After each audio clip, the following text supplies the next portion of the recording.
Hey Rose, got my notification, eh? Straight on the stream.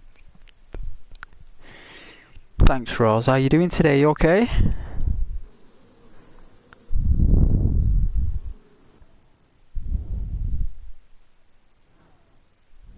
Did you have a nice new year? Did you do the fireworks and stuff?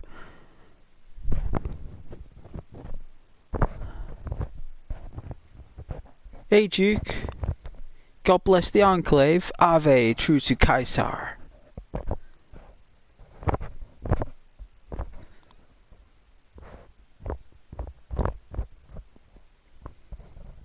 Hey Rose, I'm good. And how are you? Yes, I did do the fireworks. Nice. Glad you did the fireworks. I heard them. Accidentally burned your hand though. Oh, sweetheart, I hope you're okay. Let me know if, you're okay. There's nothing worse than a 3rd-degree burn. It could be 2nd degree actually if it's a firework. Hey? Hey Duke, are you ready for the pain? The max pain?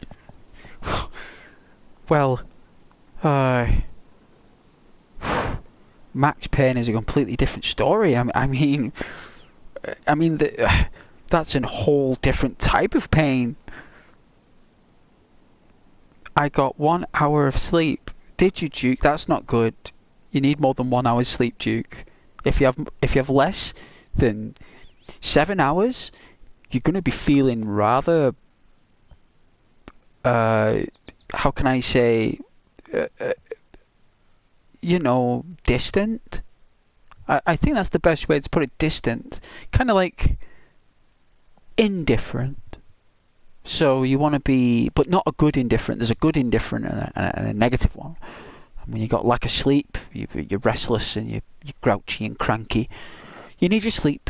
So whenever you feel tired, you hop off the stream and you go straight to sleep. Or hopefully the stream will make you sleep. So you relax, Duke. I'm fine. I'll live. I didn't lose my hand, just burned. Good. Good. What in the Lord's name? Did I just join that server and get removed from it? Wow. And where have all my favourites gone? Like, they're all gone. Hey, Kratos. How are you doing there, son? Thanks for joining. Hey, Duke. I felt better after playing Max Payne. Oh, the jumping sideways and stuff. Yeah, Max Payne is a connoisseur of jumping sideways. He's got like this sideways jump skill that if Max Payne jumps sideways or about to, he's gonna shoot you. You know, you better just hold out your hands and say, "Take me in, Max. I just don't want to fight." You know? Max Payne though, he only takes out people who are evil. He doesn't really shoot people who are lost their way. There's a line with Max Payne. There's a line. I'm glad you're good, Kratos. Good. Name sounds like here, her. Go. Well, that doesn't make sense. Platinum. Beef tender. I do like beef, and when it's tender, it's nice, especially with gravy. Yes. Oh, I've no idea where I'm going on here.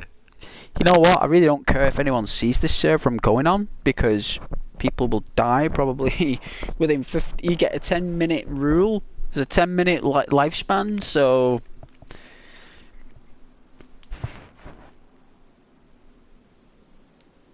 who likes medium rare?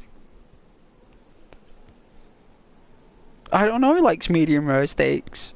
No idea. Tricky. Hey, Tricky. Squad up! Hey, well, you know the only squad I've got is me. You know we go solo and all this tricky. Oh, Los Santos, he likes it uncooked. He's going kind of wild. He's going wild, like he's going back to the days when we ate raw beef. Well, good luck with that platinum. You're gonna have real bad tummy ache. Duke, Max Payne 4 sounds like a blast, Duke. Hey, Tricker, medium rare ain't that bad. Medium rare. I like mine pretty well done. Pretty tender, but also crispy. I like all the meat temperatures. All of them. How would you like your steaks, sir? I would like mine medium rare. What is it called? Medium. No, we could say. You could have it rare. You could have it rare, medium rare, heavy rare, medium, medium light, medium heavy, and then you could have like overcooked or overdone, lightly overdone medium, and overdone, and then you could have it burnt. So I guess you got a selection of all those things, I suppose. There's probably about 3, 4, well, like maybe 4, 8, maybe 12 different preferences with burnt at the end. So yeah, I appreciate all the steak references. It's tricky. Duke, I've read that from Duke. I like my steak to eat my salad. Oh yeah, steak and salad is nice. Steak salad is quite common in the States. Very common. We don't normally have steak salads over here, and if they do, it's more of a fashion thing, that. I don't think anyone really wants steak with salad here. We want wholesome meals like fish, chips with peas, chicken, sweet corn with fries or chips or wedgies. And we also like our Sunday roasts, our fully cooked English breakfasts, and we like soup. Yeah, it's very basic. The English person does not like all this foreign, mad, crazy food. We just want basic food. That's what we love. It's just that we make basic food and we make it look really good. That's our skill. We have the best bakers in the world in England, especially with cake. I'm sorry, guys, you're all beautiful and amazing, but we have the best bakers. I'm sorry, we do. I can say France is a close second. France and Belgium are very, very close. They're probably the same, actually. They're probably the same, but because I'm going to be biased because I'm English, I've got the best bakers in the world. You know.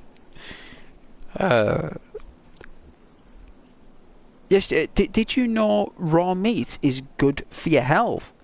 Well, I didn't know it was good for your health, but what I do know is that raw meat will probably have not such a good... Well, let's just say when our stomach's breaking it down, it'll cost more energy breaking down the steak than it would do eating a cooked steak. So a cooked steak, the enzymes in your stomach break down food. They're like little scissors, right? They look like scissors. If you look at enzymes in the human stomach, and your pancreas helps make these, right? Your pancreas helps create these things. And these little scissor mouth things break down your food on a microscopic level. But what happens is with raw food is because we've not done it for so long, that your enzymes have to quickly go backwards in time and break it down, and they've got to work faster, which means your major organs have to create more energy to break down the food. Where back in the day when we were evolving, we didn't know about cooked food, so our bodies didn't know the difference. But because we cook food now for we've been cooking food for nearly 500,000 years, right? Maybe 600,000 years. So can you imagine, we were 500,000 years raw food, and we've been 500,000 years cooked food. So we've evolved. with cooked food so our bodies can break it down quickly. So it might be good for you, but it'll cost you more energy. You're going to need to top that up with a heavy yogurt and a real high sugary drink, probably like a smoothie, or what's the other ones called? A juicer? Yeah, you got juicers and you've got smoothies. Oh, my left ear is ringing. That means someone is talking about me. Oh my goodness. Someone's really talking about me. Oh my god. I always believe in those old wives' tales. You know, my ear was ringing there. Someone's calling me either lovely things or nasty things.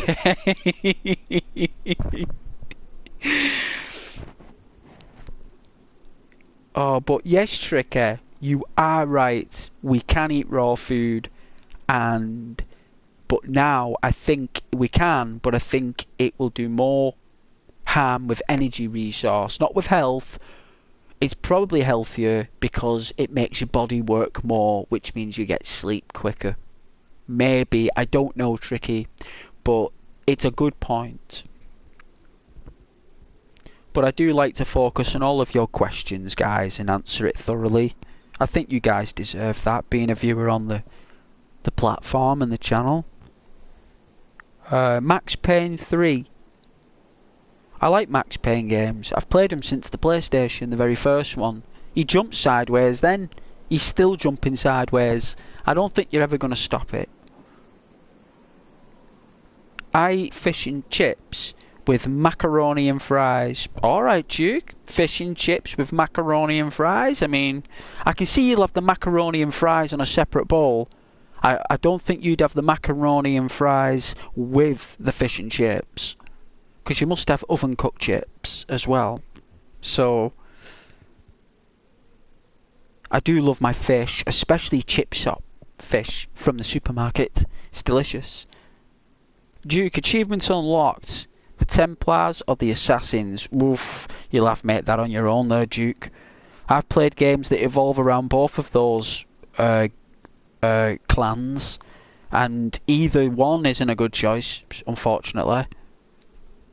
Hey Tricky, I love the profile picture.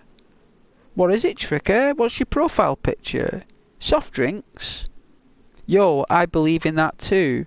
What are your thoughts on the new movie that came out, Leave the World Behind? I've not seen it. I don't know what Leaving the World Behind is. No idea. Well, I guess it's got something to do with leaving the world behind, like the human race has gone. And, like something's happened.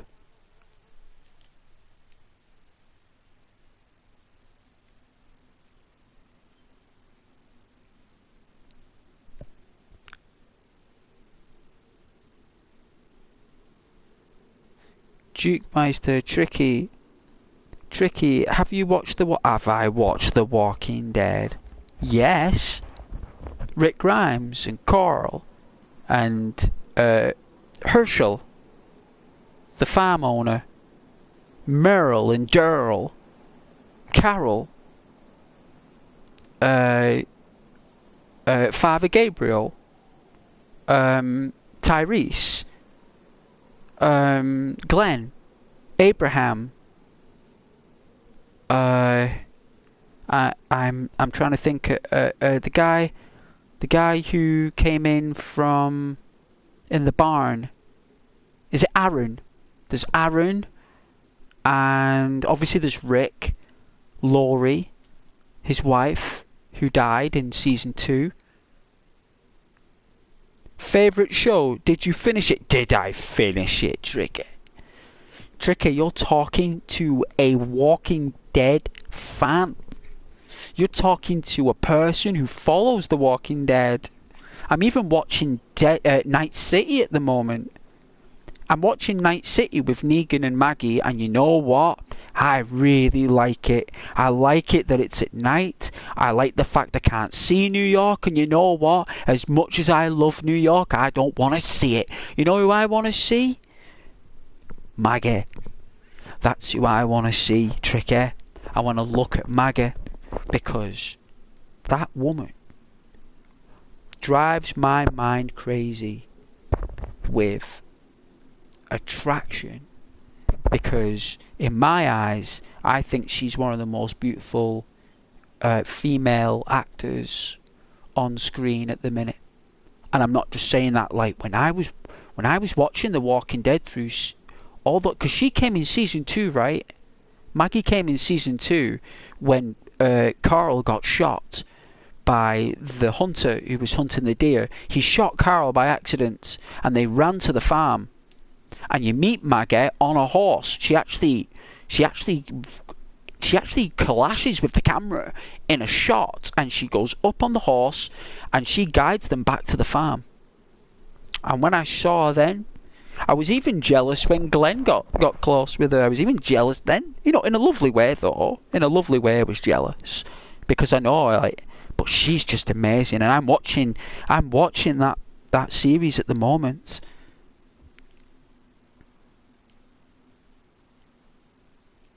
Yeah, we're going Frostbite. Good luck anyone who can survive on this. If anyone wants to join Frostbite, good luck to you guys. I don't mind. You can try and find me. I don't think you will, but you can try.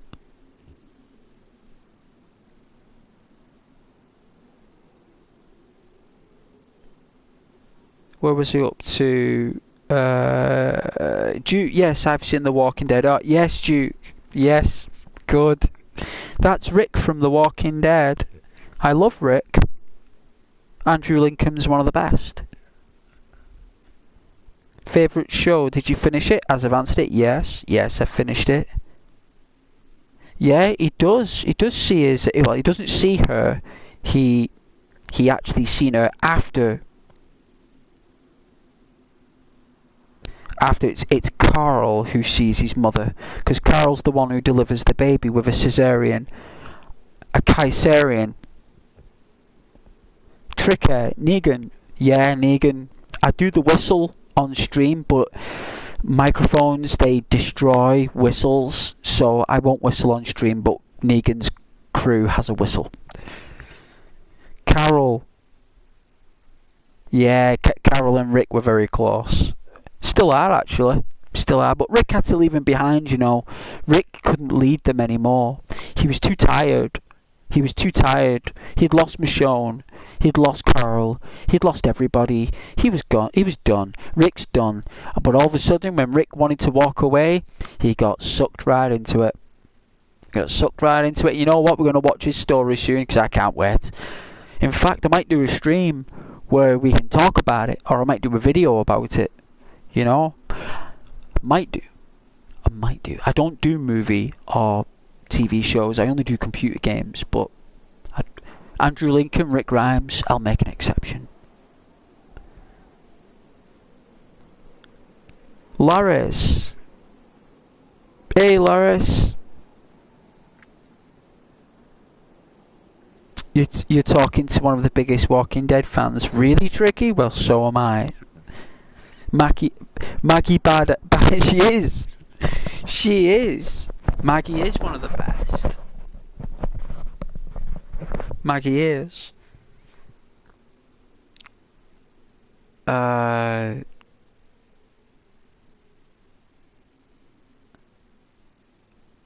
Season 3, I believe, Laris, it was. Season 3. Duke, go to Brooklyn. Max Payne versus Max Payne 3 version. No idea, Duke. When Glenn got... Yeah, tried to do no spoilers, though. We don't want any spoilers for anyone if they've not watched it. Gotta be careful. Tricky, I just started watching the Maggie series. I just finished the Daryl series. Well, I am watching the Daryl series in France, but I've just got past the part where I saw the nuns fighting, and then I've got past the episode where they've met that other crew, where they watch a movie and stuff, and that guy's in a castle. And then now it's like basically that Nazi dude who basically has seen the journey on the wall. Like, why they left their journey on a wall is beyond me. Like, there's no way I'd leave a massive poster in an A1 size on a wall for anyone to see where I'm going. I just wouldn't do that. So he's seen it. He's going to now follow them, but at least we've got the story for the villain to catch up with our guys, and at least we've got a villain in the story, which is good. And I do like that villain. It looks like him and Daryl are going to have a good old fisty fight at the end, and Daryl is just going to make him change his mind about things, probably. I don't know. But something's going to happen. Tricker, yeah, that Shane's daughter, Judith. Oh yeah, Judith, yeah, she's cool. I think Judith is awesome. Duke, play the game Liminal. Never played it. Duke. Tricker, should have kept Glenn alive. I feel like they killed him too soon. I don't know, it was 7 seasons. The guy who plays Glenn was actually under extreme stress. He, actor stress. Because there comes a time when, he's in that temperature, right?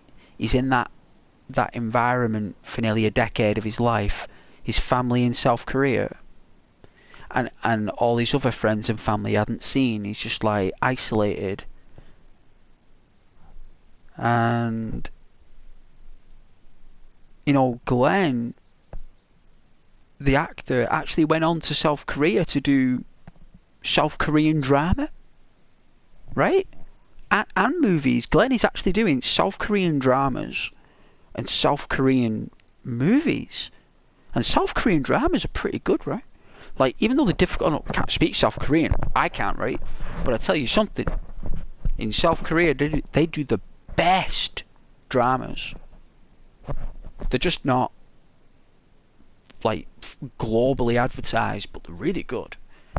Really good. I had a friend who watched South Korean dramas. Really good. Tiffany, hey! Hi, Tiffany. Merry Christmas and a Happy New Year to you. I hope you had a lovely New Year with Roz. And welcome back, Tiffany. Well, there's a kiss and a hug at the end of your name, Tiffany. I didn't know there was a kiss and a hug at the end.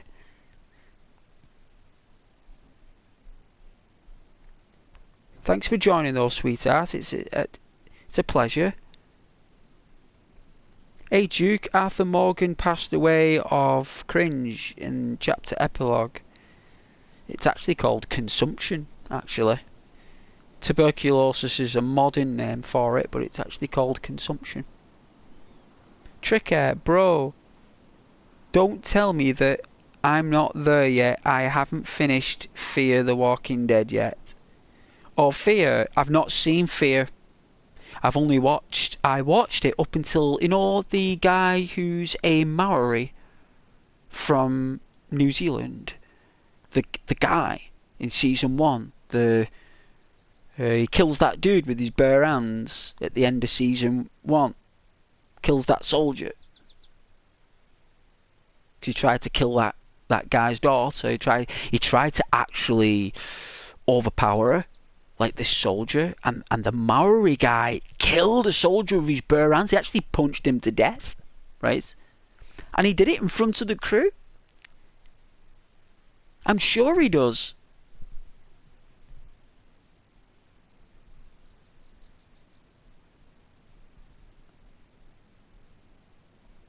Tricker, render, can I join your server? You know what, Tricker, there's nothing in it. You've got a 10-minute time span to survive. It's hardcore. It's ultra hardcore. If you want to join, man, you can do, but it's really difficult. Really difficult. Duke, I watched the Assassin's Creed Embers. Never seen that, I don't think. Tricker, what's that? Don't know, Tricker. Me neither. Hey, Tiffany. Yeah, we had a good time. Yeah. Yeah, it's nice having a good time. Yeah. Hmm. Fireworks and friends and food. Yeah, when you put food, friends, and fireworks together, I think that's fun, right? I think that's fun.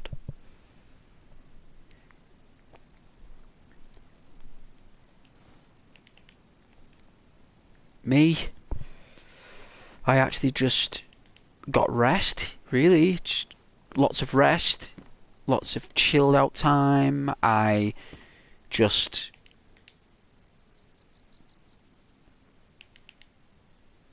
You know what? I've got a beautiful apple tree, right?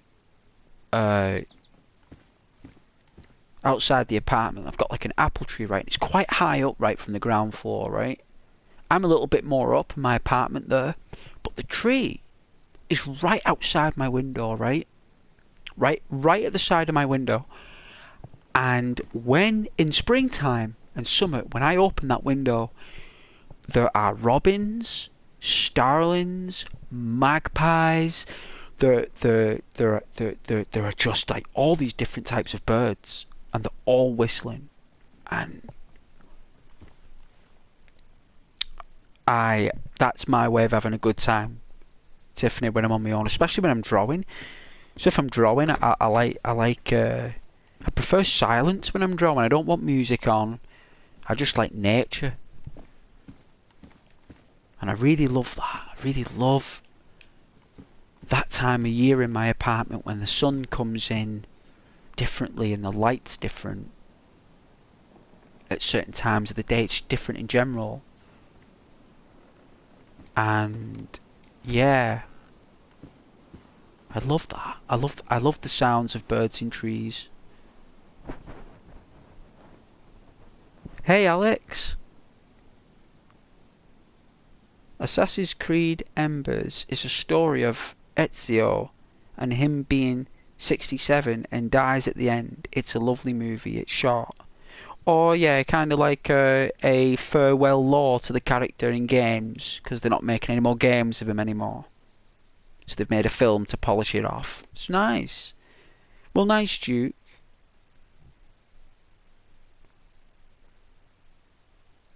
Hey, Tiffany. Rose was just too drunk the entire time while she was doing the fireworks. Terrible. Terrible, but also awesome at the same time because I was worried in case she got hurt with the fireworks. So it's like kind of awesome she got had a good time, also not awesome in case someone, she got hurt. Duke, when I open my window, I have the gum gum fruit from the One Piece. Oh yeah, to you. Well, that's cool.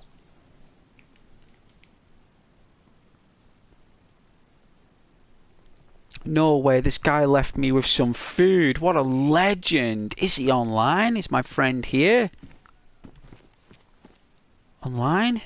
Oh, I need a radio. I wonder if he's got a radio. We can look for one, I suppose. Well, anyway, we've got some matches. We've got a knife. We've got plenty of stuff. I just haven't got... Oh, I've got a compass, right? It's broken. Oh my god, look at that thing.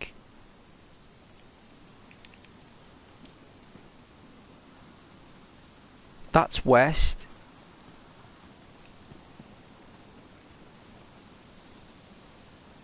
There's north.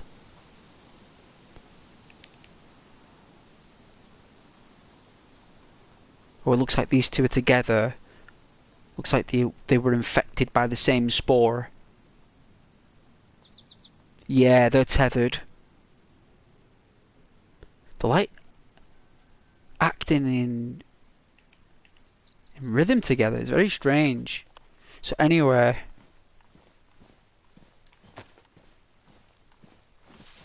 alright, this is where you guys can laugh at me because in this server I can't walk that much because already we're freezing.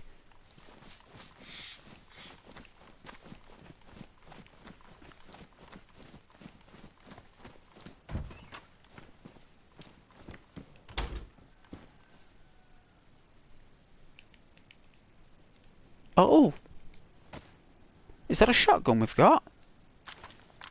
It is.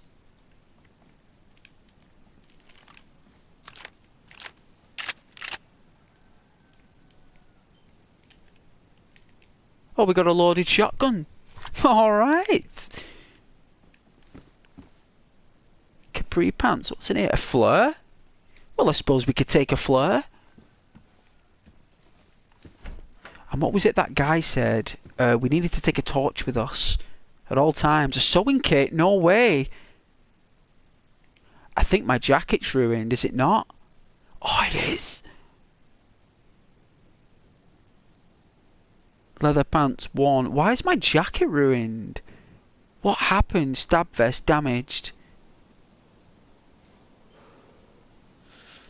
Let's patch our gloves. Thanks, Tricky. I need to make a torch. I will. I'll do it now, actually, because my health will start to deteriorate.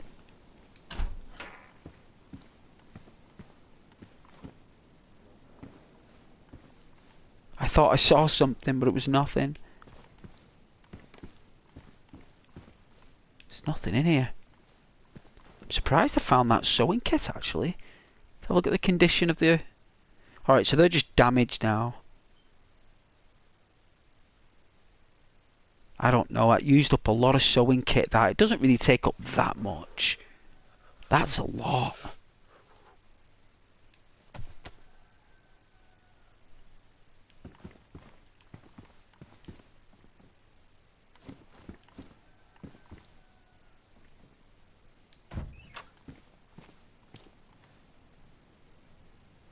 I know we should have really made a torch for last time.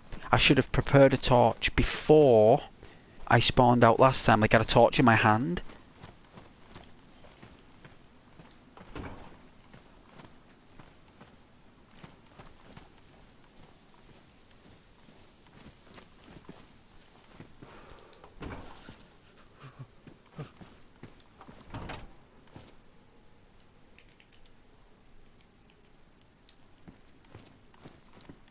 Everything's just a mess. Everything's just beaten up and broken.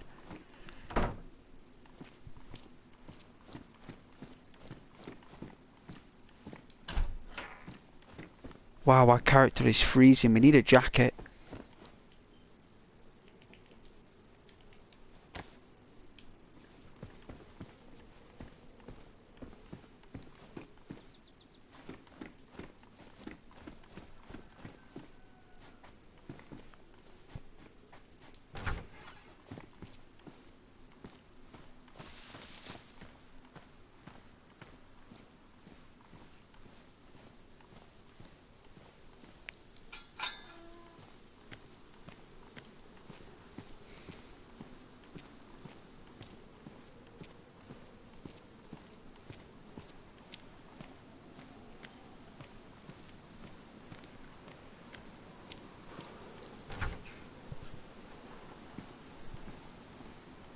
What's this?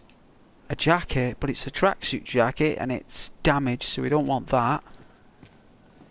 I mean, I suppose I could try and repair my jacket. But it's ruined. I can't repair it. I can't even take it off.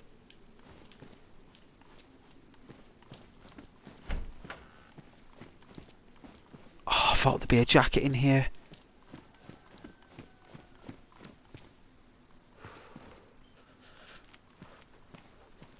Alright, our health has started to drop.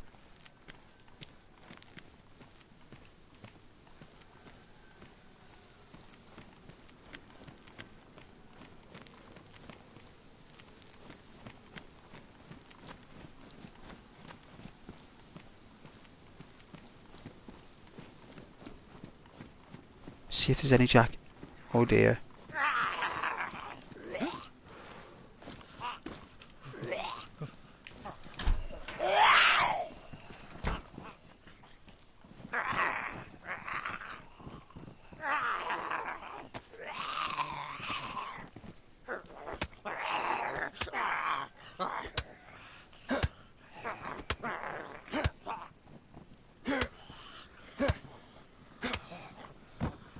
That's one.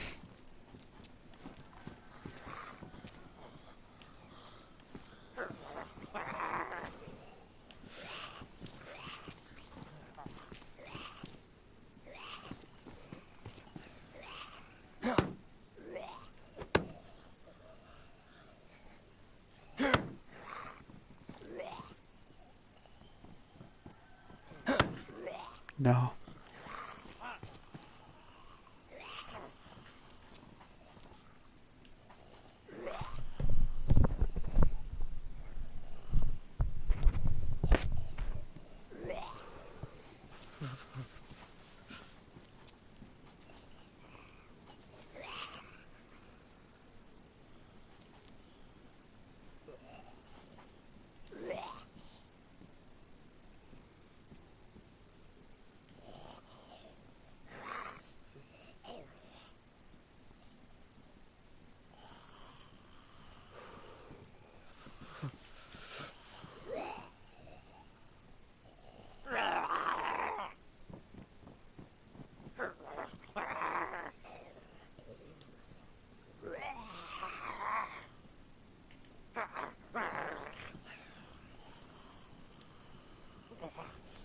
Forgive my quietness, guys.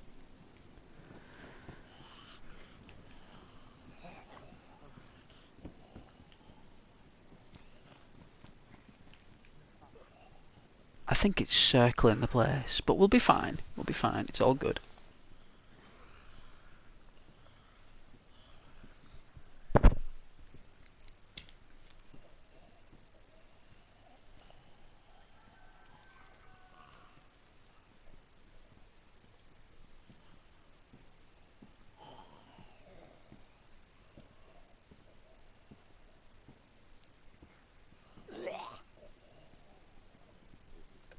I've not read Percy Jackson and the Lightning Thief, no.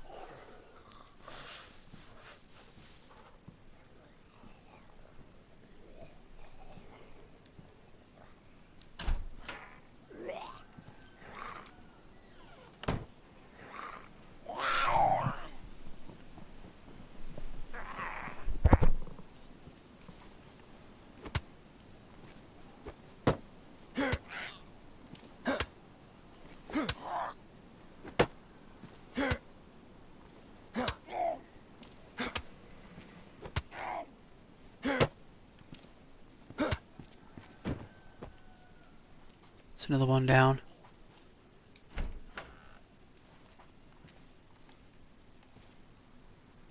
Died in each other's arms. Died the way they lived. Indeed.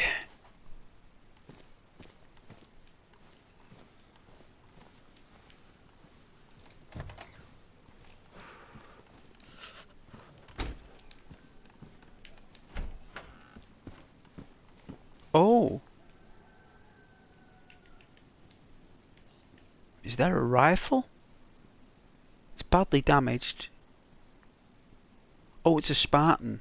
But we've already got a shotgun, so leave that for someone else. I mean, it probably would be good to take in case, like...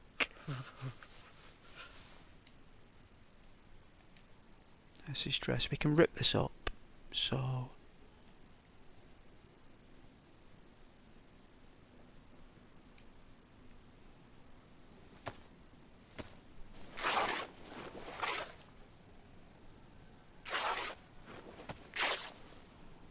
Okay.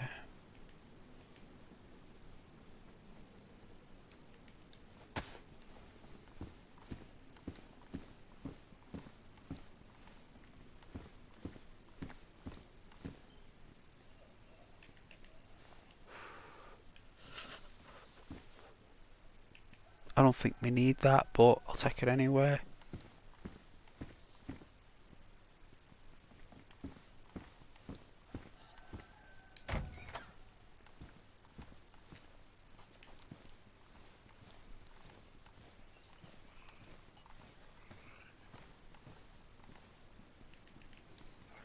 Sailing bag, I'll take that. Flushes you out.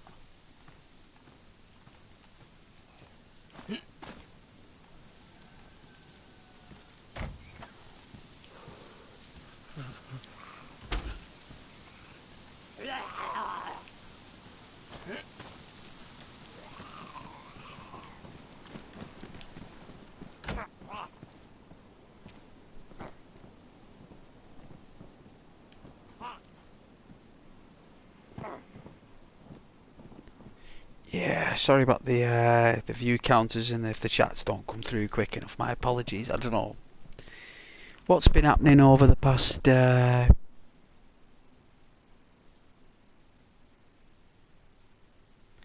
few weeks with the thing.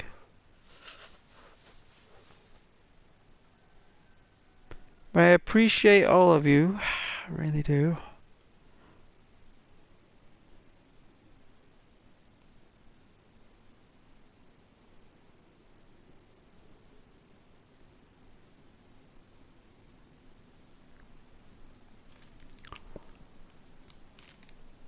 Alright, looks like that.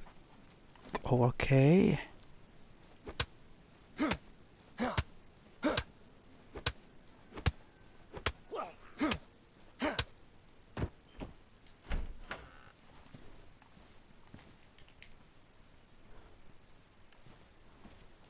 Alright, what we'll do is make a fire.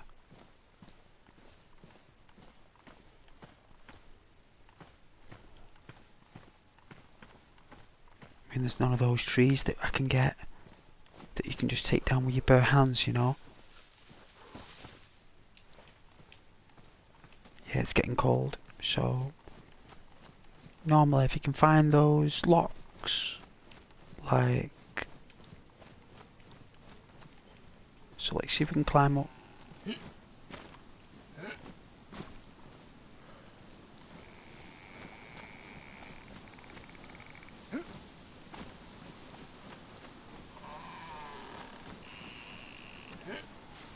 Right, oh, just about. So long sticks is like another type of tree. Gives you firewood, right? Gives you firewood.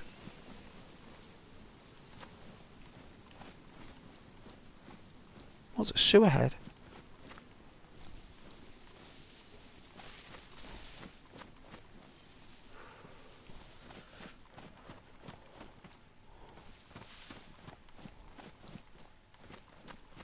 Like, I think it's up here. See how dark it's getting now?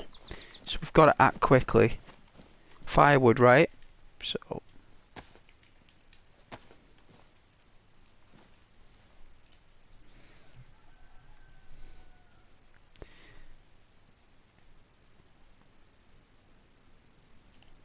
might cut ourselves. Or we have a feel of this tree.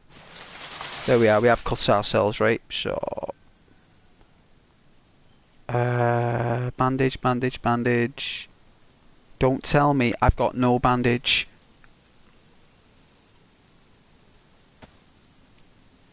Yes, we do. That's heavy bleeding there.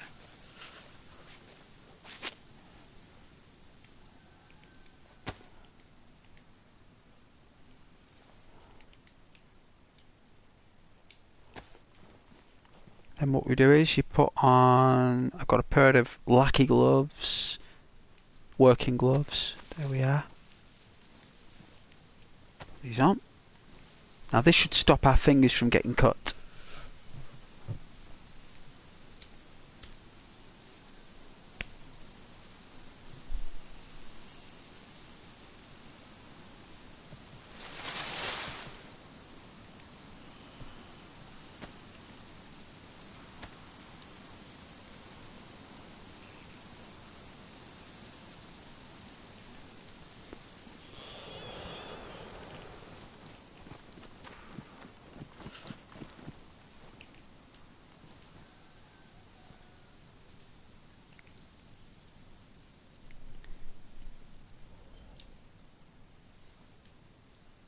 We'll make it.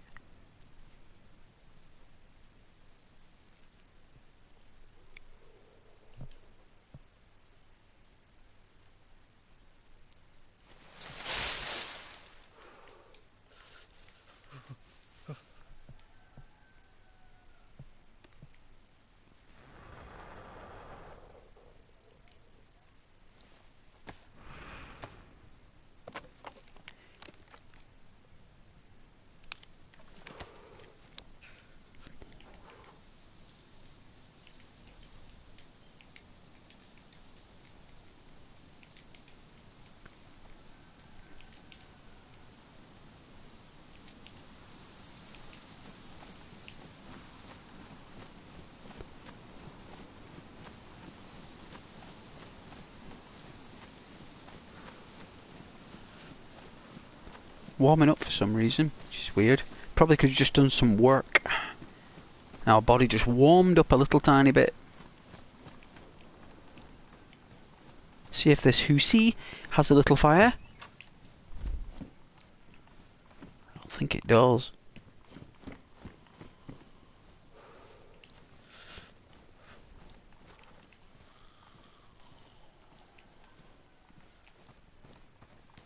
I think it's this one down here.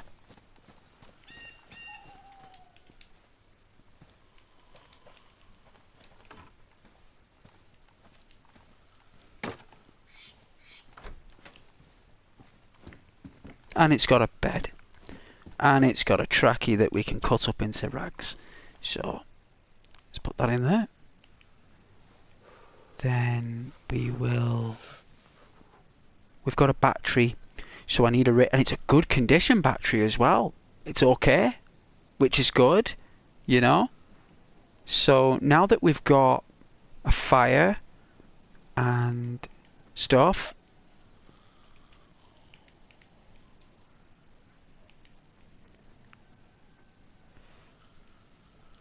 We've got that reassurance. Well, I really wanted the fire. What's this? A gun on the floor? A repeater carbine.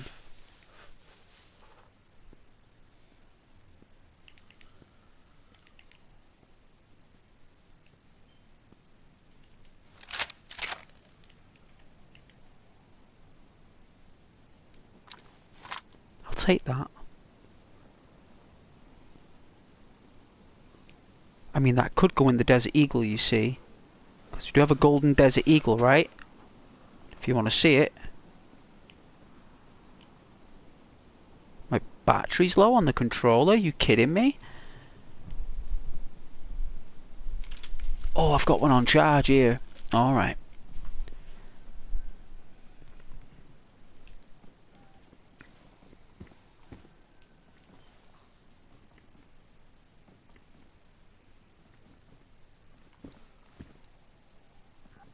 But yeah, let me show you the Desert Eagle.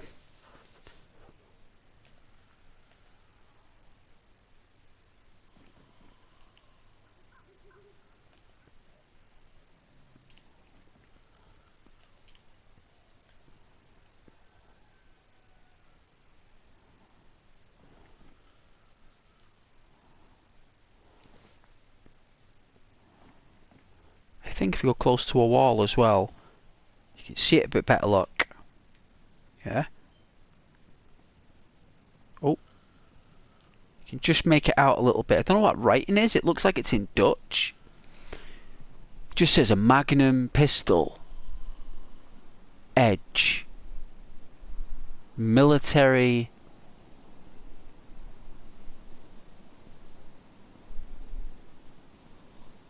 Well, it's military.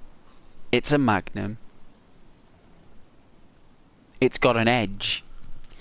Which means that it has a boom. That's what it tells me. It tells me that if I shot it, I blow the head clean off of any walker, of any adversary that crosses our path. That Ghost has been very lovely with the animals and the people, and you know, maybe that one day Ghost might just like use these weapons against another enemy, you know, which I don't want to do. They're mainly for walkers and deadly wildlife. But you never know, you know. You just never know. That day comes when I just... That person that shows up that really, like, you know, crosses the line. That line Ghost might cross. He might... What's it like when it's called Detroit Become Human? When they break through that wall and, like, they become a deviant? You know, I might break through my own wall, you know, in my own mind and pull the trigger. I don't want to do it. No, I don't. It's the last thing I want to do. But you know what? Everyone else does it.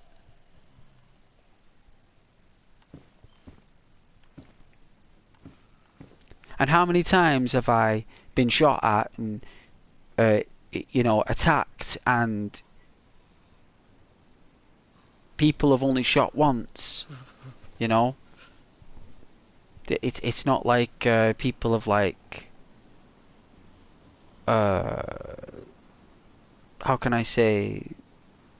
Well, with our last character anyway, we didn't get pressed, constantly shot at by one person. It was just like a person would shoot at us, and then we'd run away, and then they wouldn't shoot. They wouldn't chase us. They'd just be like, "Oh, right, he doesn't fight. He doesn't fight." He's a different type of player. He doesn't play for that. So then they get no satisfaction out of shooting you. You see, because it's my character's not built for that. But he's equipped for it. He's equipped for it. Yeah, it looks like I may have to light this fire now. I'm gonna need to. Our character's getting very bad.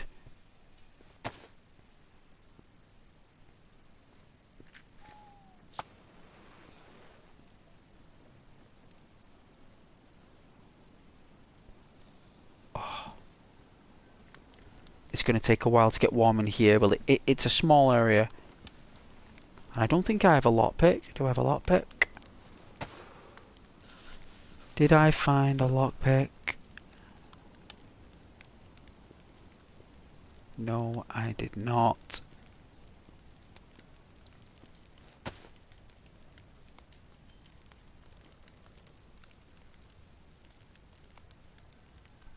Woolly gloves. Badly damaged. Weren't they just damaged a moment ago? A stone knife. Oh. Right. And 2 bone knives. Matches. Another stone knife. So we've got plenty of knives.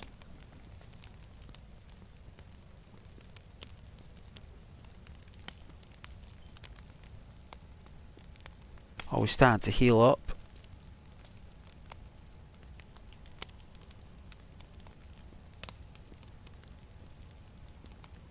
I don't think codeine will help with that pain. That's more of a... Yeah, it's getting dark now.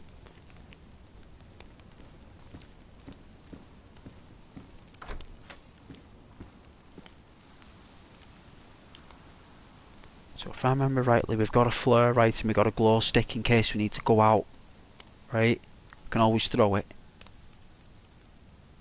But if we need to go out... Because I've got a jolly good feeling we may need to.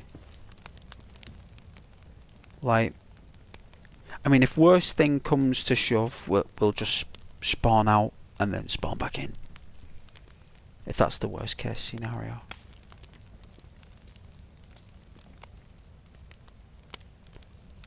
Yeah, it looks like people tend to... I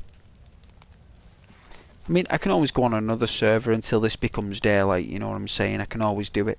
But the experiences at night time, that's the whole point when I meet people, is on a night time. That's when normally you encounter people. Is through the night.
Hey, Yellow. Happy New Year, Yellow. Bless me. Wow. Oh, God bless me. Ooh, that flew out the noodle. Flew straight out my noodle, Yellow. Oh. Oh, thanks, Rose. It flew out. Like, nothing gross, like. It was a normal sneeze. There was nothing gross. But, it definitely caught me by surprise. Because it kind of like, you know, you can detect a sneeze coming on. But that thing just like, hang on a minute, I'm not going to tell you. You know what I'm going to do? My name's Mr. Sneeze, and I'm going to go straight through there. And I'm not going to give you a tickle. I'm not going to give you a pokey proddy. What I'm going to do, I'm going to go straight through. You're just going to be surprised by yourself. I'm going to be like, okay. So like my body caught my personality by surprise. Dude, look, I have sneezed a few times this past few days. It is concerning me. And it is winter. And I'm thinking, is it my body protecting me from, you know, the bugs? I'm very concerned. Because I don't want to go off on my conversations, but I tend to try not to drink any liquid in work, right? So what I try to do me is that I like my dinner, so I like my food and I like my snacks, my dessert after my dinner, but I tend to not drink, right? Oh, now my character's got a sneeze, it was a sign. But I tend to not drink, right? So the thing is, when you drink in work, you got to use the bathroom, right? Which means that you got to say, I'm using the bathroom, right? Which then someone says, oh right, you're using the bathroom? Yes. Oh right, be back as soon as you can, right? So it's like, okay, yeah, because that's what happens, right? So you go and you use the bathroom, and you got to go in the bathroom, and there's like loads of people in that bathroom, and loads of people who got colds, flu, they're all just in that room at one time, right? And they're at least in there and then they leave, right? But the bugs, they stay there. They cling in those rooms, and I dislike going in those rooms. And I had to go in today because I needed to use the bathroom, right? So I was like, oh man, I have like a structure and a routine that I try to stick to, but it's winter and we drink more, and I had to drink more. So then, you know, it's like all the bugs. So I'm like, well, you just gotta do it. You know what I mean? And I just sneezed, and it's funny that like I think it happened the other day as well, where I had to go in a certain room in work where everyone is, and then I sneezed like this poor guy in the game. I had 5 sneezes all at one time. Wow. Like a Gatling gun, innit? Achoo, choo, choo, choo, choo. Achoo. It's like, you know what I mean? Probably take over a space for about 40 seconds. That, wouldn't it? Like your body going into overdrive with sneezes. Hey, Yellow. Since I will literally had no friends, but finally made friends the other day. Oh, well done, Yellow. Well, I tell you something, if the most difficult, the most like unplanned, natural success in this world is making friends.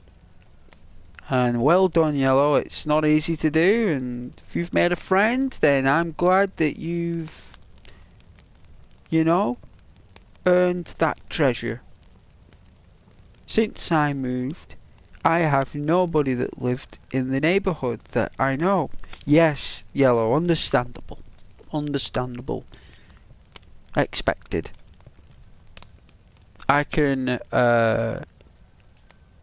understand where you're coming from, yes.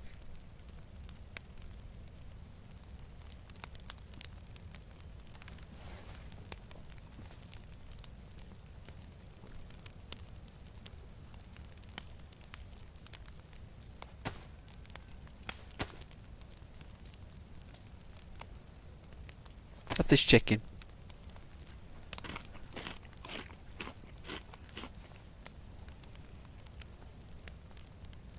I think that this goes on forever, this food. Oh, I heard something.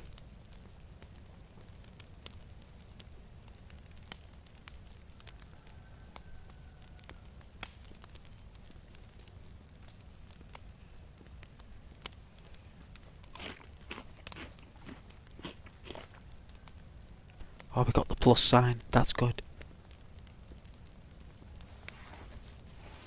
In the glow.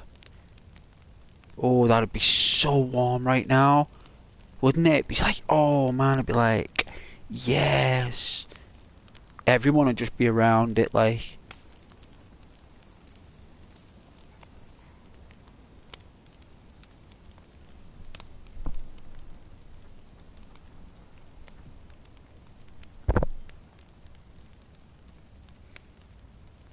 Oh, I tell you.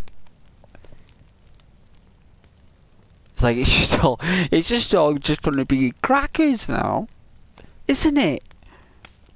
It's just gonna be crackers now. The whole skaboodle of like 2024, right? It's just all just gonna be crackers. I mean, if you live in like the wonderful life, I mean, it's gonna be beautiful, right? It's gonna be, you know, the land of opportunity. You know what I'm saying? But for a lot of people, it's just gonna be absolutely bonkers, right? Absolutely crackers. The whole thing. Hold on. I'm gonna go get something. No worries, Yellow. No worries. My birthday is in 2 months. Oh, is it? Well, we'll count the days for that one, Rose. But you know where I'm coming from, though, Rose? Like, it's gonna be absolutely bonkers. I mean, I'm such a positive guy, right? Like, you gotta know that. Like, that's basically my positive way of saying, like, who knows what in the Lord's name's gonna happen here, Ross? I mean, you gotta understand, like, this country. I know you are in the United States of America, and like England, you know. I know it's called the UK, but really it's called England, right? I know we call it Great Britain as well, but believe me, that's just geography. Really, it's England, right? Like in the middle of the thing, and then we have like Scotland, and then we've got Wales and Northern Ireland, and then all those combined, as you know, is called the United Kingdom, right? United as all these kingdoms and stuff, blah blah blah. I'm sure it's all in history books. But the thing is, right, is that crazy things happen, you know, and I'm trying to think what it's gonna be, right? And it's just, oh, it's just like, you know, like, for example, you're dancing, right? It's like, if I was to give you an example of where I'm coming from, you have a team, and you have a time from which you have to learn routines, record them,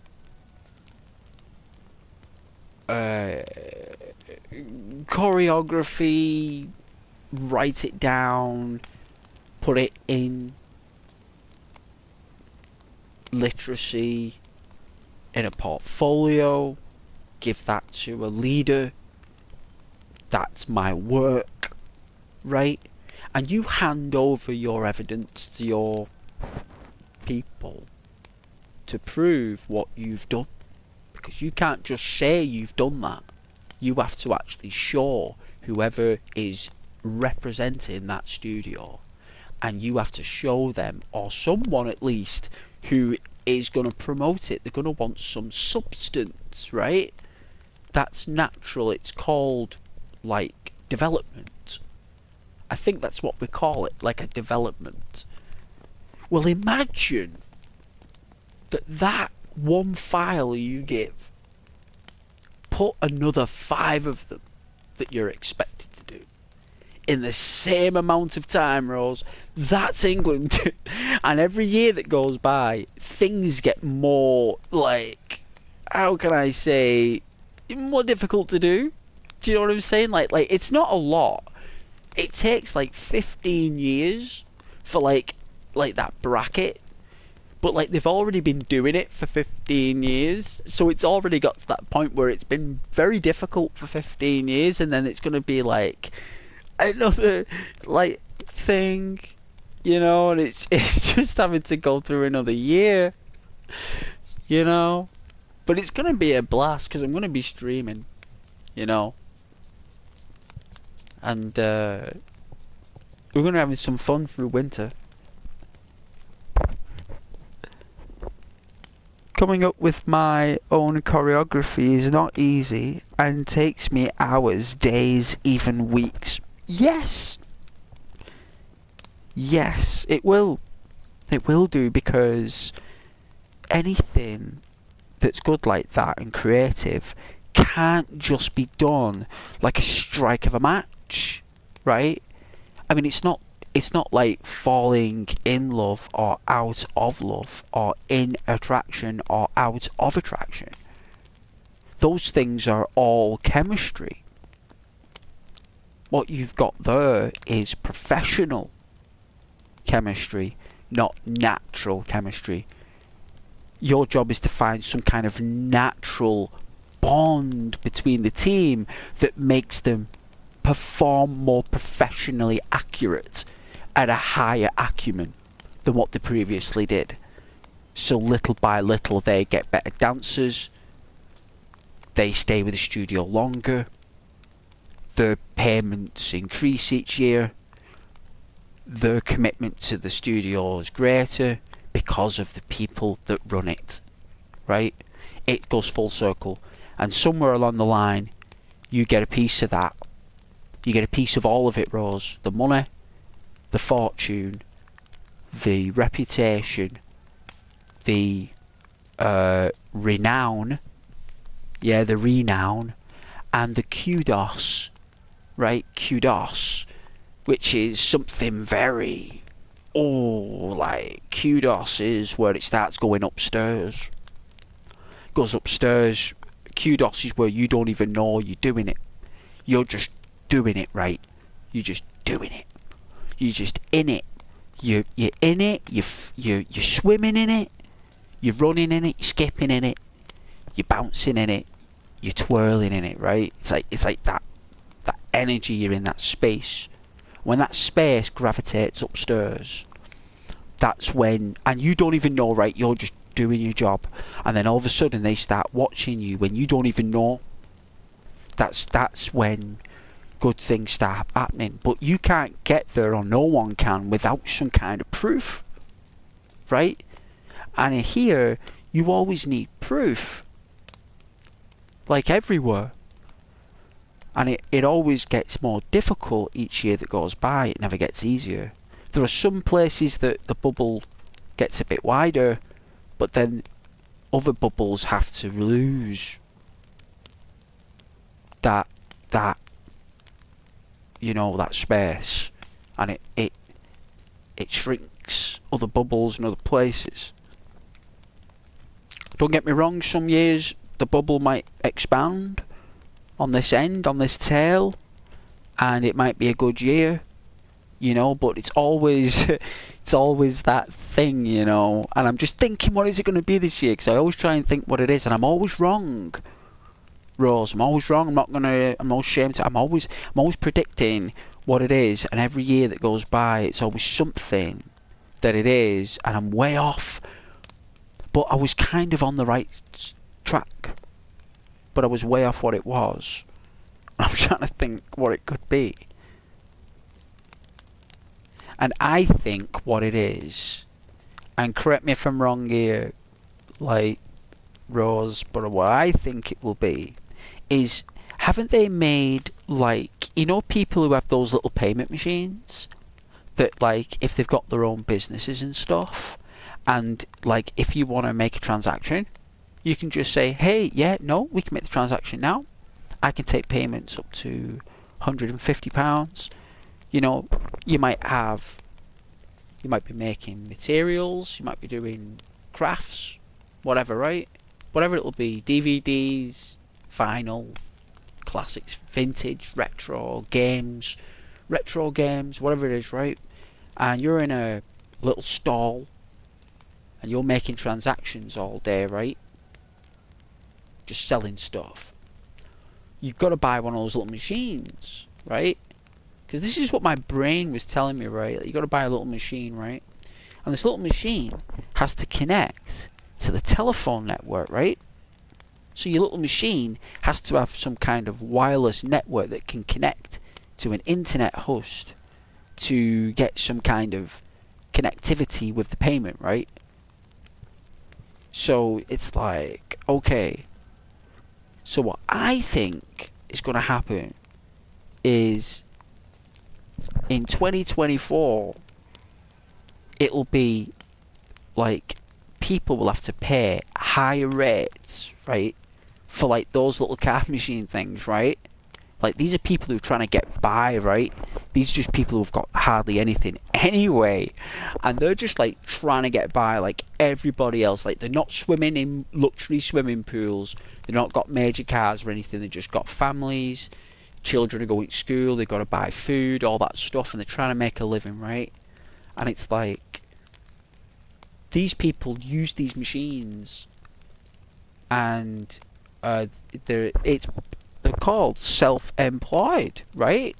That's what you could call it. You know, they have an accountant, they got to declare their income, and you got to do all that stuff, right? You got to tick all the boxes before you can do that stuff. It's not like back in the day you have a car boot sale and you just sell everything in your garage and you make a quick buck, you know, and it's done. Like you got to declare that in this country, Rose. You can't just have a garage sale or a garage sale or a boot sale or a lawn sale. Like, they just don't exist, those things over here. Like, you know, how much did you earn in that lawn sale?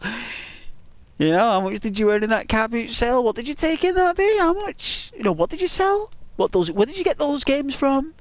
What, did you buy those games, or were they a gift? Or your mum bought them for you back in the day? Oh, right, so you're selling them now as a collection. Yeah, how much did you sell that for? Oh, well, I've got proof here. Oh, yeah, but do you have proof of where you bought it from? No, I don't have proof where I bought it from. Oh, you don't, do you?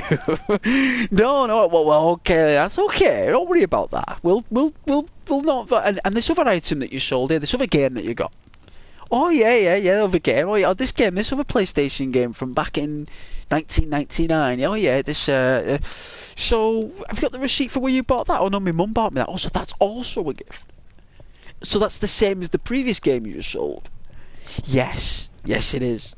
Right, okay then. Well, we don't worry about that. We you know, and it just becomes this like thing where you got to declare everything. And what I think is going to happen is it's going to be a case of the self-employed will basically like have to pay like loads of like increased prices for these little card machines, or higher rate. You know, as soon as people start making loads of money because it's easier for them to make payments, right?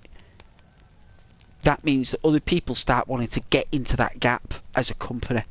They want to get in between that wire where the money's going straight in. It's like, right, well, where can we come in and take a bit of that money? Because even though it's only like 8% or whatever it will be, right, like, people are going to want in on that. And that's what I think's happening, right? And I also think the traffic is crackers here. Traffic's like, how can I describe traffic? Right? Like, I don't drive, right, because of traffic. But if I was going to describe traffic in England, it's basically like, let me see. Have you ever seen a bunch of dogs? Right? Imagine you've got two rival dog clans, two packs, even numbers. Each dog has even mass and strength, and they're all there. And all of a sudden, at the same time, they all attack each other, right? And all of a sudden, you see like this chaos, right? Oh dear, the fire. Well, I guess we're gonna have to put up with it. And then all through it, you see this chaos, right? This massive chaos. And you kind of like just look at it. You can't split up 6 on 6. That's 12 dogs fighting right there. You're gonna need 12 people, or you're gonna have to pick them up one by one and restrain them and to calm them down. That's gonna take a long time, depending on the dog and the size of the dog. And basically, that's traffic in England, right? Because it takes a lot of control and congestion to control that traffic. You know, it's like each motorway takes a turn. Because they're called highways in America, right? They're called highways, right? Well, that's because they're massive. That's because these things are immensely massive because there's so many people driving. Well, here they're called motorways. And they are massive, right? They are massive for what they are. And these things get heaved full of traffic. And people are just, like, you're talking thousands, tens of thousands of cars just in one place, right? And if you look on the radar, right? If you look on the radar roads, right? If you've got a live radar, like what the military have, right? I mean, there are some apps that give you radars, like windy.com and stuff like that. They all give you like radars of CO2 emissions, right? And you can just watch the updates of the CO2 on the motorways in England, right? In the United Kingdom for that matter, and you can just see this red danger sign, right? And these people sit in these cars for hours, sometimes up to 2 hours in these traffic jam areas, and they're moving bit by bit, right, forward a little bit at a time, and they're going into other emissions from other cars, you know, petrol from other places, going through mechanics from different parts, from different places, and all these different particles, and they're all like, you know, all building up these CO2, right? Because of poor road congestion and poor road management, right? Because that's what it gets blamed at. Even though I don't drive or don't bother with it, that's what happens. They're the people that get blamed or responsible for it. And what happens is that there's like a tax that people pay when they drive on the road, and insurance and everything. There's a lot of additional pricing. And what happens is they end up going like they end up, how can I say, because CO2 emissions build up, right, basically the winds blow that away, like, to other places, other countries, if not, you know? And cars and traffic will be the next people that are subject to high payments. And these people are actually in it, Rose. Like, they're actually like stuck in these places. They can't even get out of them. can't even get out. That they're stuck in these traffic jams. They have no choice but to be in them.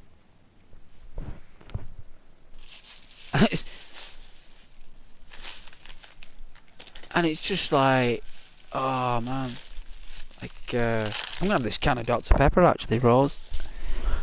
No, but I just want to give you an example of it. I mean, not that that's important to the channel or anything, but that's the natural stuff.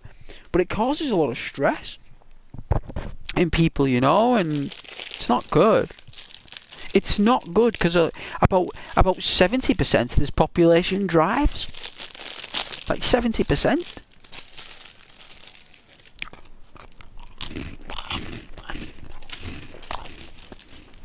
My apologies if I was boring. I don't normally go on about stuff like that, but I suppose Ghost is allowed to be boring though, for at least a moment. Ghost is allowed that, right?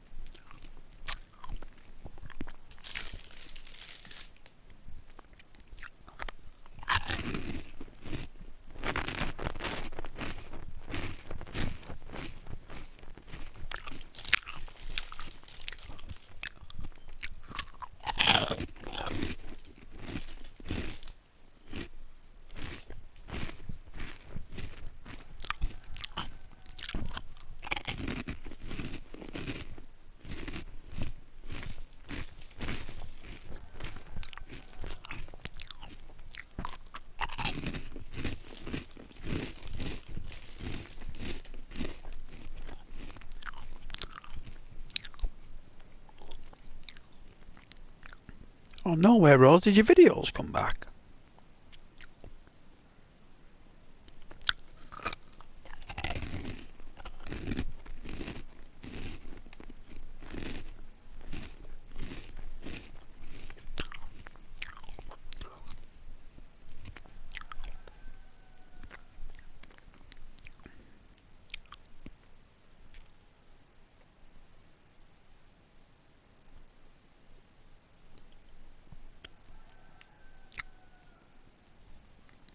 Oh, wicked, Rose, your videos have come back up. I just checked your channel then.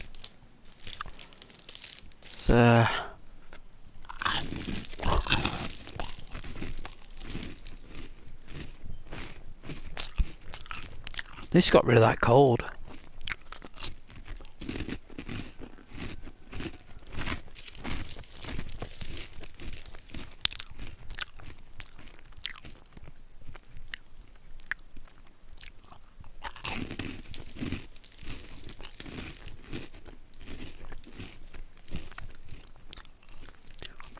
I hope night time's not for ages on this server.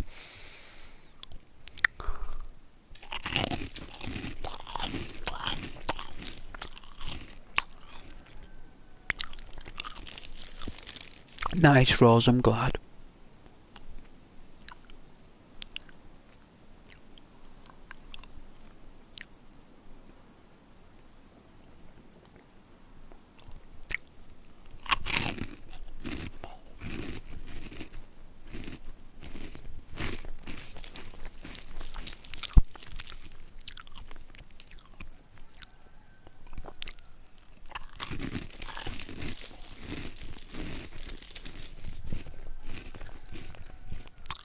Oh, I'm starting to lose warmth.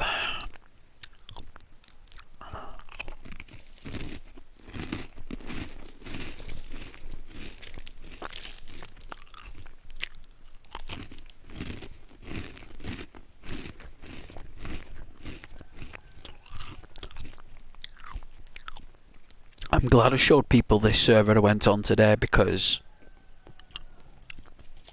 they won't survive. If they do, then they've earned the right to gain passage to play with Ghost. If people can come and meet me here and get through this brutal, bitter server and survive through this, then that's their rite of passage.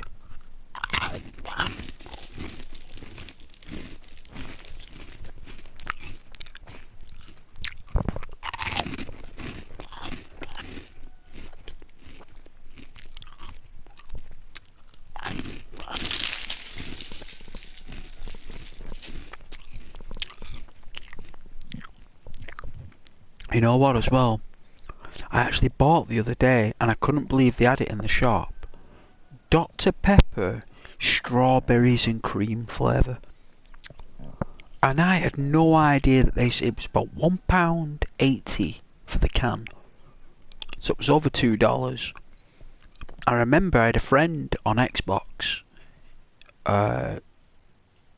who said to me, if you ever come across those cans of Dr. Pepper with strawberries and cream, you buy that. And I was like, yeah, well, you know what? They had 2 cans left. I thought I'll have that. And I did.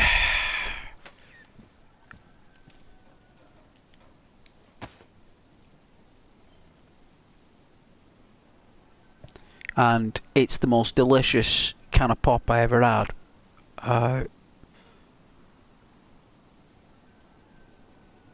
Can't believe I haven't got a torch.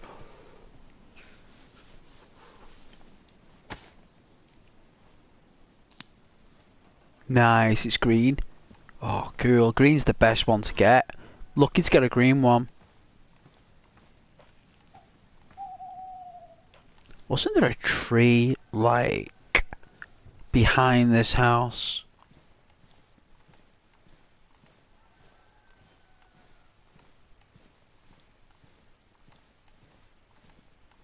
I can always knock this tree. Yeah. There it is, right? So...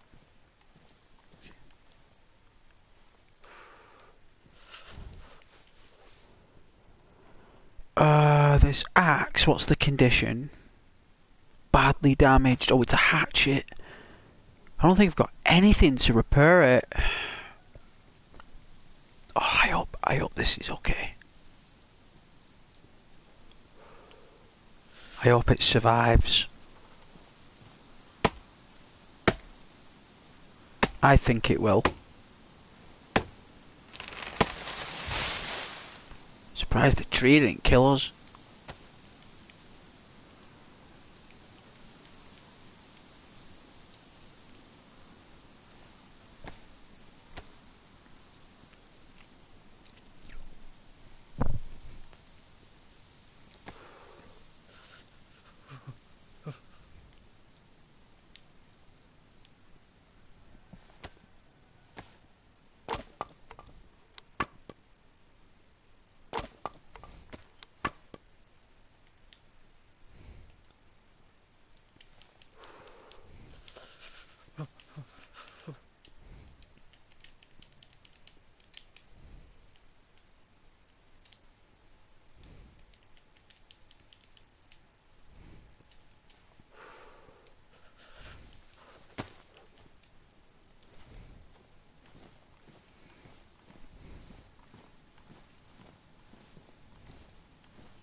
Which house was it?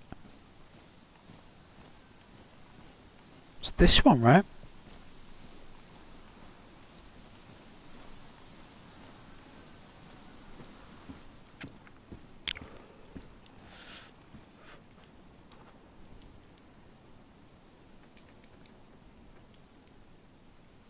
Okay, let's see.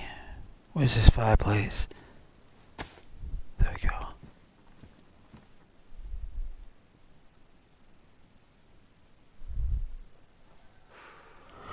Oh, right, that's what I've got to do. So what we do is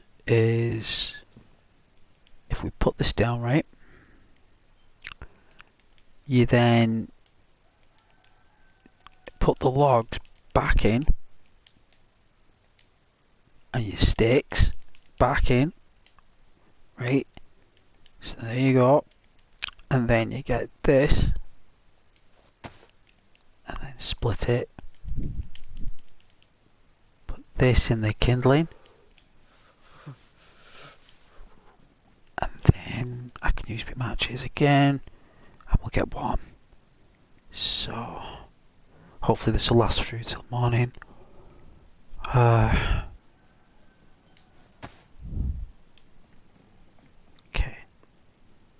We're absolutely freezing. Is that how Holy God, so quickly. Like, the heat left very quickly. Unbelievable.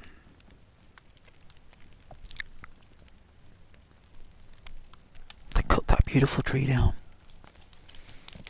Now it'll grow back.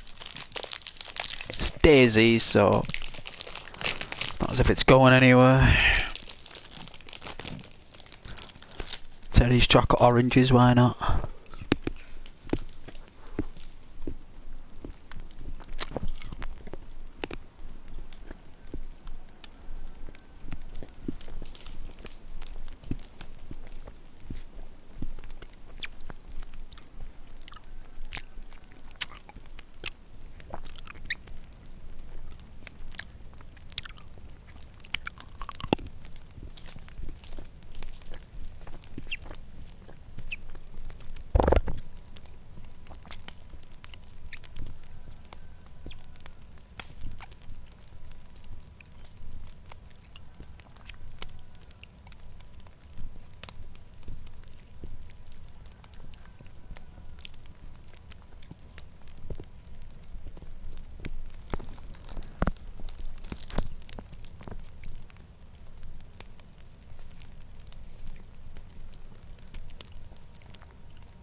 I'm eating some Terry's chocolate orange chocolate, so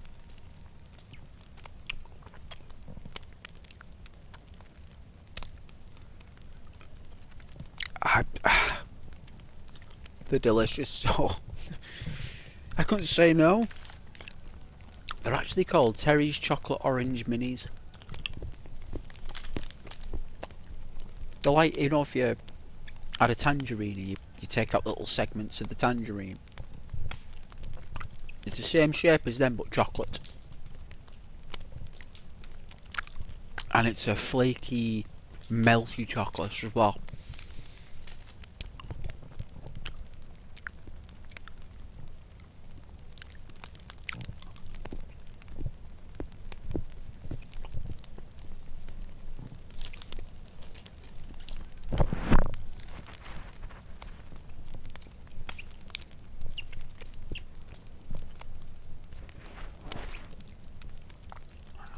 Oh, sugar, I tell you. It's all about the sugar with me. All of it.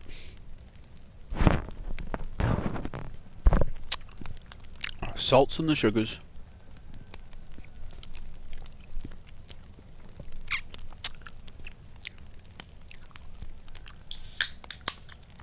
Oh, kind of Dr. Pepper, nice.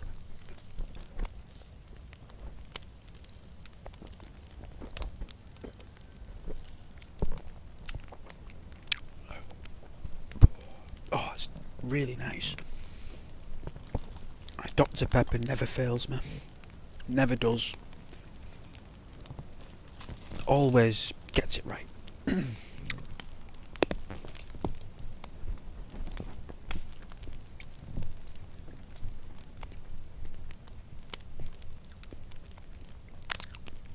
Yeah, I love doing my editing, me. My Red Dead 2 video, I loved it. It took me back to my old photography days, that. When I did that in college. No, I had to do photography, right? It's not like I went there and I said, I want to do photography. Like, if I went there, they'd say, well, you need to do art as well. I went there saying, I want to do art, and they said, well, you need to do photography as well. And you know what? I said, you know what? I actually like photography, and I want to learn more about that. And they said, yeah, just part of the qualification. Got to learn photography, you have to build a camera. I was like, right. Alright. You have to build the old cameras, not a modern camera. I don't think anyone can build a modern camera. Like, you need some kind of manufacturing for that. What we had to do was make the actual first cameras that were ever made out of nothing. You know, you start it from the beginning. You know, from scratch. and you had to take your own pictures with it and develop them yourself. And I learned all about aperture and exposure. And I really learned how to really capture images that are moving really quick, but make it as if they were stood still, even though they're moving really quick. And that's very difficult to do. I mean, if you see it in the newspapers and you see it online, I mean, online you can do a lot, right? You can do a lot with those apps online now. Let's be honest, you can do a million different things. But if you use natural photography and you get it right without using apps, and you use the natural light in the universe that's given in that shot, and you harness that light from the universe, and you bend it, and you expand it, or you magnify it, or expose it, whatever you want to do with that light. But if you manage it in the correct way, and you do it in that one shot, without any computers, using analog technology, that photograph would be better than any photograph taken on any smartphone or SLR single lens reflex. It's all down to the photographer, and that's what I learned about photography. The camera, the film, the image, it's all part of the human who's behind the camera. You know? And all these amazing photos we've had in time, in history, there has been someone behind it. And some of them shots from the 1960s and the World War II and all that, like, absolutely jaw-dropping, absolutely phenomenal shots. And these people had to do that by hand, manually, using a camera, a Leica lens with dials and bolts and buttons on it, and a viewfinder. It's incredible, incredible.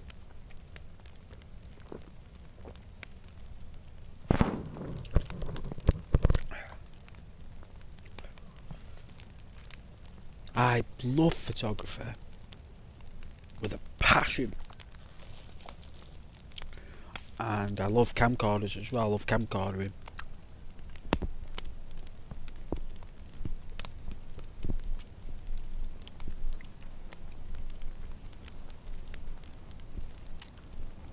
I used to camcorder all my games before we had YouTube.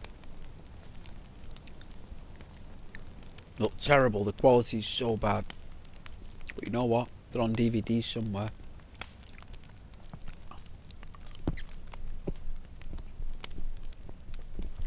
Oh, left the door open. Anyone could have come in. I'll keep that heating.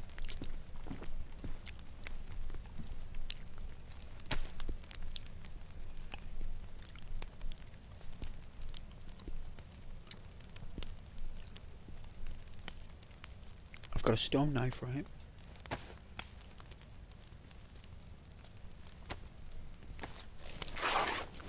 Oh, I like these Terry's chocolate oranges.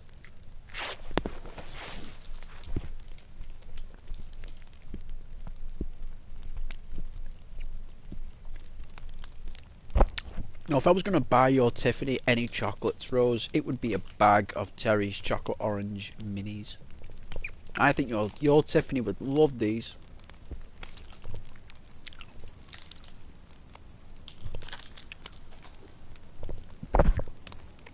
I think she'd love them very much.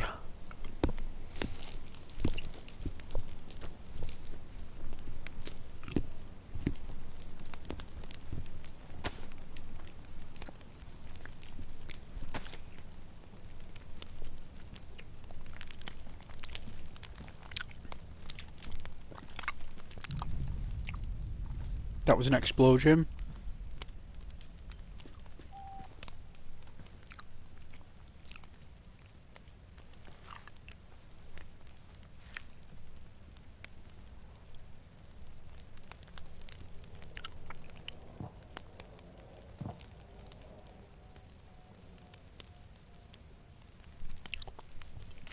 Unbelievable, that sounded like a howitzer.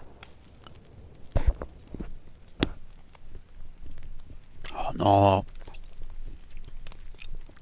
I hope hell isn't coming to my character here on the doorstep. It's getting closer. Whatever it is, it's coming closer to us.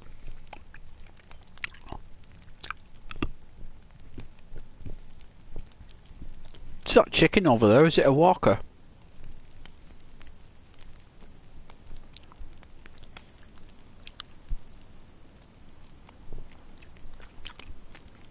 It's a walker.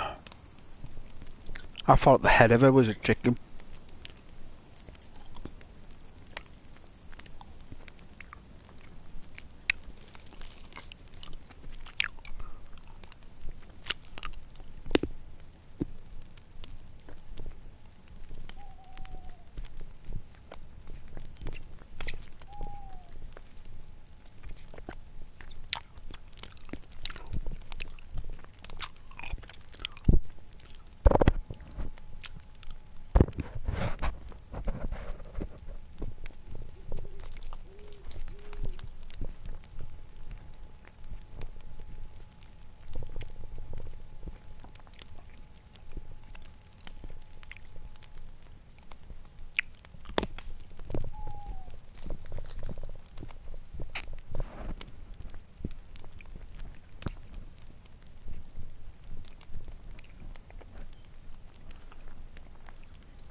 Well, it's daytime. That's good.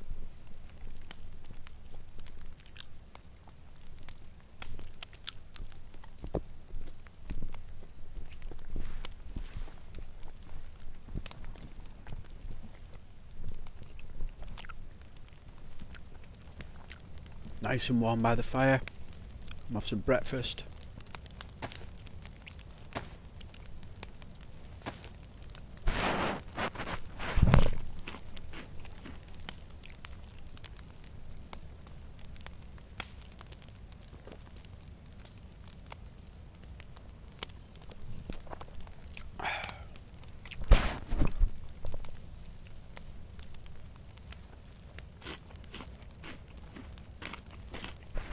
Alright. I've eaten half of that now. Don't eat any more.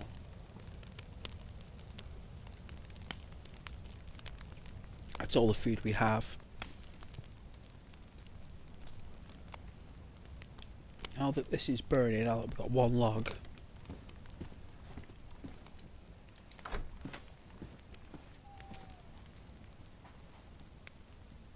All these logs we could have got. They're all over here, I didn't even see them because it's pitch black.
Like, there's got to be some food in here. So what we can do is we can keep this fire fueled, right?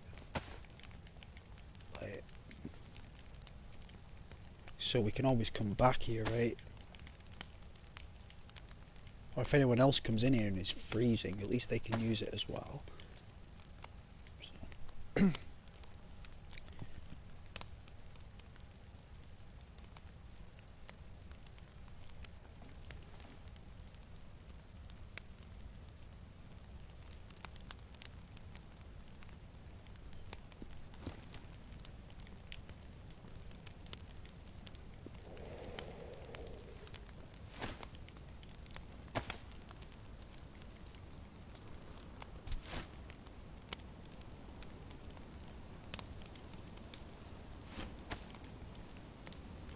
Oh, do we need to...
Wow.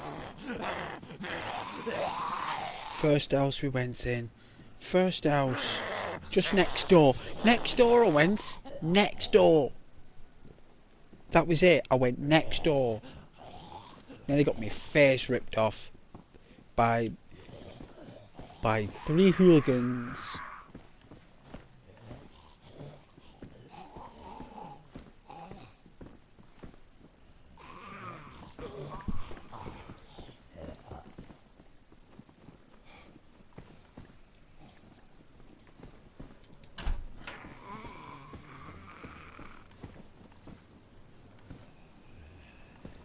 No jacket. They're throwing up now.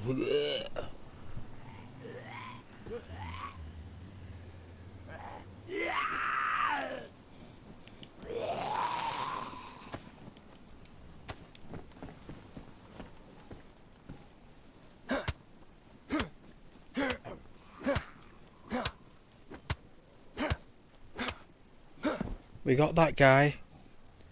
Who's next?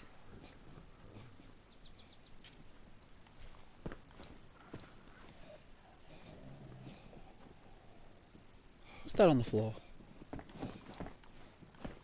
Oh, it's light. I thought something had spawned in.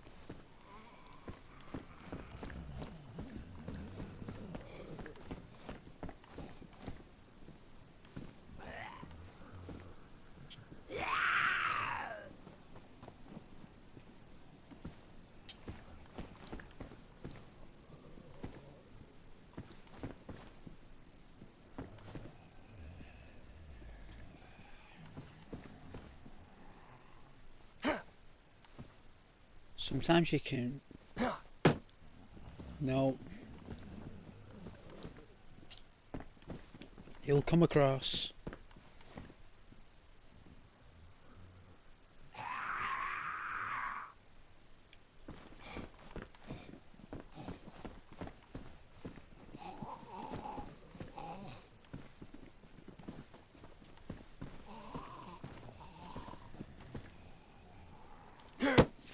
Oh.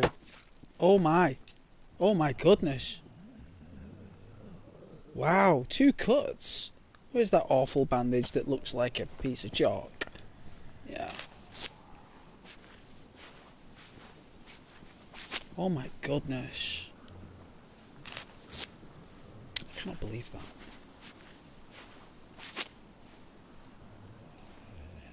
Well, it was either my hands or the gloves.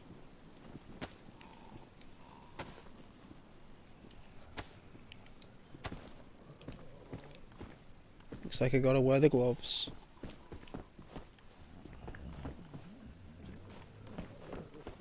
I did hit him though.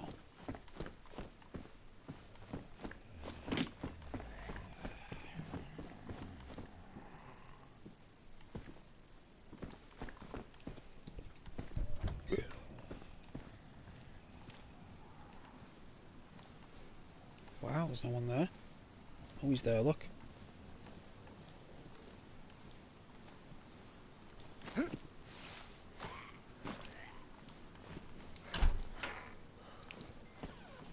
Later, suckers.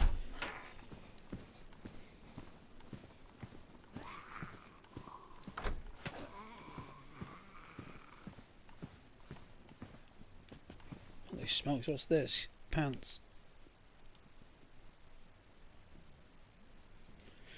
Okay, we need to rip this up. Let's have a look. Stone knife. Pristine. I think it's this one we gotta use. That up into rags. Oh.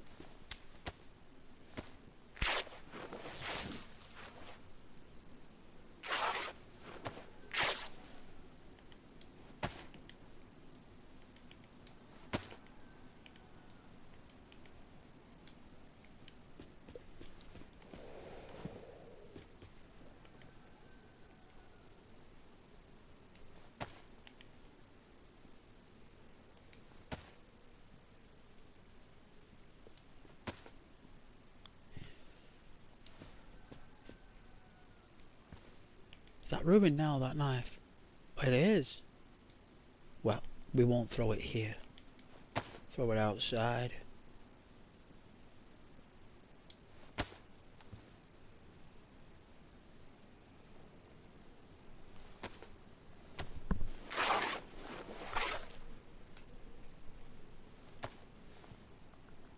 Oh, jeez, why won't it do it?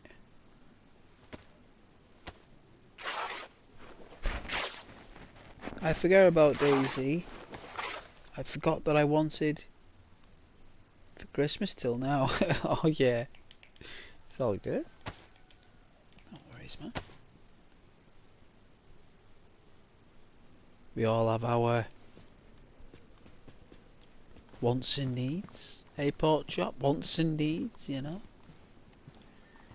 Everybody's got them. I'm sure you had a lovely Christmas though, and you got something you really liked. I loved my presents at Christmas, me, when I was a child. Oh man, they were so good, because you never got nothing all year apart from your birthday, so you just had to wait all year until your mum and dad bought you something. Do you know what I mean? Like, if you did really well at school, you just get like comic books. And I think if I did really well at school, you just get a game at Easter. You just get a computer game at Easter. You know, if the teacher phoned up my mum and dad and said I was doing well, I might have done something, and they said they're going to give me this, or I got a certificate or something. And my mum and dad had come into the school and stuff while I got it. Like, you just get me a game because my mum used to be able to talk to all the other mums and stuff who were there, my dad.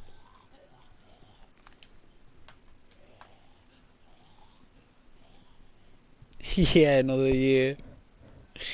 Yeah, another year goes by. Another Christmas tree. Yeah. Yeah, you'll find that pork chop. You know, those days are meant to be only once a year because that way we appreciate it. You know, like for example, in certain times in life, Christmas would have been everyone would have had food. No one got presents. It's just on that particular day, everyone could eat food that wasn't normally served all year. You only ate that kind of food on that one day. And you experienced it on that one day, and then after that, You know, that was breakfast. Then you went to church. You spent all day in church eating. Everyone like singing hymns and talking about Jesus and stuff, and Mary and Joseph. And then, you know, the three wise men and all that stuff. They would have gone into more fairy tale type stories for the children, and, you know, because it's Christmas. Wouldn't have been as a serious session, you know. I mean, they would have had some, you know, places that were serious, but, you know, Christmas was all about it being, you know, it's all about newborn babies. And it's all about, you know, the greatest gift in life is when you have, like, a newborn in the family. Or even friends, right? Like, if there's new life in the world, that is the greatest gift of all, right? And it's not like trying to say you got to have a baby on Christmas Day to really truly experience that. It's not trying to say that. It just means, you know, for example, the greatest gift that, like, humanity has ever experienced is a newborn. And that's what Jesus is all about, isn't it? In the stories, it's all about newborn on that day, and on that day, everyone gave gifts for the newborn baby, right? No one was asking for stuff in return, right? No one was saying, "Yeah, hang on a minute. So if I come in, I give you this. You know, like 3 months down the line, will you give me a discount on like your carpentry or whatever, you know, or whatever you're selling?" There was none of that, right? It's like, oh, I heard you have got a new child in the family, a new baby. Yes, we have. His name, you know, is, for this example, Jesus. And you know, and it's like, wow, congratulations. Here is a gift, right? That is what Christmas is kind of supposed to be, right? That's the meaning behind it. It's all about family. Really, it's all about appreciating those around you at that moment in time, what you've got. When you look around you at the dinner table and who is sat to your left and your right and in front of you, you know, who are those people? And then you love these people, right? That's a gift. You're giving to them is your love for them, right? You know what I'm saying? Like that, like the love from people is a gift. Like, it's invisible, right? There is no kind of physical energy bar that fills up, says, you know, I love you or whatever. It's not like you can see it, a love meter. It's just there. And love from a member of the family, from someone who wants you there, right? Someone who actually physically and visually and spiritually wants you sat there next to them to share and break bread with them on the most important days of the year, right? That in itself is a gift. You know, because they won't be like that with everyone else. They're not going to give that gift to anyone else. It's to you. And it's only to you from them. Everything else is just all light and energy around you, right? It's all just flying around you at the speed of light. And all of a sudden the speed of sound also interrupts your, you know, whatever you're doing. So you got all this light and all this sound, and then all of a sudden you can touch all these things around you. And you can smell everything around you and taste everything around you. Right? All these senses that you have. These are gifts as well that you have. All of these senses that you experience. It's all magic. It's all a gift to you. And especially for you, because you know what? there are lovely human beings out there, like the most loveliest and kindest of spirits, right? That don't have those senses. They are absent of at least one of them. Whether it be their hearing, which affects their speech and their balance and everything, the vision, which can affect everything, and then, you know, everything else with the senses as well. Some people can't smell. Some people just have never been able to smell. They were born with no smell. They'll never know what smell is. Just haven't got any smell. You know, we go around, we're always smelling everything because we're animals. We're smelling and we're looking and stuff like that. And, you know, we don't see these things as gifts. Well, they are. You know, that's how I'm looking at Christmas. You know, like the fact that, you know, I'm able to stream, and, you know, I'm just taking a short break here, but it's the fact that I'm able to stream and that we're able to do all these things. A lot of people can't do that.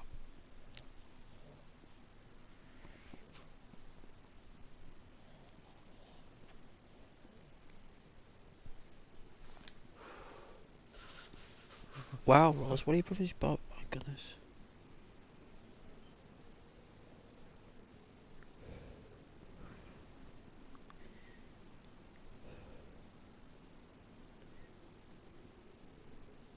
Don't know what to say. This is what I'm saying. You see? This is where Ghost is coming from.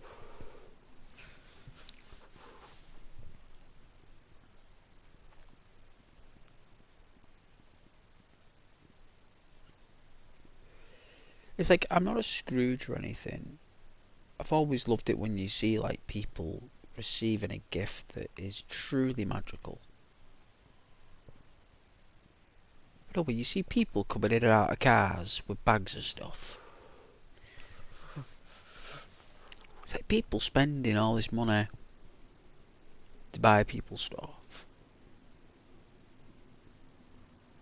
And I think I said at work to someone, I said, it's like all these people, like, buy all these people's stuff to, like, be mates for that year. So basically, the way it is sometimes, like, at Christmas and stuff, you get, like, these families who are, like, friends and mates and that.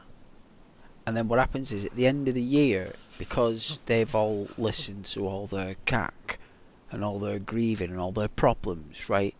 And they might have helped him on a few problems. They might have known someone who knows a guy, or this guy's car might have broke down, and this guy knows this guy who like will fix it for free.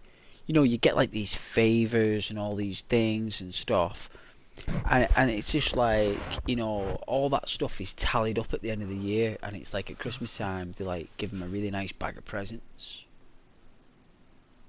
You know, to like thank you. You know, but like your brother there, who is absent of limbs, who will never be able to use or know his hands, right? Like, how can anyone even think about what to get, or to even like for Christmas and stuff?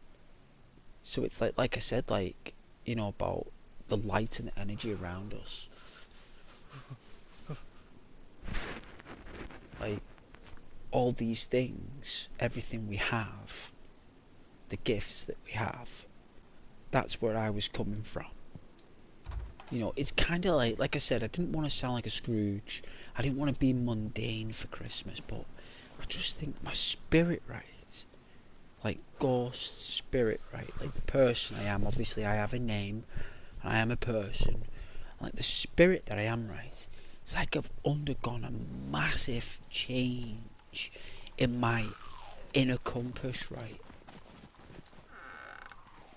Like a spiritual compass. Like I've mentioned a few times on the stream about like my spirit animals and your power animals and stuff like that. And I've always been like the koala bear. You know, that I've always believed in the koala, and I always loved the koala bird. It'll always be in my garden, you know, my thoughts, you know, of the spirit. But I've just undergone a massive, like, perception change in things that I really appreciate. It's kind of like I was walking around the park, right? And you know, like when you're walking around the park and you can smell the leaves on the floor. Like you'd be walking, and it doesn't happen all the time. There are certain parts of the woods, like a pathway, like it's like a woodland walk that people go for, like a relaxing walk around the park. And there's squirrels and stuff like that, and wildlife for you to take your mind off things. And you'll be walking, and there'll be this area that's just like abundant in this smell of leaves. And I was just stood there, like, it must have lasted, you know, before my nose became like absorbed to the smell. Your brain becomes overdosed with it, and it just becomes part of the air, right, that you're breathing. That short moment there, and I was walking through this path, and the smell of the leaves just entered my space, and I was just like smelling those leaves. I really appreciate the fact that it lasted for about 6 to 7, maybe 8 seconds. That's a long time, that, for a smell. It's a long time. Have a good old, you know, just inhaling nature. I really liked these natural things that are happening, and when I saw like this couple of little birds flew down, and they were hopping and skipping around each other, like this little dance they had with each other. These two little birds just dancing around each other, talking, like whistling and chirping, little tails going, like one's going yeah, like talking with its tail. And like this other bird's there, like doing twirls and stuff. He's going crackers, and then they fly off, and they're gone. Two little birdies just landed, had a little chat, and hey, they probably said, "Hey, what a fly that was! What did you get on that? What did you get? Well, I got this, and I got that. What did you? I got that one. Nice. Should we go to the next garden? Yeah, let's go." They're gone. And just like these little dudes, you know, these little birds just teamed up together, like two little friends there, like just like, you know, helping each other survive in the world by foraging with each other, getting each other food. You know, that's what they're doing. You know, that's what they're doing. They're helping each other. You know, and that's why those animals are still around. It's because of that reason. Because they all help each other. They all help each other out. They all know they got an hard deal. You know, like we all have, right? You all getting hard deals, right? Everyone. And we're all in it. We're all in it. You know, that's why dogs are so happy when they're in your life. You know, when a dog knows it's in your life and it's part of your life, it's, you know, it's part of something. A dog yearns for that. A dog is born for it. It wants that as soon as it becomes aware.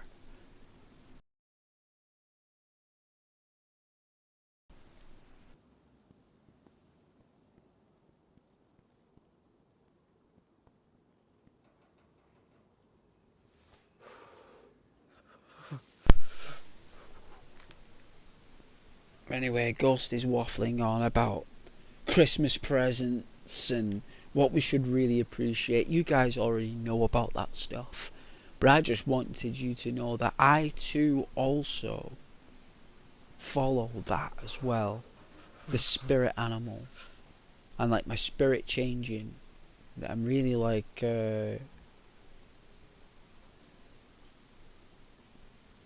you know, really magnetic to the planet, you know what I'm saying? Like becoming more magnetic with like things going on around. Like there was a tent today outside the shop. A tent. Actual tent. Don't even know what I was doing there. Like, there's some person there who's like in a tent, like living in a tent outside a shop. Like, there's someone in there.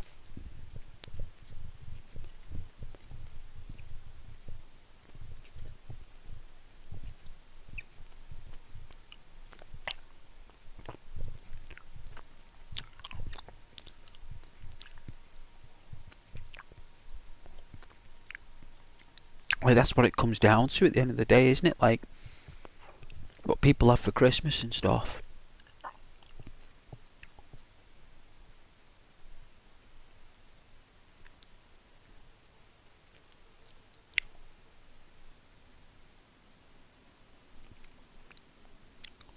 Like, some people are living in tents outside of a shop. You know, this is like New Year. This is like over Christmas as well. And you know what? It's been a really warm winter, right? Been really warm. I'm not going to lie to you. It's been really warm winter. And it's kind of like quite fortunate for those people who are homeless over Christmas and New Year, because when it gets to them sub-zero temperatures,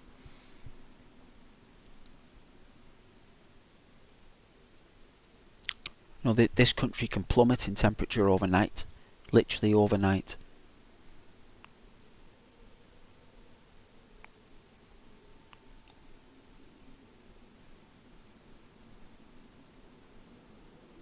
Well, we can tell that Porkchop had a really nice Christmas because he wants Christmas to come again. So he obviously had a good time. But what he really loved, Rose, what he really loved, or she really loved, whoever Porkchop is, it's all about spending time with family and Christmas, you see. It's all about being part of that Christmas kindle, you know, Father Christmas and everything. And the magic about it, going back to when you were young and stuff. When you believed in that. When you believed in Father Christmas. You know, there was a point in our lives, you know, depending on where people are from, people have different beliefs and stuff, I know that, and there are different looks at Christmas in different places. I don't know where everyone looks at Christmas from, but I know there are different ways. But I know from here where I am, you know, it's all about Father Christmas, you know, and the magical world with all the people making toys. It's fantastic, a fantastic example of giving. You know, it lets you know that stuff doesn't just appear. You know, it's made, and there's always a boss behind it. You know, and basically the sleigh that Father Christmas, you know, uses is basically like all the trucks and all the cars that deliver all the stock and the presents. The postman, the heavy duty drivers, light duty, whatever it is. You know, the reindeers represent the, you know, the appreciation for all our livestock. Because without livestock, we won't have any food for Christmas. You know, the reindeers represent a fond abundance. I mean, 8 reindeers will grant you a massive harvest. I mean, if you're looking at it from a resource perspective of Father Christmas, you know, you've got to think how far them resources will go. And then you've got like the actual bag that contains all the magical infinite amount of equipment and presents, which is like your Amazons and your eBay and your massive corporations. So it's a huge symbol of retail, Father Christmas. He started as like a prophet of someone who ensured people were fed and had gifts at Christmas for all those families that had nothing, basically. And reindeers got him through the bad weather, didn't they? They used to help him through.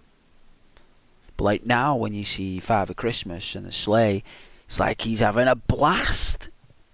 Father Christmas has had a few whiskies before he's gone on that sleigh. He's having a wild time. He's that smile on his face. He's so happy to do his job that he's willing to go out on the most coldest time of the year and drop off all the presents for everyone, right? The entire planet.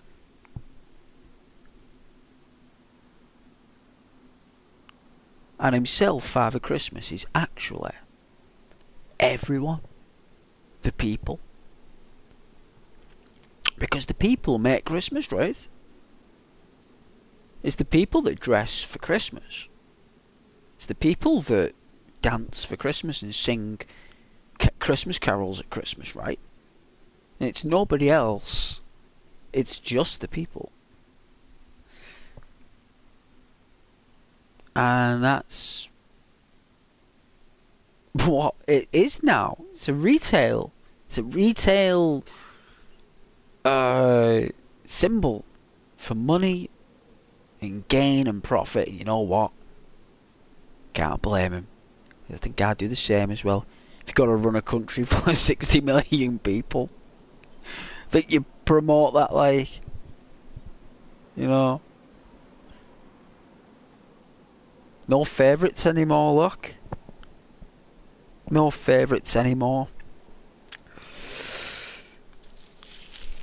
Yeah, I guess no one likes to talk about Christmas like after Christmas has just been done. Some people are glad to see it done, I suppose.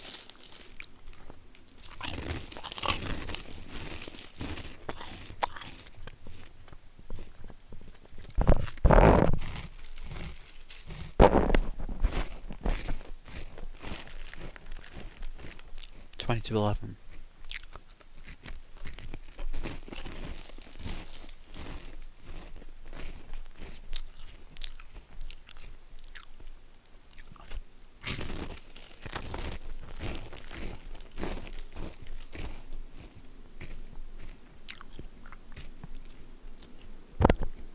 A friend sent me a message the other day and want to join the party, like,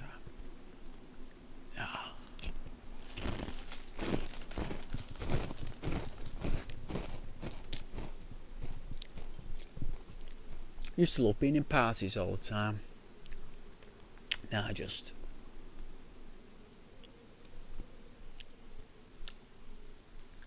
don't.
Oh.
I don't know if it's got back in here.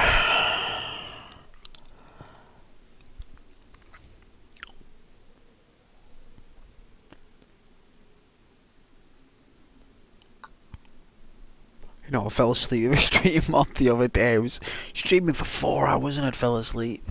I was that tired. That's why I've needed a break.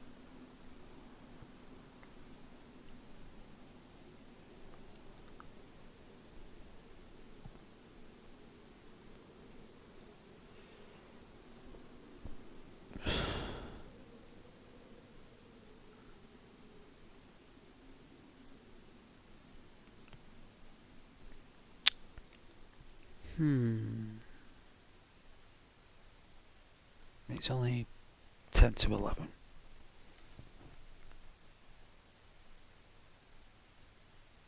Oh, you figured I did? I did. I fell asleep. And you know what? It all happened within, I'd say within 5 minutes. I remember I said, right, I'm going, I'll catch you guys later, right? And then what I do is, I think what I did is, I think I pressed the button you press to end it, removed my headset, right? So unfortunately no one could hear me sleep, which would have been funny, I suppose. Then what I did was, I must have just lay there and just went, poof, like, gone, like sleep. Like I must like close my eyes and then like 3 minutes later, sleep. Sleep.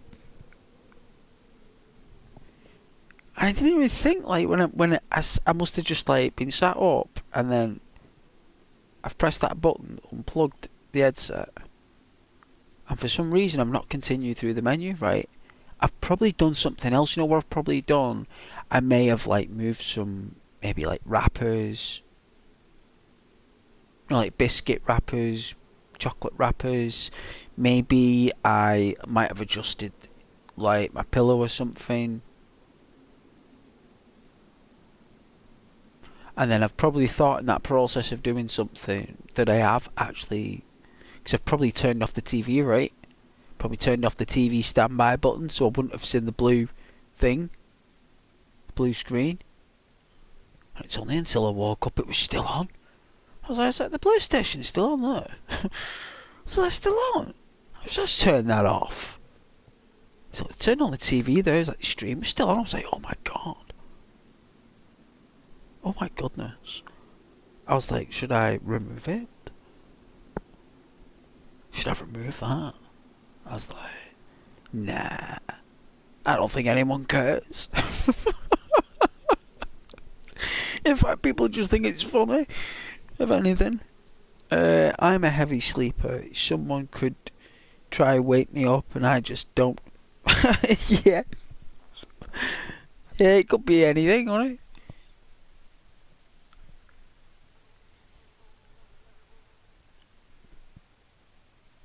Oh, like, I remember one time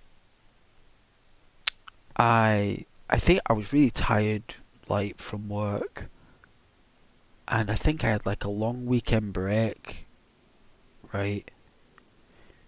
I was like 4 days, and if I remember rightly, I remember I came in from work, I had 4 days off. That night I went to sleep at like 1:30 or something, and I woke up at like about 9:30, right? That's about 9 hours sleep, right? About 8 hours, 8 hours and 20 minutes, right? But that day, right, at round about 2 o'clock, I fell asleep. I was knackered. Like I'm talking like by 12, 1 o'clock, I felt really tired. I was like I was a bit worried at that point. I was like, wow, this is so odd. Like I've never been this tired at this time in the day. That's very strange. So anyway, I did what my body was telling me. It needed sleep, right? So I goes to sleep, right? And this was about like 2 o'clock, 2:30. So I've been up from like 9:30 till 2:30. So that's 9 till 10, 11, 12, 1, 2. It's about 5 hours. Just over. So then I went to sleep again in my bed and I woke up at 9 o'clock at night. Right? So that was like 2 o'clock in the afternoon till 9 at night, right?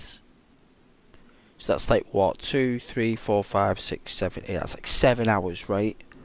So I'd slept 7 hours, woke up at 9, and this was on my first day off that I had. Woke up at 9, had a cup of coffee, right, and I think I played on my console, and I went back to sleep again at 12.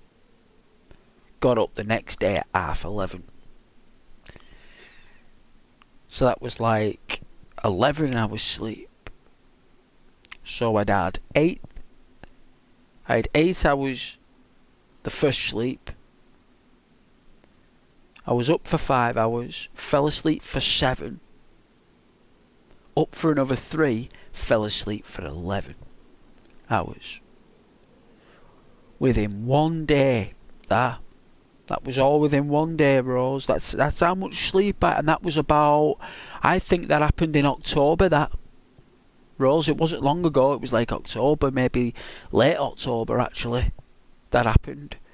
And I remember I actually phoned my friend, and I told my friend about my sleep pattern and what happened, and it's only until I phoned me auntie, and I was really concerned that I was really tired. And I said it, and she said, have you been staying up very late on a consistent basis? So what do you mean? She says, well, say, have you been having like 6-7 hours sleep consistently for like a few days and then catching up a little bit on weekends? I was like, yeah, pretty much. It's like, well, there you go. She says, every hour that you miss of sleep, you've got to sleep back 3. For every 1 hour you miss, she said. Because your body needs to get that energy back, and it takes 3 hours sleep to get that one energy lost, right? Costs 3 hours sleep every 1 hour you push yourself, she basically told me. And she said what had happened was, she said, you'd probably had so many late nights and so little sleep without knowing it. You felt alright, but what's happened is your body's asked for it all back. Your body's just like, all in one day, just said, I need this back. Like you need this sleep. It's you haven't slept what I need to function. The brain's telling me you need more of that. Shut eye you do, so I can function. Ghost, stop staying up too late because I can't function properly. You need to function. It's like, yeah, okay, I'll sleep. So I think I had that 11 hours sleep plus 7, right? So that's like 18 hours, right? And then plus like what? Another 8. But only 6 of those. Oh yeah, it would have been 8 as well. So that's like 26 hours sleep, that. Yeah, it's terrible. I'm terrible for it though. It's because I got sent to bed really early when I was a child. And like early teenage years, got sent to bed very early. So when I became an adult, just rarely went to bed. Stayed up.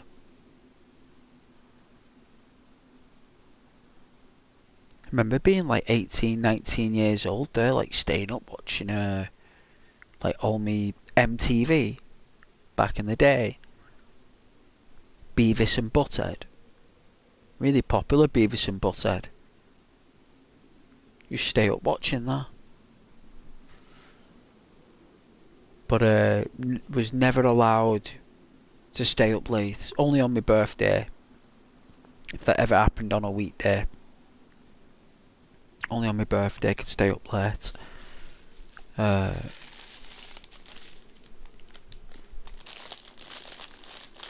But yeah, because of that, I stay up dead late now.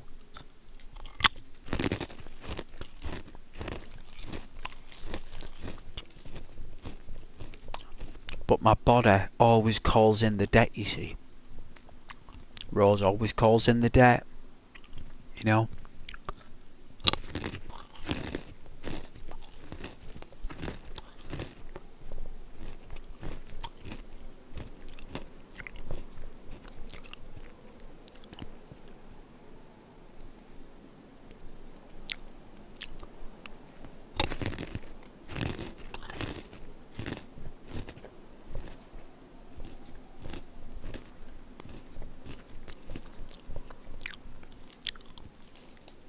best thing make you sleep anyway is how you enter your sleep area.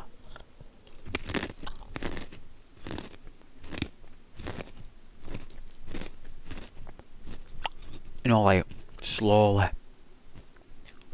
You can't just be like waltzing in there, jumping around, jumping into bed, can you? Like just trampolining on it. You can't heavily sit down on the bed. No, you gotta like walk, approach your sanctuary with peace. Open the door gently, close it gently. Softly walk to your place of sleep. Gently sit down, but before you do, you gently remove the quilts, right? You're like, whoosh, and then you gently sit down and gently enter your sleep area, and then you get comfortable, and then adjust, turn off the lamp, sleep. Deep breaths, calm, gentle stomach energies, nice and warm, cozy, comfortable and safe. Land of dreams. Nothing better.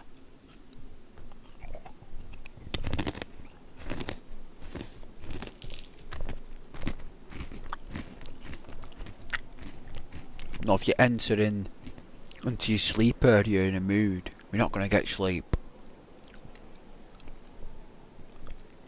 You have to burn out that stuff in your head.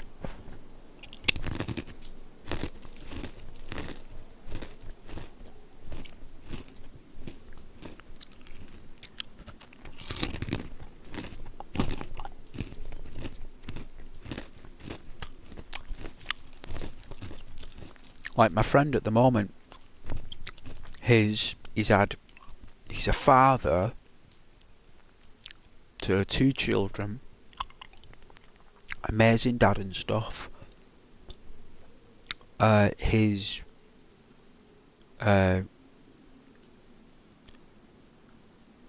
basically the mother of his children ended up dumping him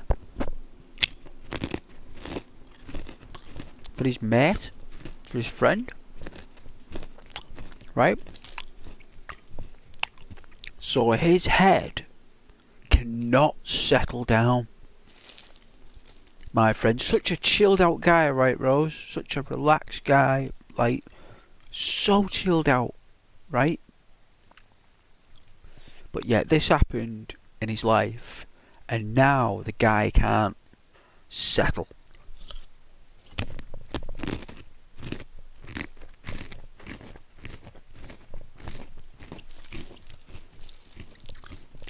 And he's telling me this stuff, and I've got no answers for that, unfortunately. And I remember saying, I think the only thing I could say was, I said to him, I've got another friend who went through similar circumstances there. I know exactly where you're coming from. I've heard it from another friend.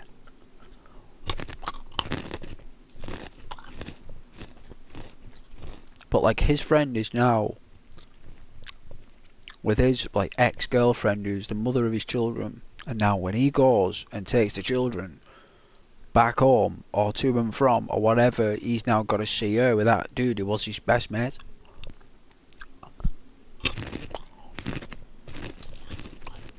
And he said to me, I can't sleep lately. Ghost. I can't sleep lately. I was like, I'm not surprised. Don't you worry about it, we'll all burn out soon. The shut eye, the kip is coming. When you settle down, your body will catch up. It's going to take a while. So now he has to go through many nights of insomnia. Because every time he's settling down on a night now, he'll be thinking back to that. And he won't be able to think of nothing else.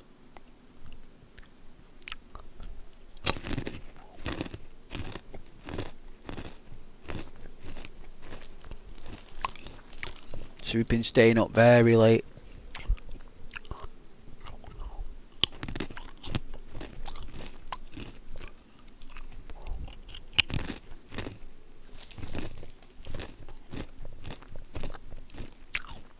That's why I try not to let things bother me, right? You know, like I remember I was dating this girl, right? I was dating this girl. And I was sat there. And she's like... And I'm going back about... It was before the pandemic. Must have been a couple of years. She was a nice girl. And she's like... I've met somebody else. And I said, really? She's like, yeah. I've met somebody else. And, you know... I can't remember it word for word exactly. Because I can't really remember. But she did say... I've met somebody else and it's just not working out between us, she said. Oh. I said, you're right. I said, you're right there.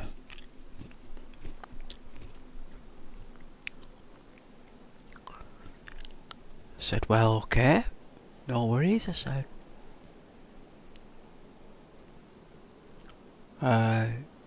I wish you all the best. I said, I'm going. I said, I'll see you later. She never said nothing, right? She never said anything. Right? I just left. I was happy, right? Because when I got home, I put on the PlayStation 4, right? I wanted to... I really wanted to play that DayZ Gone. Right?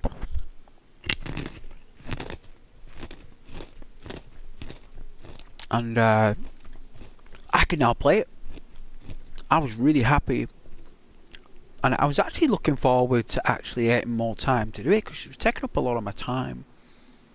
She was a lovely girl though. Her name was Kimberly, right? Her name was Kimberly. And she had beautiful red hair. Green eyes as well. I'm blown away by that. Absolutely captivated I was. But you know what? I always remember my grandma saying to me,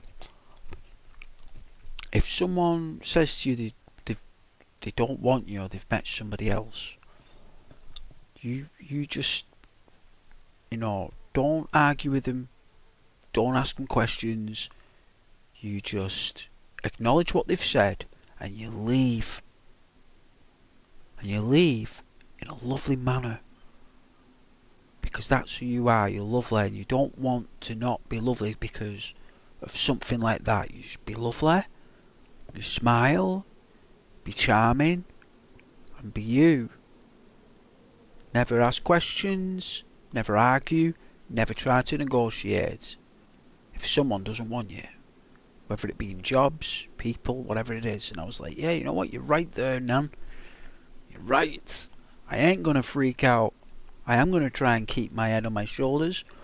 And you know what? Must have been about maybe 4 days later. She was phoning me up about like this dude. I don't know, took her money or I don't know. It's about money or something. I didn't know because I was too busy playing on my computer game and this girl wasn't important to me anymore. Right? Because this girl just removed me from her calendar for some other guy. He was better than me. The grass was greener on the other side, right? This guy had more than what I have, and that's okay. Because that's her preference at that time. And that's alright. Hence why I was so really awesome about it. But these thoughts came back later when I was playing on my DayZ Gone. You know, and I'm actually thinking about it. I'm actually going, hang on a minute, like she's phoning me up now. And that's when I was thinking about it. Like, hang on. I was like, who's that? And like when I looked at it, I just kind of looked. I was like, that number's familiar. Because I removed the number from my phone. Removed everything from my phone. I moved on. I ain't dipping back in that pool, you know. It's done. But like, no, like, I got the phone call. And I wasn't answering it. You know?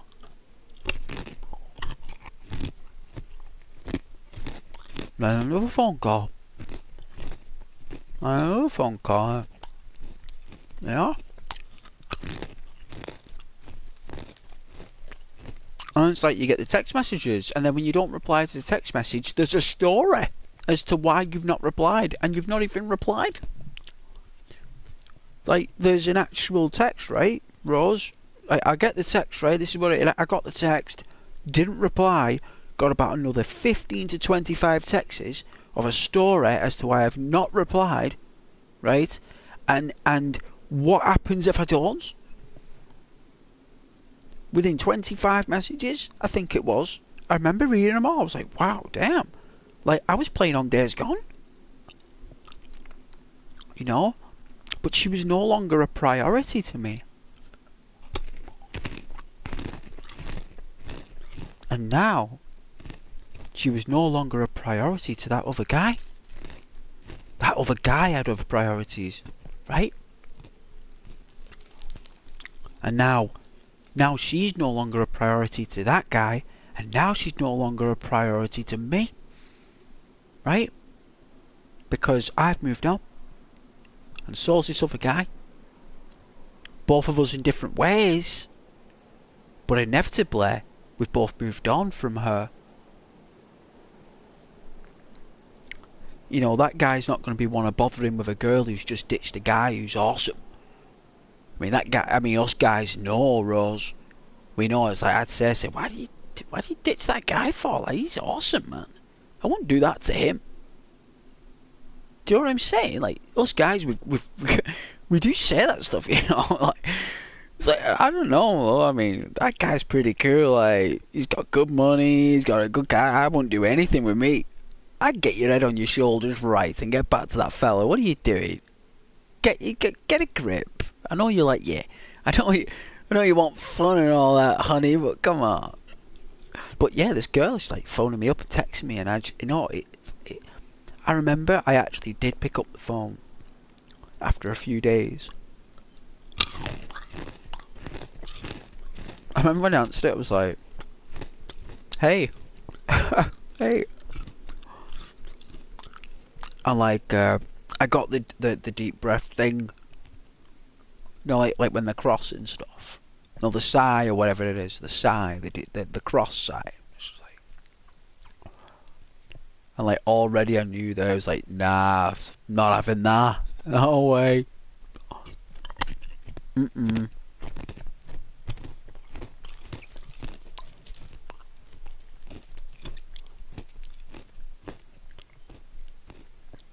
Being extra sweet on the phone and all that after she did it, like, even though that's what she was feeling, she was being lovely because she wants to go back to that position before we were in that cafe place or whatever. I don't even think it was a cafe. I think it was a library. I don't know. I can't remember. But she wants to go back before that and pick up where we left off as if she never said anything. Right? She wants to turn back the clock and change everything to the way she wanted it before she said anything.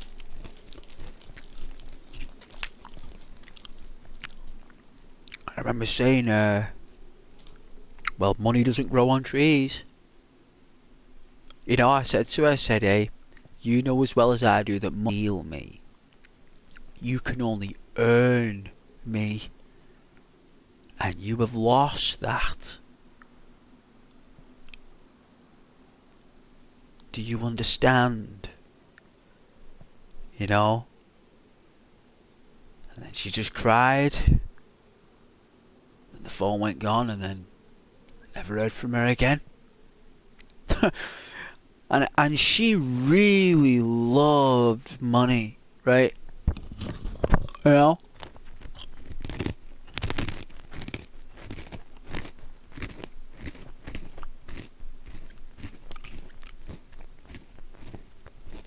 Yeah, just move on. Tiffany has 4 children. Wow. Tiffany, you're a legend. Well done to you, mother. Well done to you. Amazing, Tiffany. Yeah, and that's what I do now, Rose. Don't get upset by it, you know?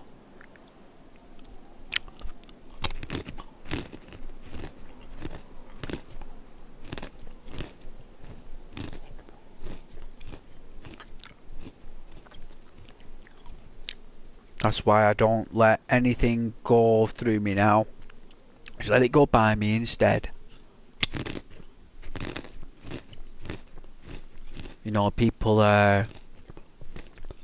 you know, some people have good friendships, you know, that you're not part of. It's the way life is.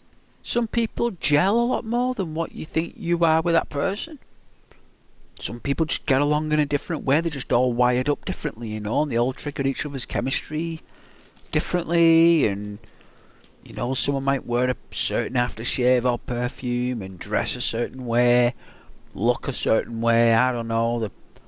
The preferences and the differentiation between every desire or every kind of natural want or need, that it's an infinite amount of possibilities.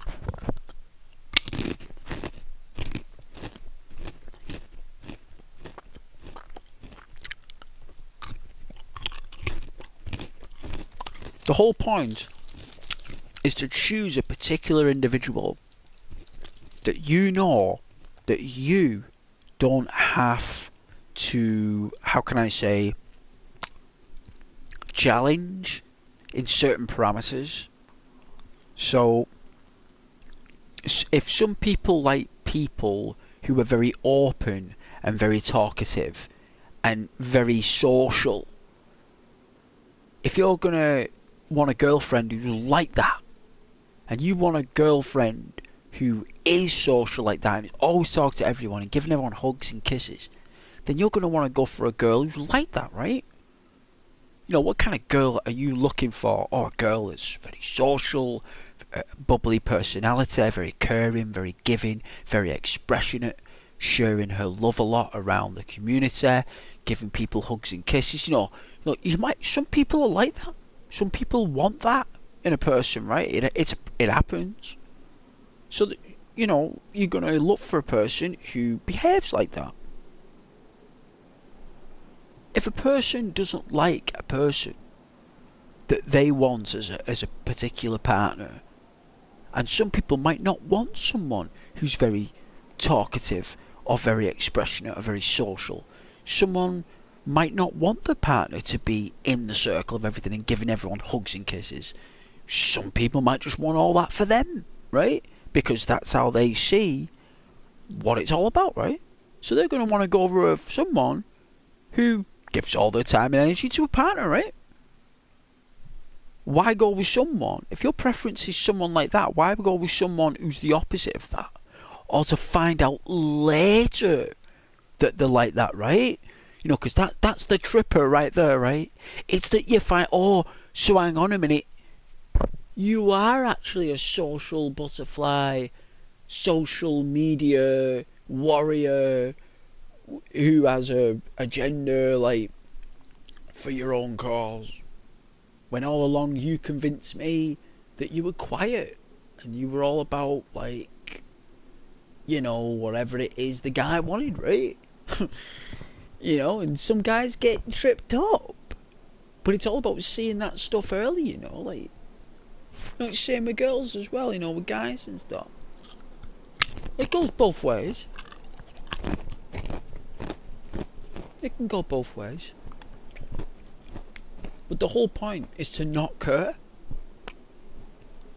No, you do care. You do care, like, because you care about the person and, like, the person, right? But don't care about the decisions about you, right? When it comes down to rejection or putting on hold.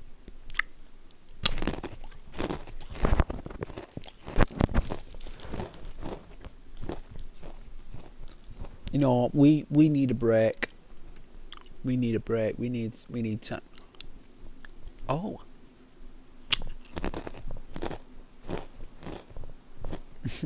All right.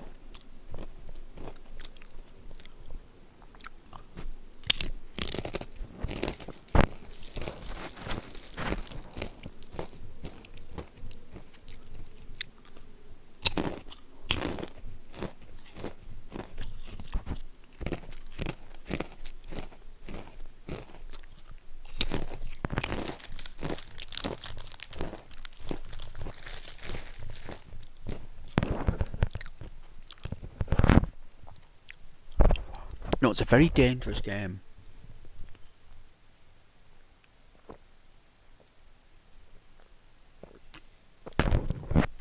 I'm getting mixed up with someone now, right? This is how I'm looking at it. Some people hook up with people all the time and they're doing cartwheels. Well, good for them. But I tell you, if you're a personality like me, like, and you start giving all that energy to these people, and you suddenly stop doing it, I tell you something, the repercussions are absolutely jaw-dropping. That goes for friends, family, anyone. As soon as that stuff stops, you would not believe it. It's like, for example, Rose, if you're still listening, love, if I stopped speaking to people on the chat, if I stopped acknowledging people, you imagine what consequences would come from that. You heard from that person the other day who, when I didn't see the chat, how dare you, don't you ignore me? Ignore you? You lucky you're even still there, talking on the chat. You're lucky I've not even banned you, but because you're a child, or an adult pretending to be something, then, you know, I'll give you the benefit of the doubt if you are, but, like, you're underage, clear off, or you'll be banned. But just, like, the actual action and words from them, where are you? Why aren't you talking? Like, what in the Lord's name? Like, if anyone speaks like that to anyone on this channel, Rose, you definitely remove that. Like, you don't even say, like you can say to him, shut up. You know, if they're saying to anyone, like, you, like, demand them to talk to them or answer them, or even to me or Charlie or anyone, just tell them to be quiet. You know, I mean, I don't mind doing it. You know, but I might not even be in the zone to do that. I might be on my mad little crazy talking zones where I'm talking trifle. I don't even know what day it is, right? I mean, I might be on my wild talks. I don't even know what day it is in this, like, putrid, foul, like, just disgusting chat. Like, polluting my box of people demanding time and energy from people. It's like, clear off. But you know, these people know that when you're a lovely YouTuber, a lovely person, like some YouTubers, they're just brutal. They don't even care. They no time for that. But it's the reactions that they like, you see. They want you to swear to them and get angry on stream and lose your mind. Some people get off on that, you know. And there's no point. No point. Just like, listen, you failed to meet the regulations of the channel. Clear off. There you are.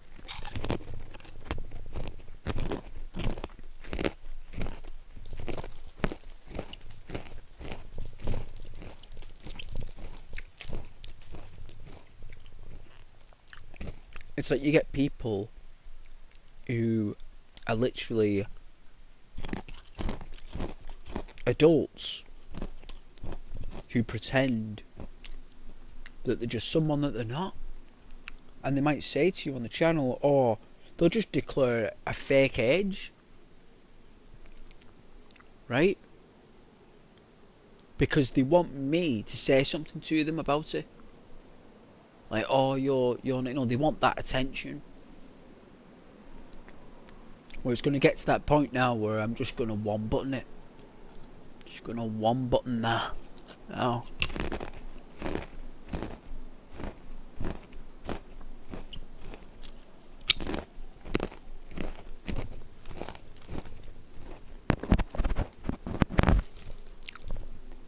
Yeah. Real awful people.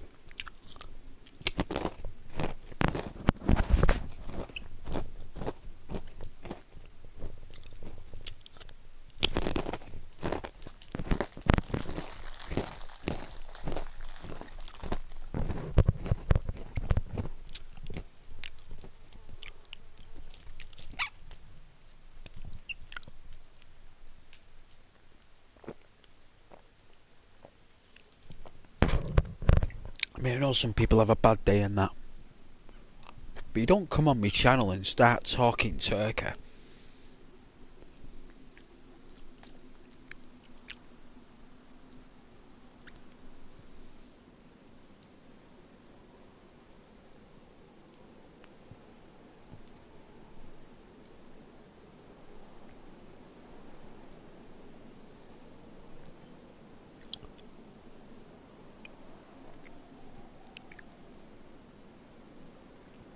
Can't believe Tiffany has 4 kids though.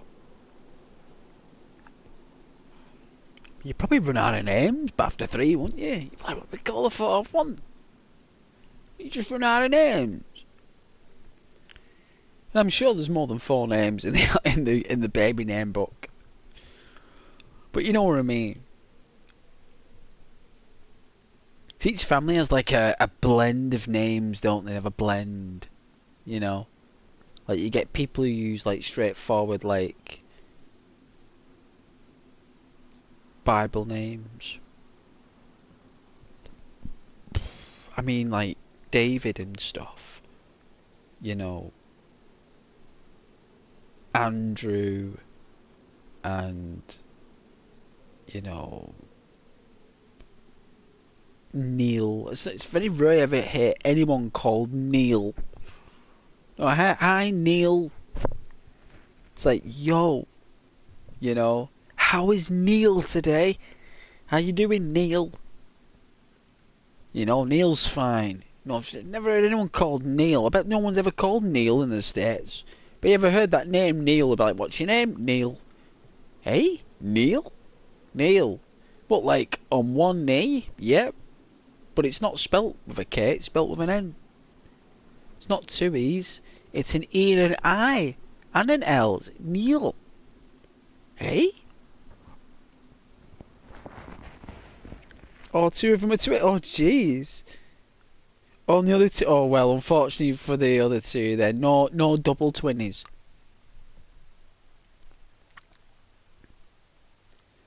No double twinnies.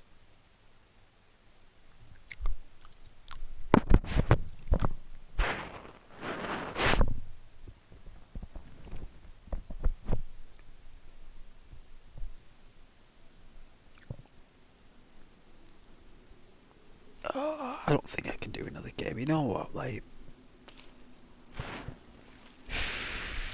I'm going to find a new game. I'm going to need to.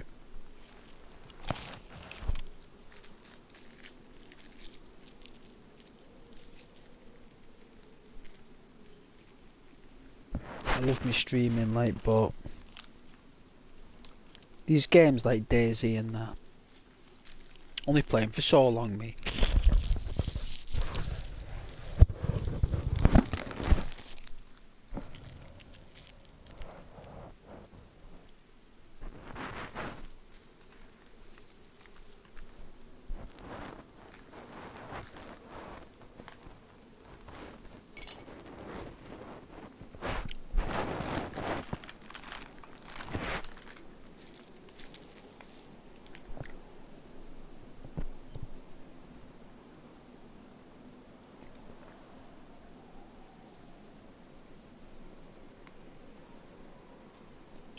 thinking what to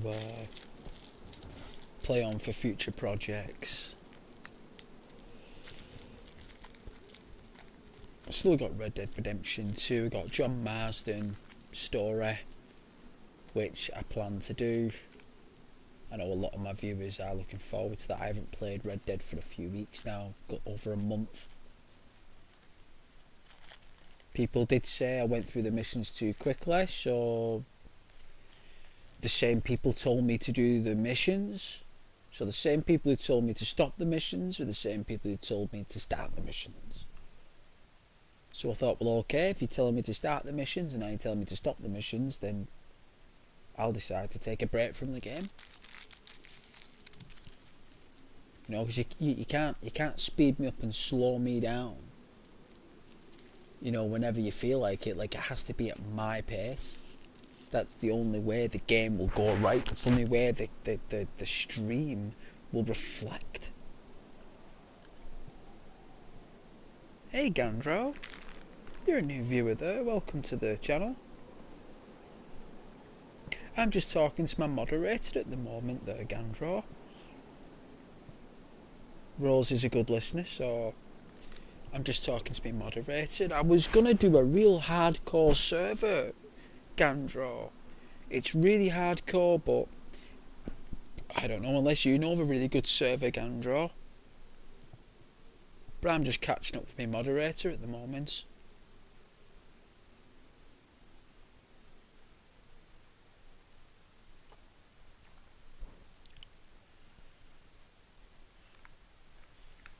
But I haven't really selected at the moment, Gandro. Ghost is still undecided.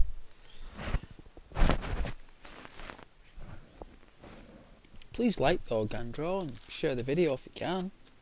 Be much appreciated, and subscribe as well, Gandro. You're always welcome on the channel there, you know. It's a lovely channel. You're always welcome. Want to catch up with Ghost?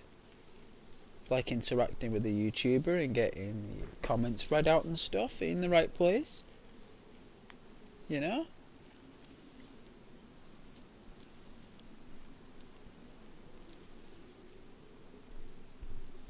It's just a small time server. It's tiny, it's small, it's nothing. It's like, it's on the YouTube scale of things, it's tiny, it's nothing, you can't even see it. But to us it's lovely. It's an amazing place. It's very small, it's very harmonious, and you know, it's open to viewers like yourself who just want to, you know, escape, you know, really busy channels. It's a lot more slower.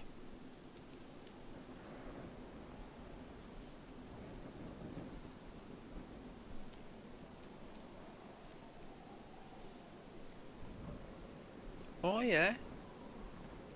Hey man, I actually never played any community servers. Well, you should, because they're really fun.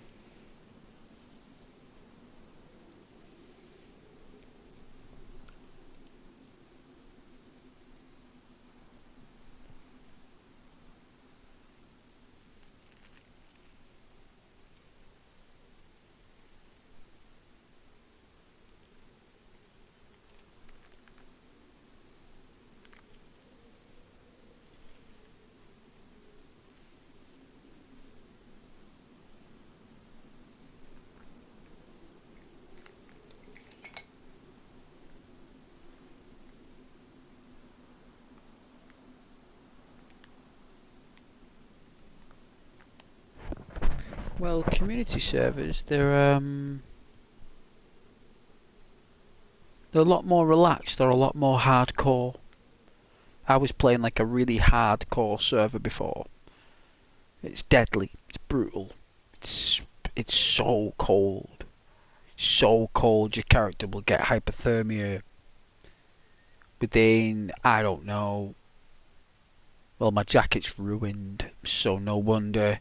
I'd say within 10 minutes my character's feeling the cold, so then it's just a matter of time before your health drains. that'll be like another 25-35 minutes. So in total you get about just under an hour if you're lucky. If you're lucky, if you're fully fed and stuff.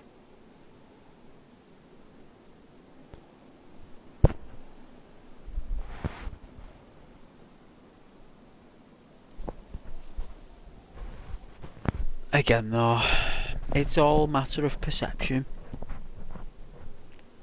Right? It's all about perception. So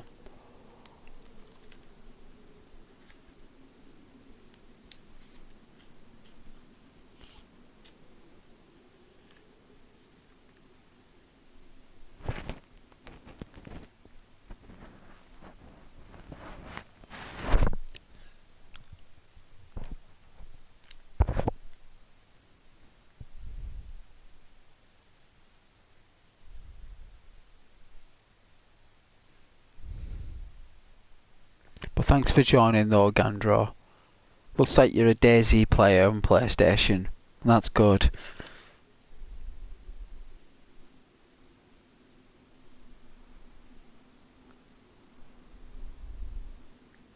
Unless you're a PC.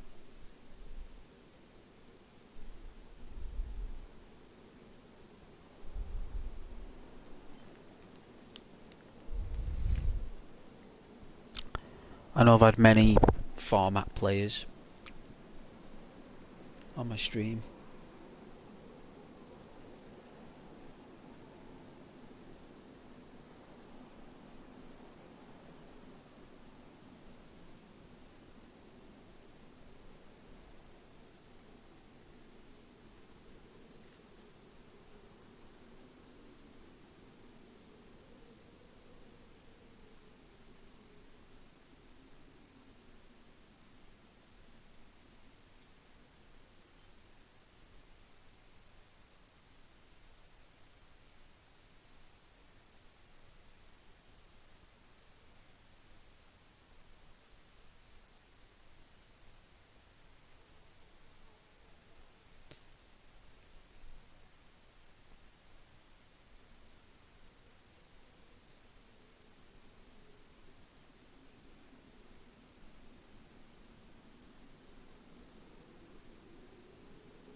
Hey Rose, Tiffany tells me that your voice sounds like anime girl from anime movies.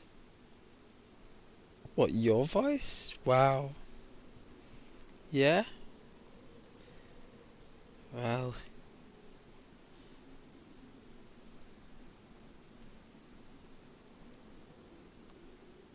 you gotta have a distinct tone for that, Rose.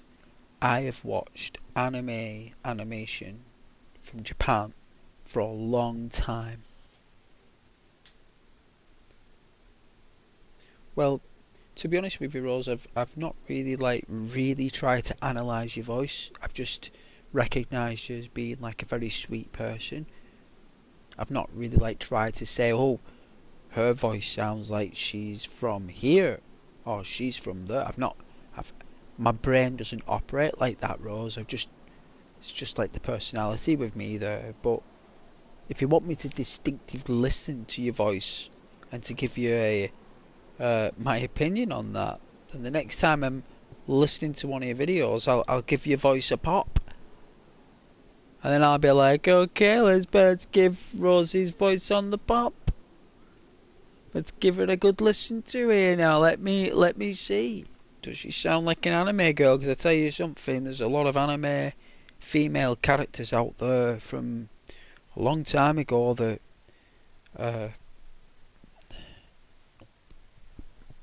very popular. They're normally as well Because it's all down to the Japanese creator who's picking the voices, and most of these voices are just like friends of friends at that time. It's people that they know and that, and people who need like some money and stuff. Oh, I know someone who's good at doing voices. I worked with this person in college. They're really good. They need the money. They need the job. Give them a call. You know, it's really difficult to find someone who can fit the role of already a voiced actor from another country, who's already got a voice, and the anime is designed with the voice in question. Like, it was made from the ground up with that script in mind, and already the potential voice of the creature before it was even done. Do you know what I'm saying? Like, they've already given these artists an insight.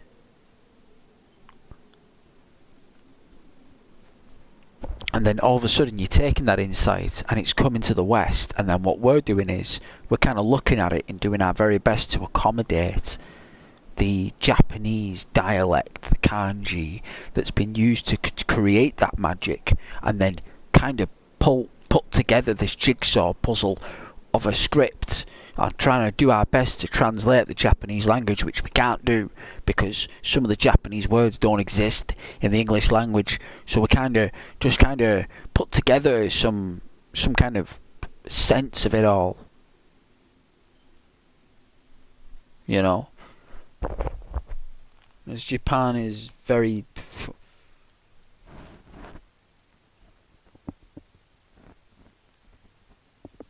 the female anime voices are very like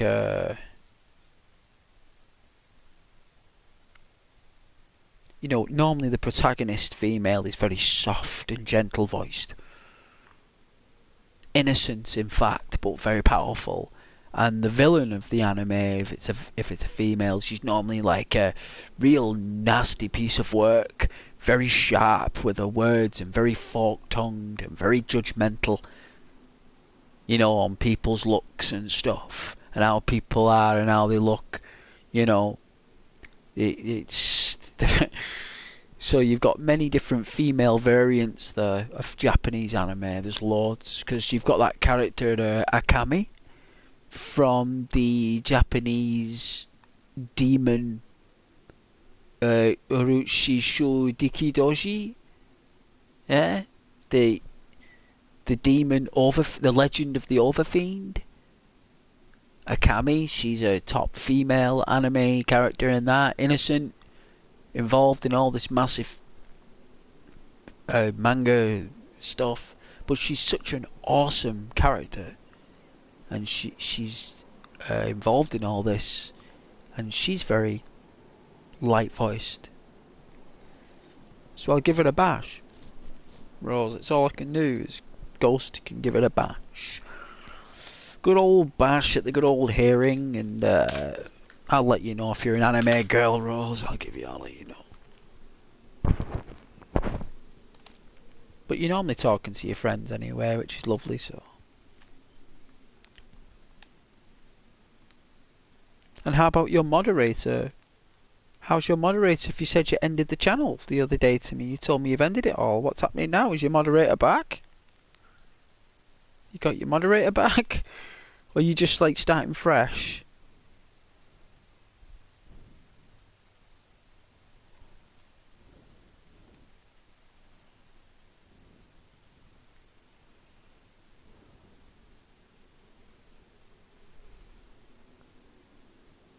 I bet your moderator was gutted there.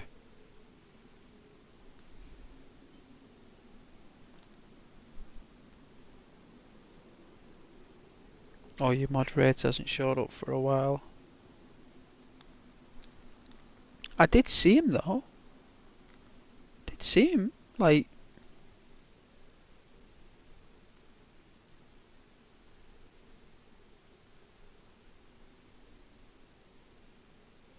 It's lovely though having a moderator like that, isn't it? Supporting your channel there though, Rose, when,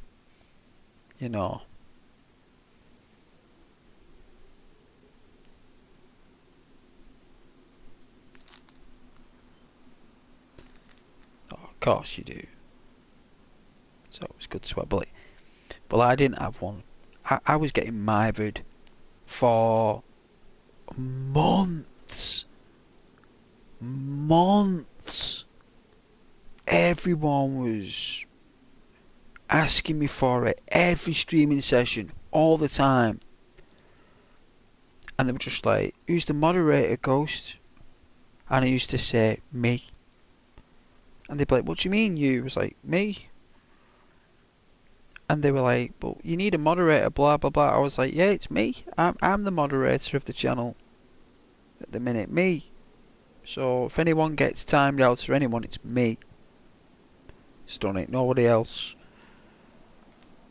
And all the people, every person that bugged me and asked me about it for months and months and months, the actual people that I actually made moderator were the people who never asked me.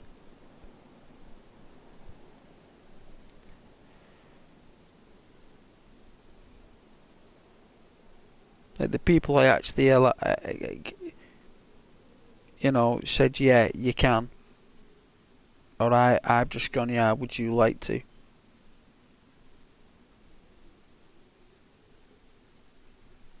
You know, but I've not seen Charlie in a long... He does come and go, but something must be going on.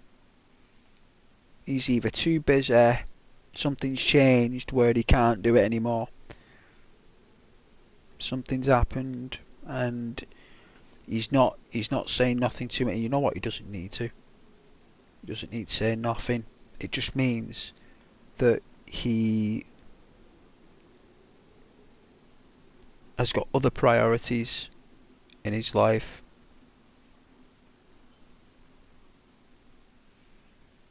But he's always been very polite to me, Charlie. He's never, or she, or they, or the person, never said not one wrong thing to me, not one negative thing. And just because Charlie can't make it, that doesn't mean that Ghost should give up on Charlie and just, right, okay, because you know, not saying nothing and hardly showing up, that doesn't mean that Ghost thinks negative. Even though it should be, to a degree, doesn't mean I will do. Because it's all fun, right? It's fun at the end of the day. It's a YouTube channel and it's fun.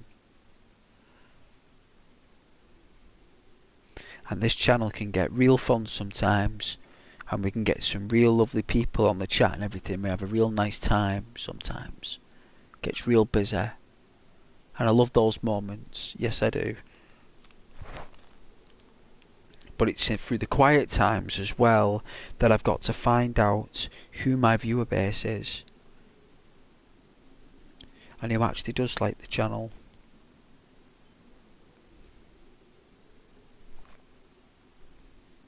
Because I do appreciate everyone's visit. I do.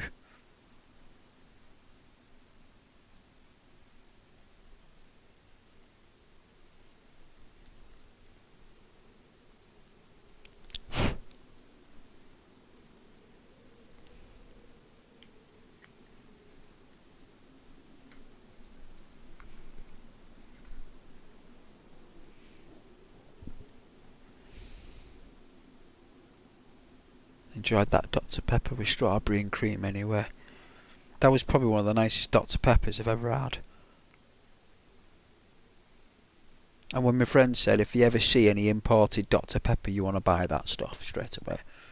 I was like, I will do. I will do. I will buy that imported Dr. Pepper. First chance I get. And I did it.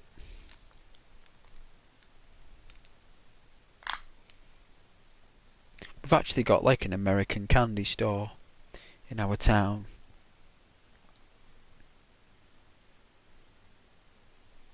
Just sells American candy everywhere.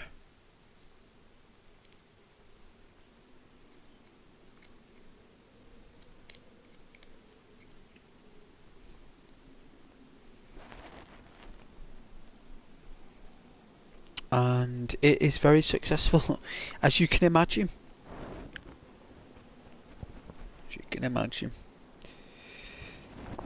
Anything to do with candy? Well, I like the root beer. I bought a root beer. It must have been about £3.50 for that bottle of root beer. It probably wasn't even worth $1. But you know what? I think that meant me getting that root beer when I got home. That sugar in a bottle.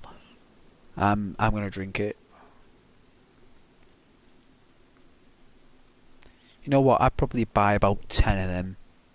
If I finished work on a Friday in the States there, and I was like, I had the weekend there, and I was like, what am I gonna do here? I've like got my games, I've got my stream, I've got this. Like, what else should I get? Like root beer. Okay, 10 bottles coming up. Like that proper root beer as well, like the proper stuff.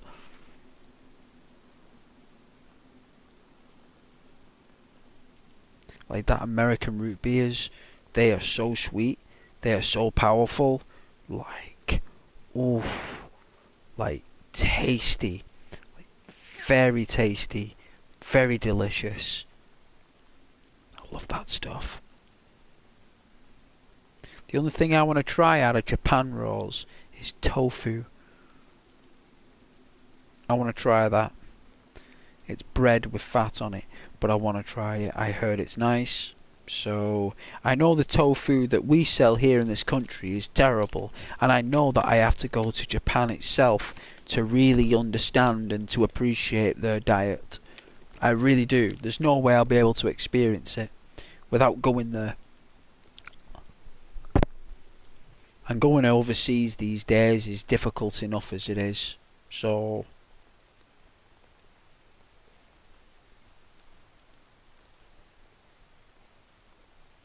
Japan tofu is good. Yeah, Japan is. Not our tofu over here. We get it imported, no doubt, but I don't think it'll be proper tofu. I think they'll. I think when Japan ship over their fish and tofu to other countries, I don't think it's the same as the fresh tofu that they have there on the spot. I think it's like it has to be made in a separate factory. I don't think they'll even associate it with their tofu. Neither would I. If I was from Japan, even I wouldn't have that fish in my factory. If it's going abroad, you may as well have it in a different factory. And we only deal with the fresh fish for the locals. You know, even I'd do that probably. But the tofu over here, it's disgusting. The sushi is awful. You can't just expect to give us loads of soy sauce and for that to cover it up. I don't see why anyone from Japan would use soy sauce that much. They probably wouldn't even touch soy sauce if they knew what we were putting in our sushi here. I bet Japan would probably tell us not to put it in. They'd be like, why are you putting that in that for? You want to taste the fish, not the soy sauce. It's like, yeah, well, the thing is, when we taste food over here, we want flavour. There's no flavour in this fish. Well, that's why it's called sushi, because there's no flavour in it. It's fish. Fish doesn't have a flavour. It has a taste, not a flavour. Taste and flavour are different things. Aftertaste and flavour are different, and sushi has an aftertaste. And it's like you either appreciate the aftertaste or you appreciate the flavour. You can't have both. You know, you can't have it both. But what they do is over here, they put flavour and aftertaste in one box, you see, rolls. And what you get is just a disgusting meal.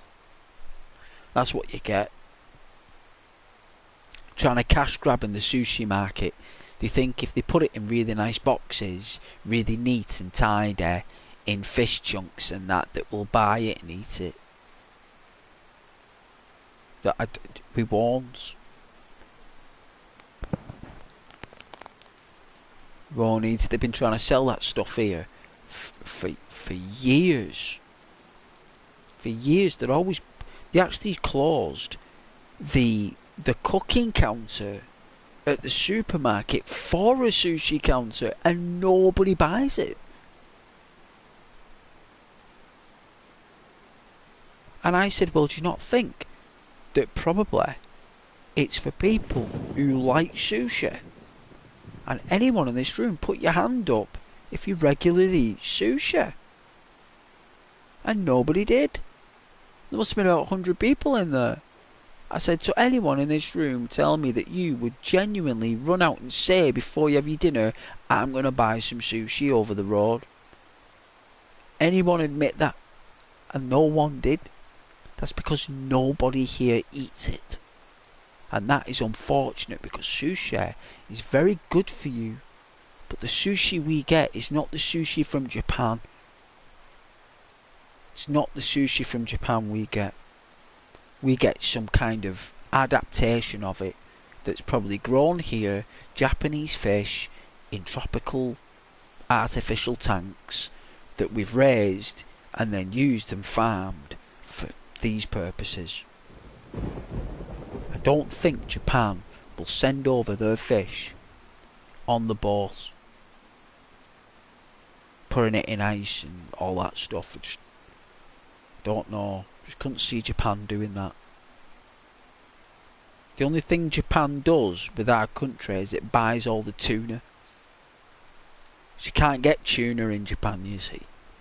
Tuna is very rare in Japan. And if they do have their own tuna, I'm sure they do. I'm sure they have their own tuna, no doubt.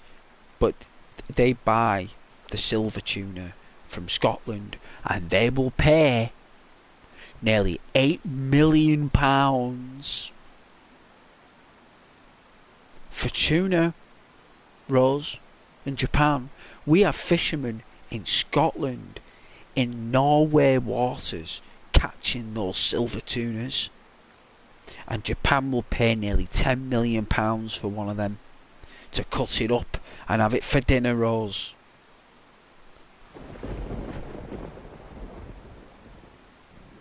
And the quicker they can get that silver tuna back to shore and on a plane, the quicker that money gets wired through.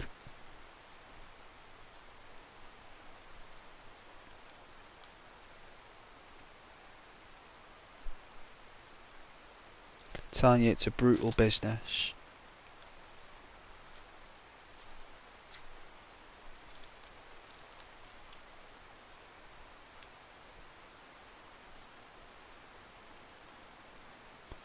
Yeah, I knew those viewers soon go.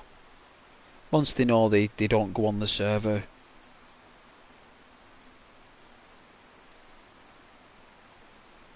As soon as they come on, the Rose is like, what server you on? Were you playing? It's like, what? Why are you asking me that for? Not how are you? How is everybody? How are you all doing? Like, what server you on? It's like, none of your business, man. None of your business. It ain't got nothing to do with you or anyone else on what server I'm on, chummy boy. The only thing that matters is that you're able to watch. For now, that's what matters. Well, they can always watch, can't they? You can't stop them from watching. YouTube doesn't provide that instrument. A viewer can always watch the content on YouTube, they just won't be able to participate in the social Discord below, right?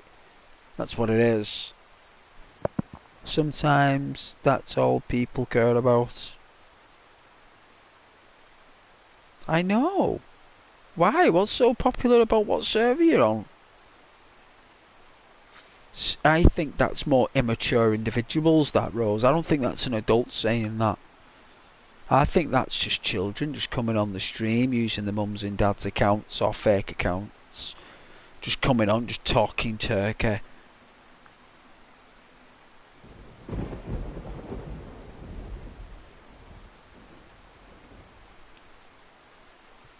I mean, they've not even seen the server. It's empty. The server roster's empty. There's nothing there. I'll tell you what server I'm on. Nowhere. That's what server I'm on.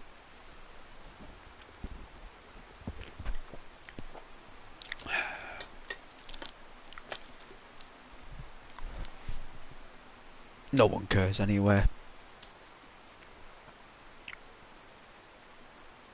It's mainly an interaction channel anyway.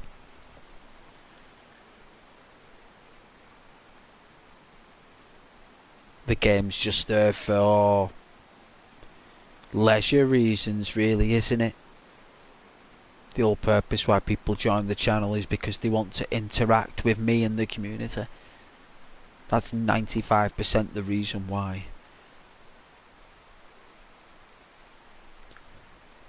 And when that doesn't happen, the content won't cut the cake, you see.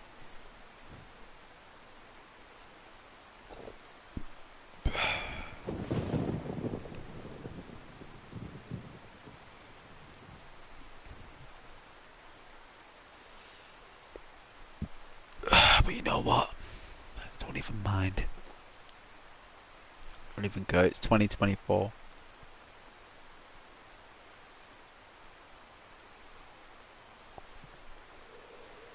It's an even year.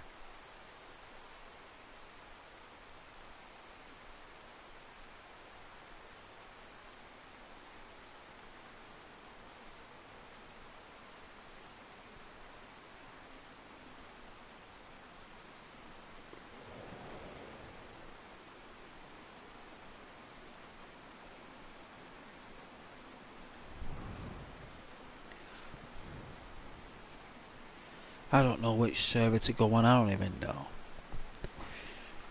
Like I said, I don't think anyone even minds either.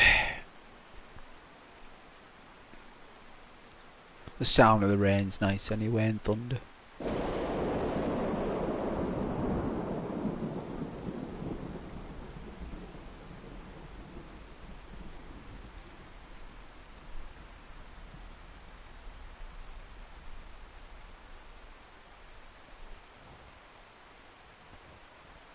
Spin dice anyway.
Frostbite, eh?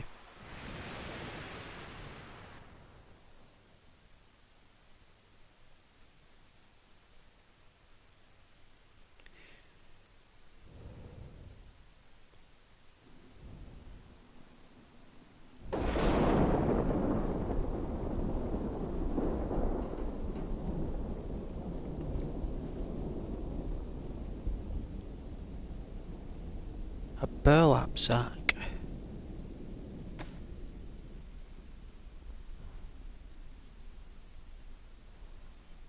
Damaged.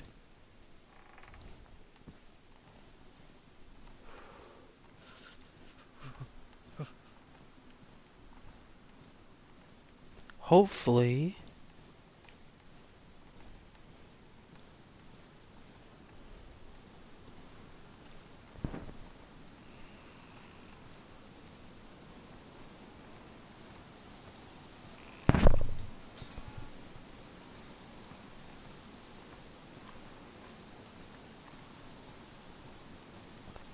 It's down here.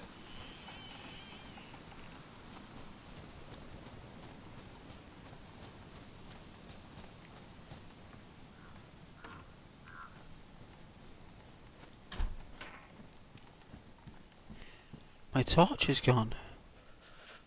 Oh no, I kept my torch. It's the fire that's gone. but the bandana remains.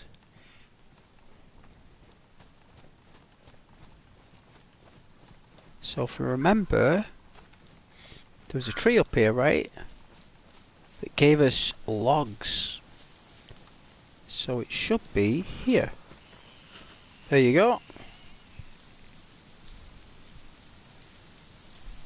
I'll get warm.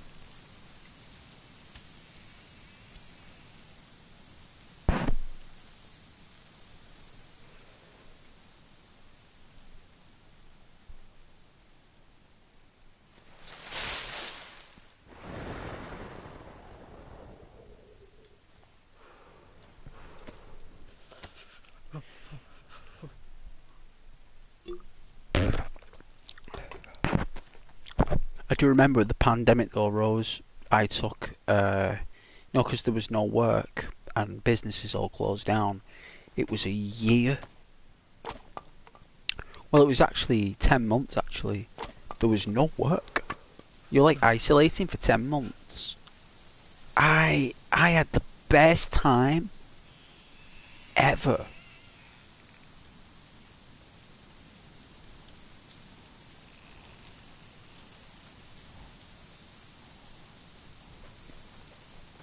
I remember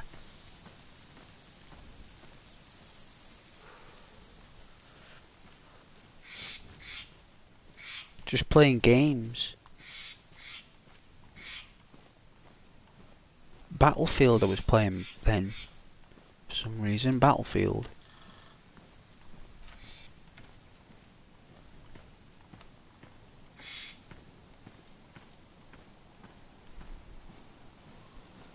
Imagine that, like, no work for 10 months. My goodness.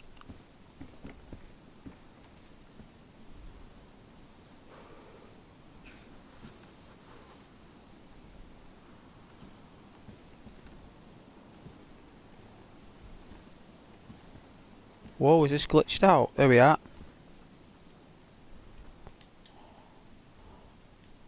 Wow, it's not letting us do it.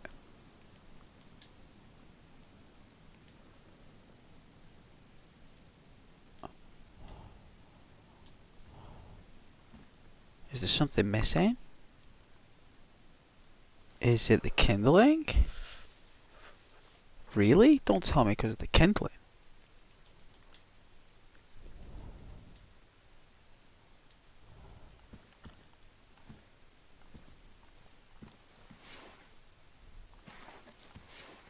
Wow, this fireplace is broke. Unbelievable. I would never have thought that I'd have to go next door.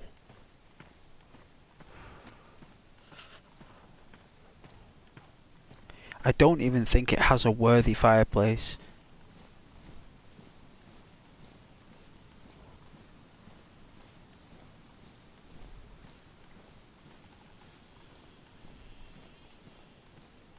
It may.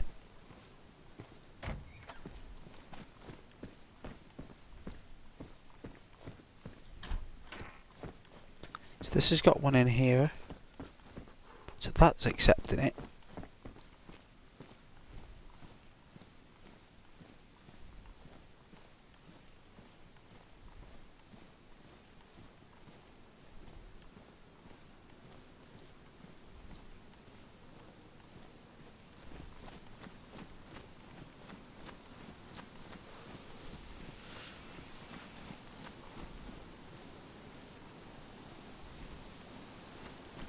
Alright, our health is dropping to significant levels.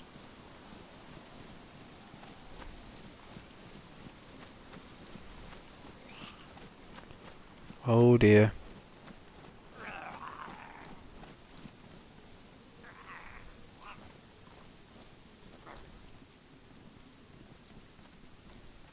Oh my god!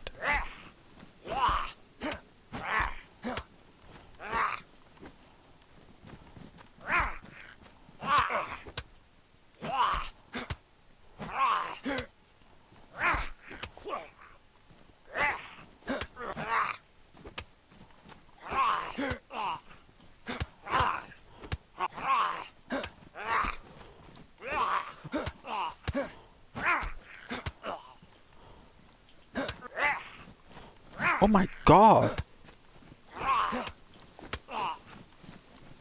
What is this thing?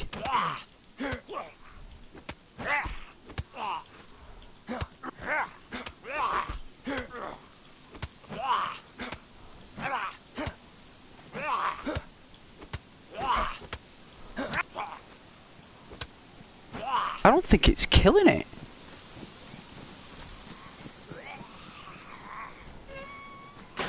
Unbelievable. He wasn't even dying.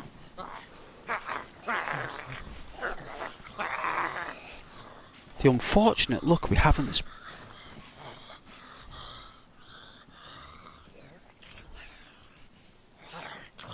Okay.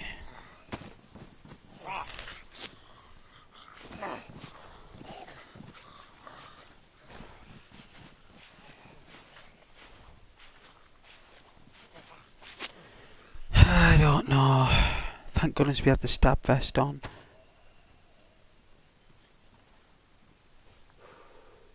And our characters got ill.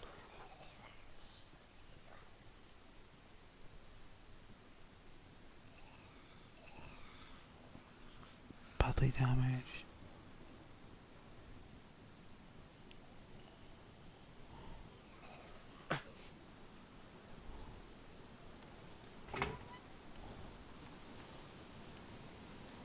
Don't even know where I was now. I could get that fireplace. I think it was up here. We'll get out the axe just in case. There it is. Oh dear.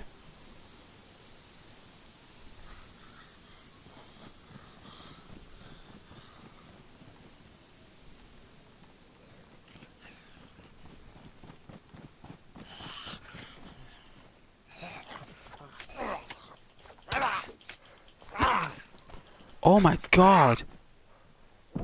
Just knocked us out. Unbelievable, this jack-o'-lantern zombie. I've hit him about 10 times and hit him with an axe. I think I need to gun him down. We'll wake up. Unless the character dies while unconscious. I don't think so.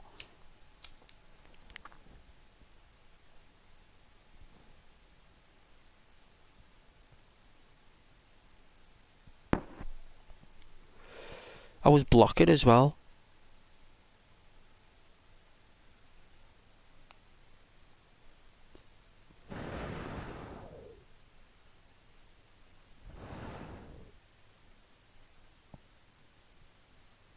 Oh yeah, I see something.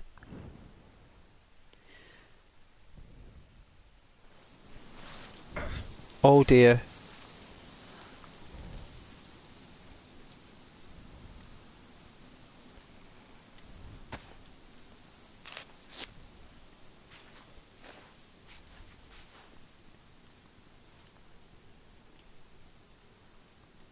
I don't think we'll make it.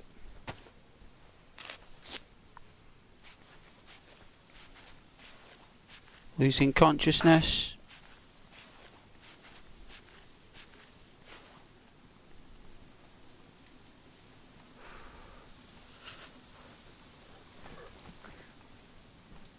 May as well call it a day.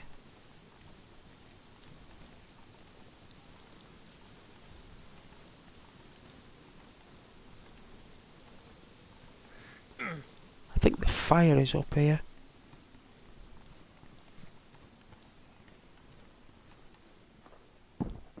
Oh no, we fell unconscious again. I don't know, that character was doing me head in anyway. It's every hit I was getting caught. Even that guy we were playing with, the person, he said like your character keeps on getting caught. Prone to cuts and colds.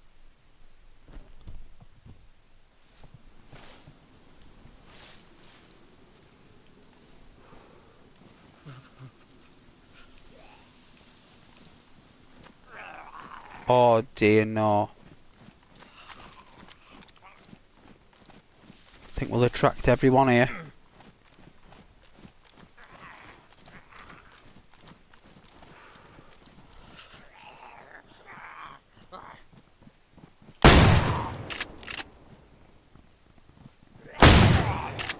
It's an invincible zombie! Unbelievable, it's an invincible zombie. Oh no! We're dead, thank goodness. I can start fresh. Yeah, no, if it's an invincible zombie lurking around, all I want to do is make a fire.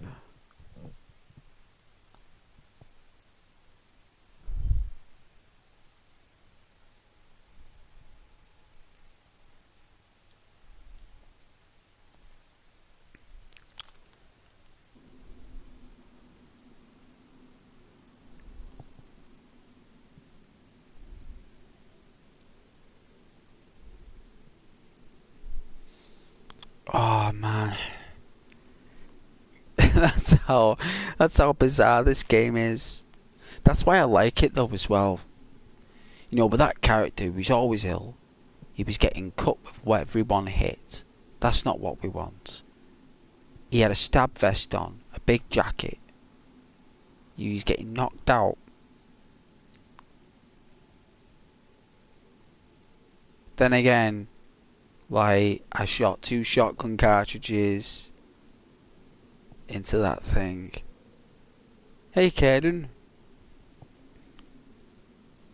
How you doing there? You okay? Did you have a nice Christmas and New Year?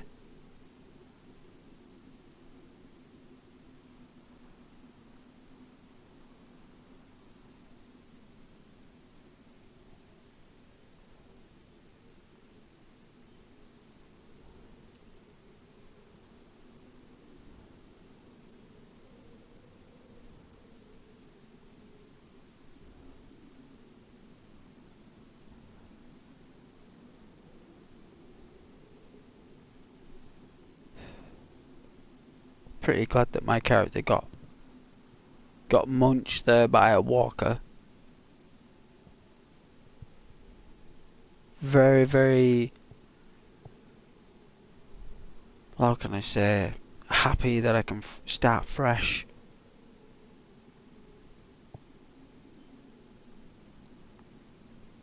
Do it tomorrow, I suppose. No point doing it tonight.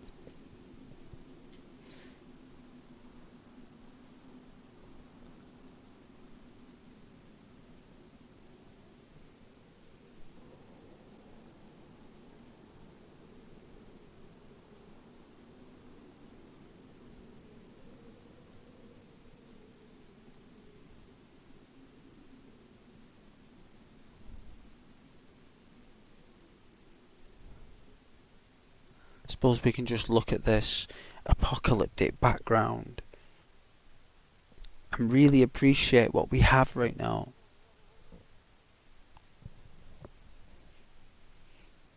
A lot of people think that's a taxi cab in the background, but it's really a police car.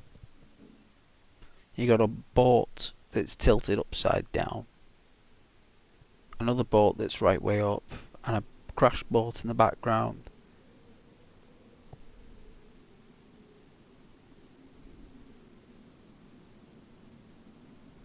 You know, and they've stuck with that. It'd be good if you can make your own.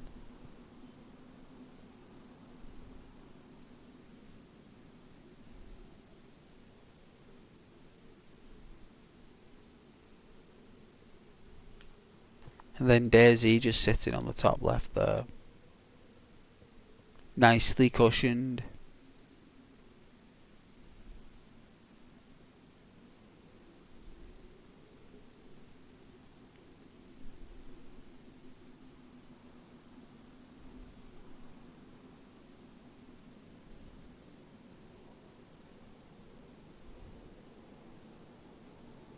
And then they're selling you the Livonia pack on your left, teeming with wildlife, ruins in hidden locations. Livonia offers 163 kilometers of fields, forests, and mysterious landscapes to be explored. The unique Livonia experience will appeal to newcomers of DayZ, veterans like, unravel the mysteries of an underground bunker and search for exclusive Livonia themed items that will make you truly stand out. Oh, sugar.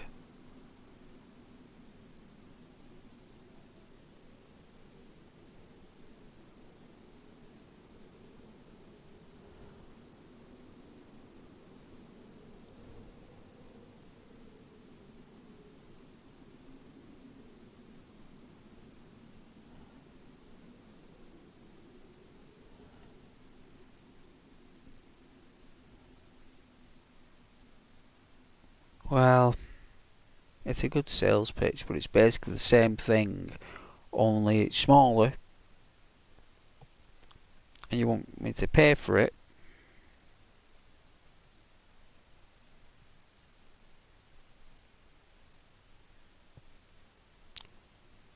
And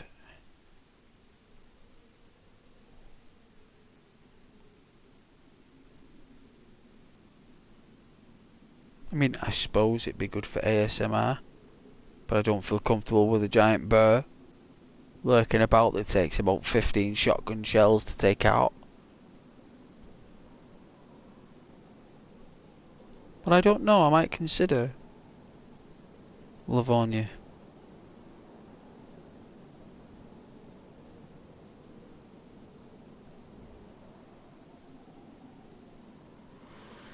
It's going round the swamps of wherever Livonia's supposed to be anyway. But I've still not finished walking round my little treks in DayZ anyway. That server's too brutal, like I don't think I'll be playing on that one anymore. That's too difficult, that. That's not even realistically difficult. Like, you would at least last, like, I don't know, like how long did it take in the Vertical Limit, that film, for those people in that freezing cold ice? It took like 3 days, right? Like it took literally 3 days for that freezing cold to get to you from the inside out. Just a little bit under. I think it was like 2 days, 2.5 days, because that guy, and they needed that serum as well to keep them going.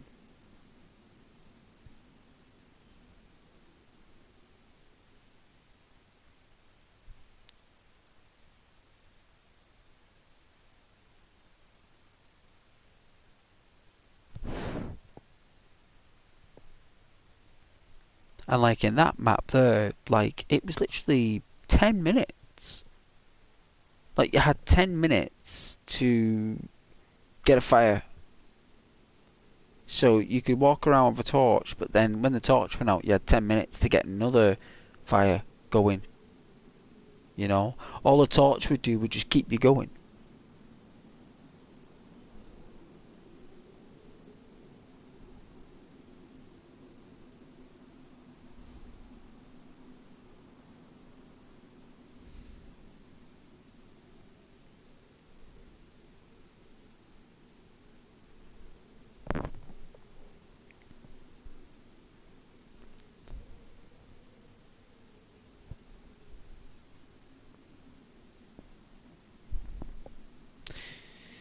Oh yeah, Latvia, Livonia.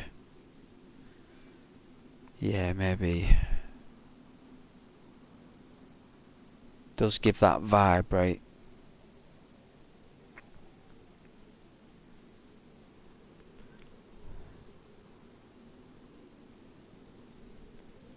Imagine like a DayZ, but set in like Wales or something. Imagine that.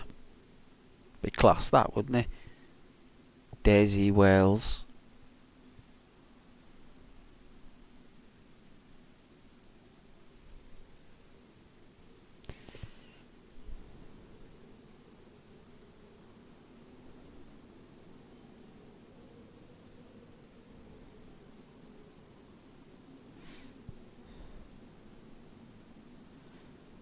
Oh yeah, yeah, yeah. I had a nice Christmas kid, and yeah, it was alright.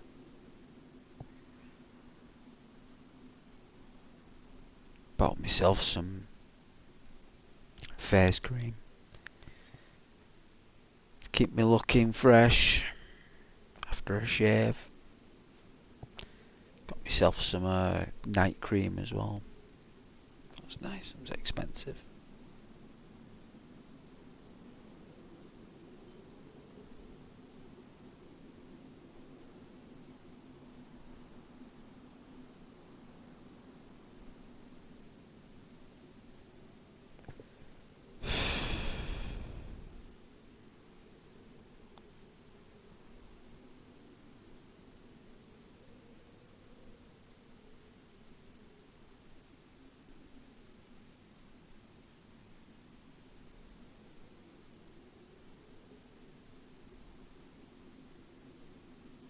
Oh yeah.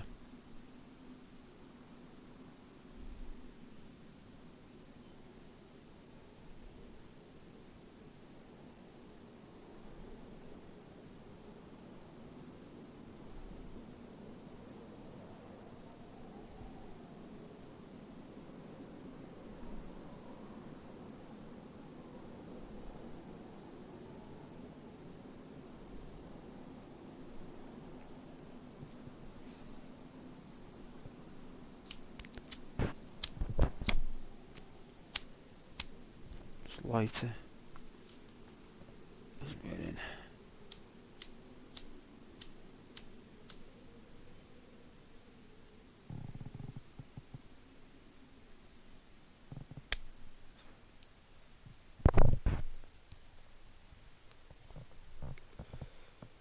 Oh yeah, reptiles too cold. Doesn't have the nourishment for him.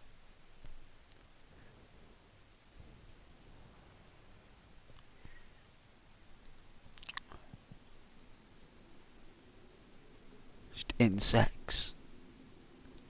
Insects live there.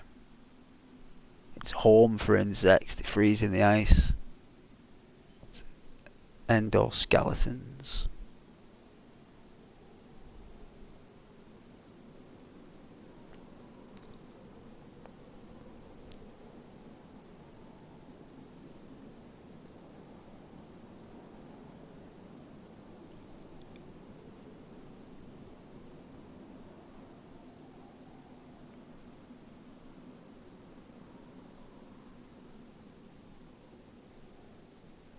Oh yeah.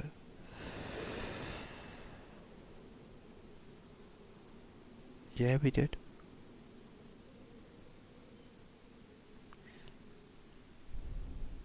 We did. And put it all in other countries around the world. Created it to provide it to other countries around the world.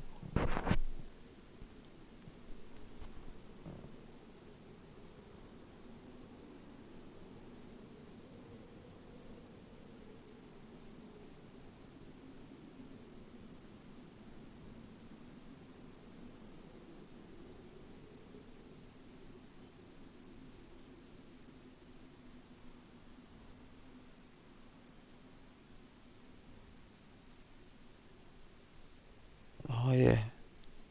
Yeah. All the good stuff.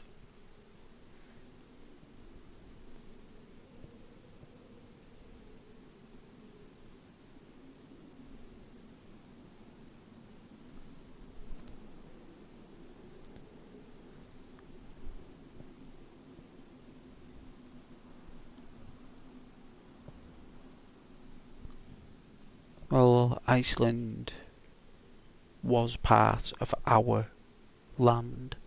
It was broke apart by a massive earthquake. Iceland is actually a part ripped off the top of Scotland. There's loads of islands in between Iceland and Britain. There's loads of little islands. There's a trail of magma. A trail of where Iceland came from. And the trail leads right to Iceland. From Scotland, the magma trails are there. The islands are there, trailing it to Iceland. That's why in the summer Iceland is it looks like the United Kingdom. In the summer Iceland looks just like it. There's hardly any differences in the trees, in the birds. Even the birds go there. You know, just sometimes they don't, because sometimes winter can come early in Iceland if that northern, you know, the northern the Arctic circle at the top, the northern Arctic circle, if that pushes a bit more towards Iceland there early in the summer, it could do something to their offspring. So they don't chance it a lot of the times, but they do. And a lot of wildlife as well in Iceland is from this country, and back and forth from all over Europe actually. They go all over and back again. It's incredible actually.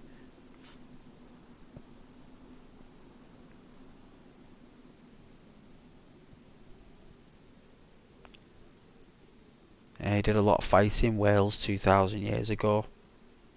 Ruled this island back then. It was the Irish actually who ruled Britannia. Irish pirates. Irish rulers.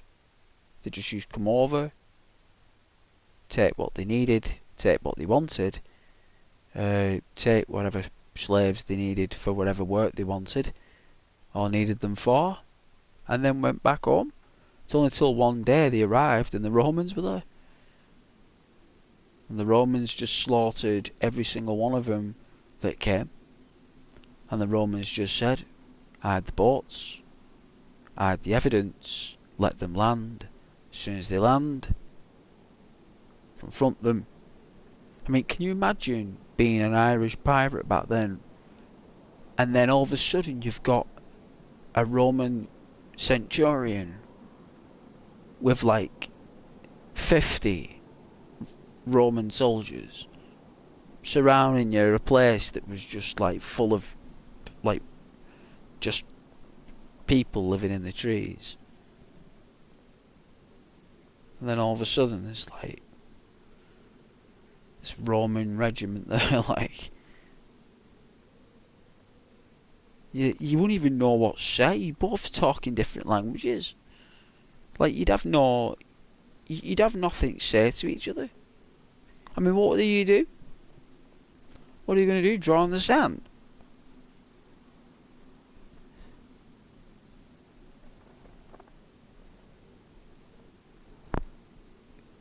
Oh yeah. Wales is the true native of this land. The language that they use, it's our ancient dialect. A lot of that language there was used in the language of slaves as well, if I believe. There's a lot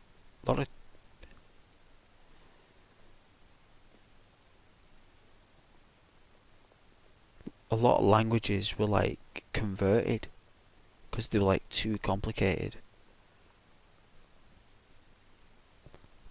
And even slaves had their own language. It was like shrunk down.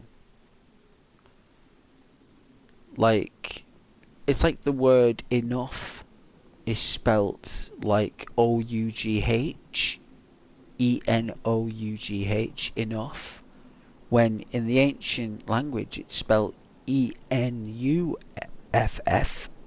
enough. So words were spelt very similar. They just didn't use silent letters.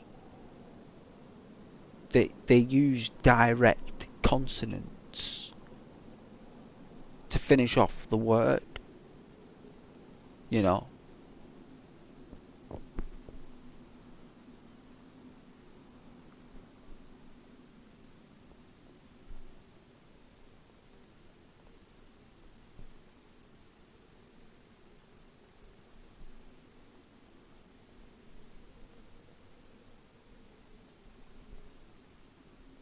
Hey Charlie.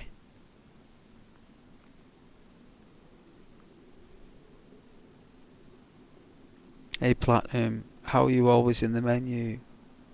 That's just when you join. Like at the beginning, and then you leave again, and then you join again at the end of the stream when I'm finishing. So maybe that's why platinum. But thank you for joining at the beginning and the end, though. It's better than nothing, right? And I appreciate you coming and saying hello anyway. So I don't mind some. It's okay.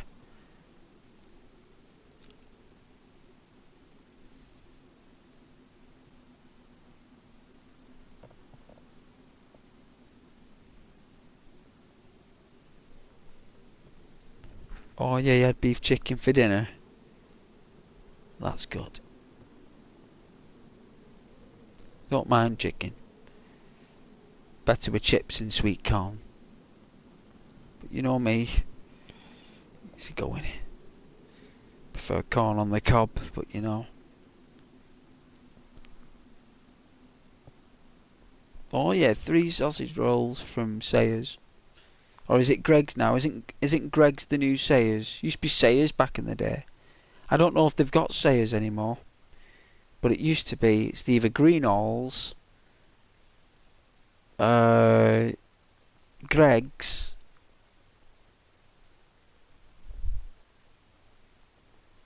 steak bakes from you get a good steak bake there. Oof.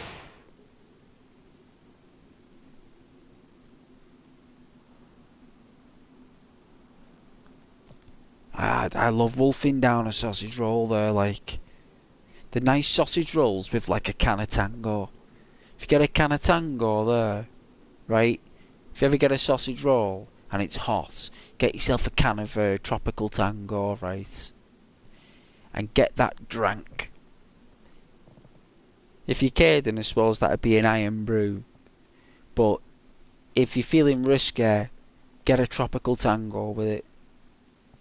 And I tell you, it's a great trip with the sausage roll.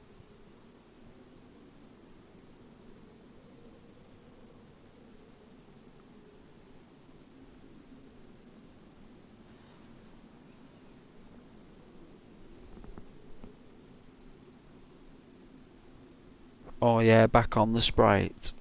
Don't mind Sprite, there's a lot of sugar in that, like.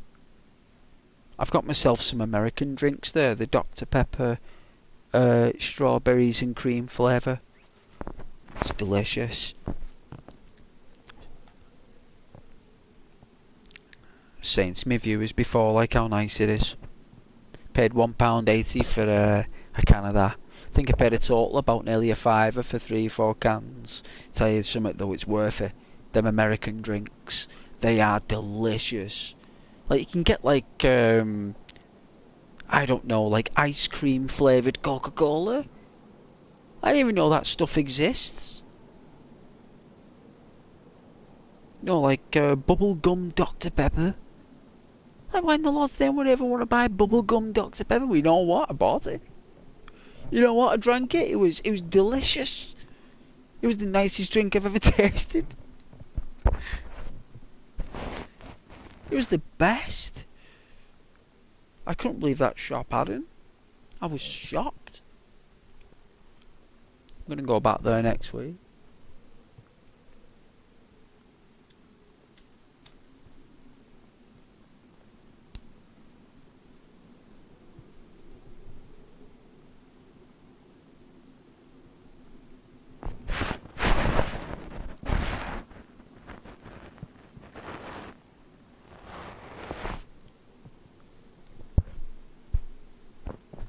For as long as everyone had a nice Christmas anyway.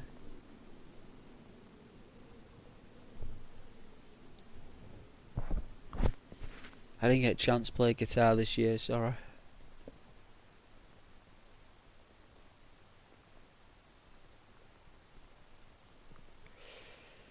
Wasn't really feeling it.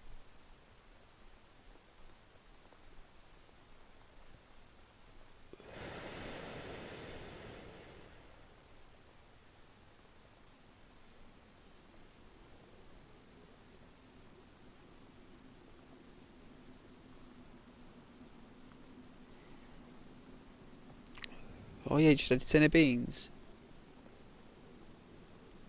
You need some toast with it though, right? Get some toast.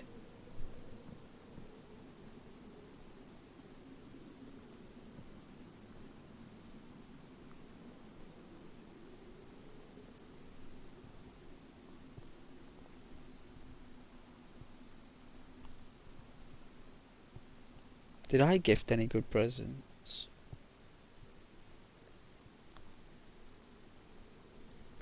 Not this year, unfortunately, Caden, no. I would have liked to. I just bought myself a detective pipe. You know, like a fancy, like a detective pipe, Sherlock Holmes.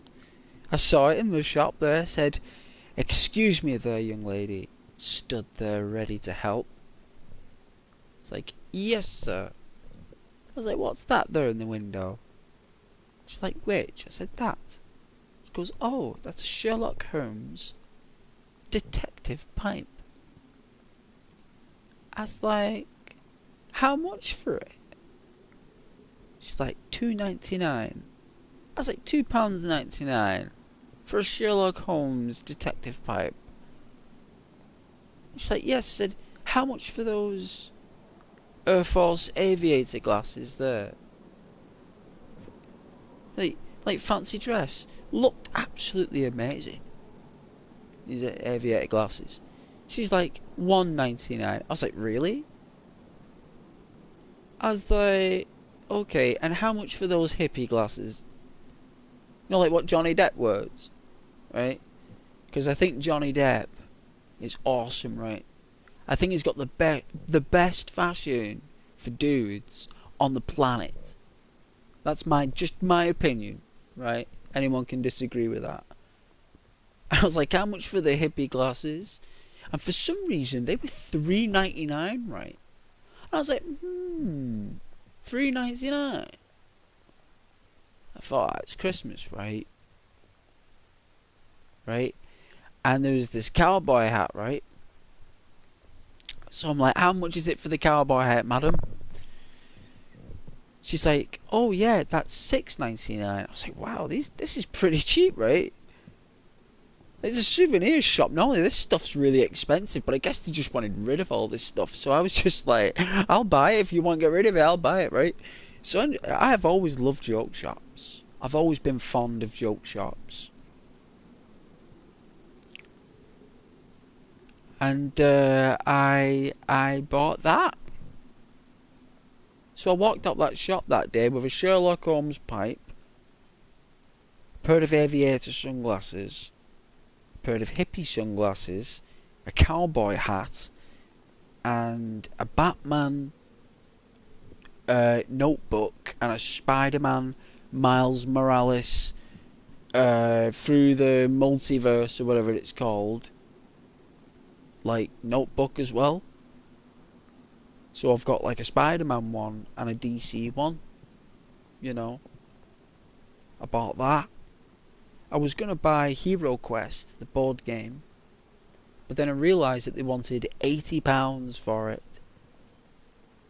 And then when I realised they wanted £80 for a board game, that's when I knew that inflation has really hit the roof. Because that board game is normally about £40. It would probably be worth about £40, but for some reason they're sticking a price tag of 80 on that thing, and the accessory set is 30.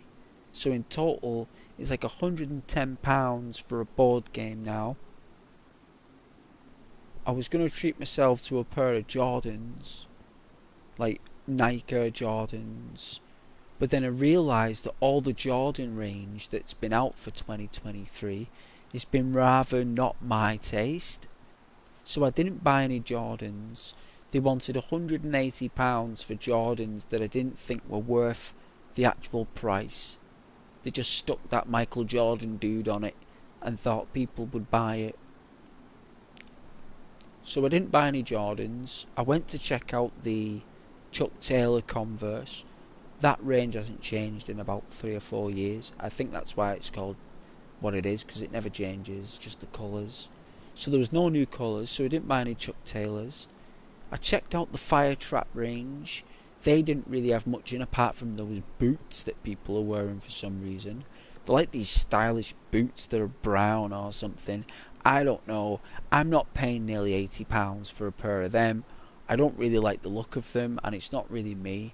So I didn't buy anything from Fire Trap. So I wandered up and I saw Levi's. They didn't really have much Levi's either. I got to say I was pretty surprised that in 2023 the range of clothing was rather, for gents anyway, I don't know about girls, but for fellas I think we had a real poor range there.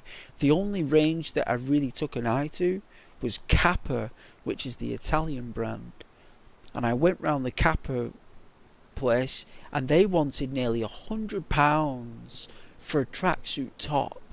And I was like, are you kidding me? Like £100 for a top? Like, I think some of them were pushing 70. And I was just like, they're worth like 30. Like £40. Why would I pay nearly £100 for a tracksuit top? I'd have to be off my rocker to do that. I'd have to be insane. I'd have to be earning major money to pay for that stuff. There's just no way I could afford that. So I didn't buy anything from Kappa. And then by the time I knew it, the only interesting brand I liked was the NASA brand by, what's it called now? Alpha Industries. Is it called? Alpha Industries? And then I checked out the NASA jackets. And I was like, do you have the orange one in? They said no. I was like, of all the colours you have, the only colour that represents the space landing and represents the insignia and the purpose of the moon landing and the whole brand of NASA is the orange colour in the jacket, and you don't have it. No. And I was just like, wow. And they want like nearly over 200 and like £50 for a bomber jacket, right? I was just like, so they don't even stock the colour that's the main brand colour of it. You expect me to pay over £250, which is nearly £300 for a jacket for colours that no one even buys? So we didn't buy any clothes. There was no backpacks apart from a Vans one, which looked okay.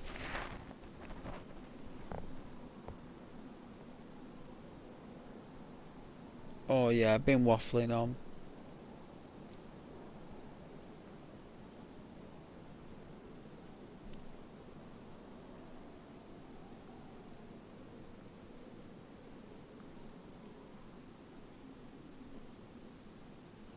Wayne Rooney, what happened with Wayne? What happened? Wow. How many matches went by then before he got a win?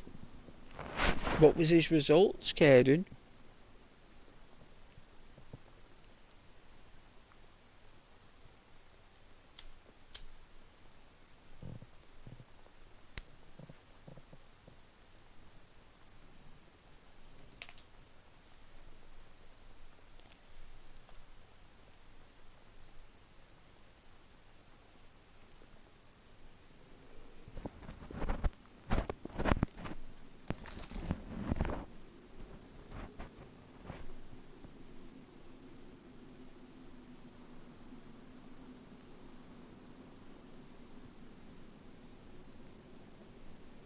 I mean, I can check it out myself if you want to.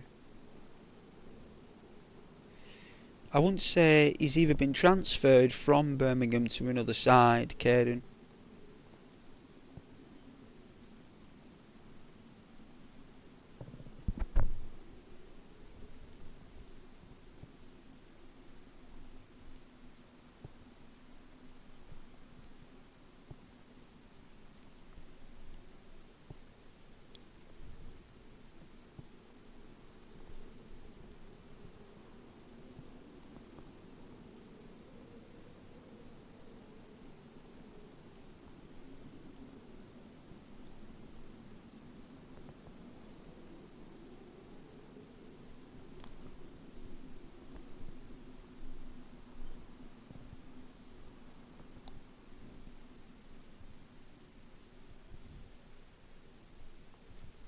Normally that only happens with misconduct. That it normally happens when they've either lost loads of games, drawn loads of games, conceded loads of goals,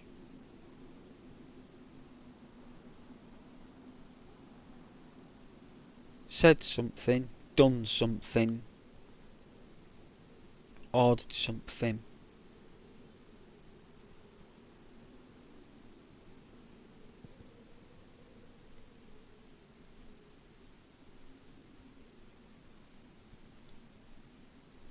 Right.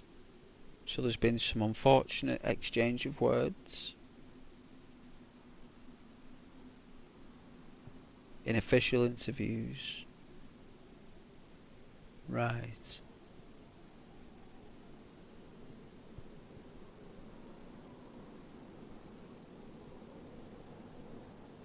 So not every game, just almost.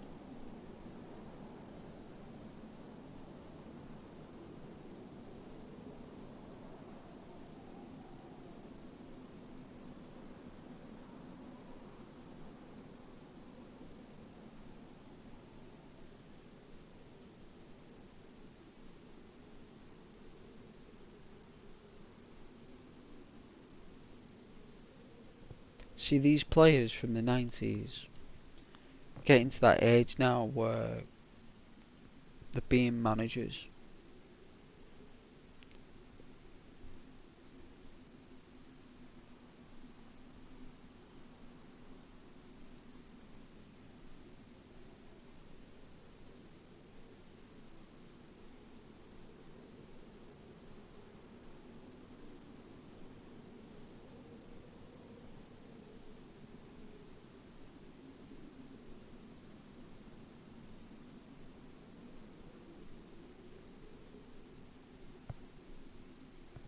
Probably drawn about 5.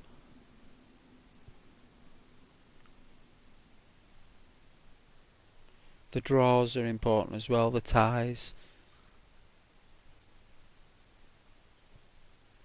So on average there, if it's only 2 wins out of 15 games, that means at least 6 games were a draw. So we might have lost 7. It's the total losses, remember.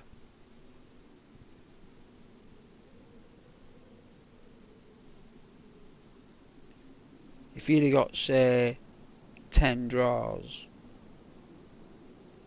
and you know, or say 13 draws and 2 wins, that's still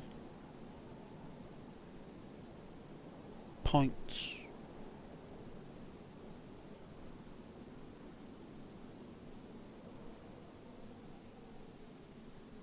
%. So that was his conversion ratio. So that means he needed to win what? 7 games out of the 15 matches to get a 50% ratio, 50.5, right? If he won 7. So if it's 3, that's 25. And if it's 2, it's 12.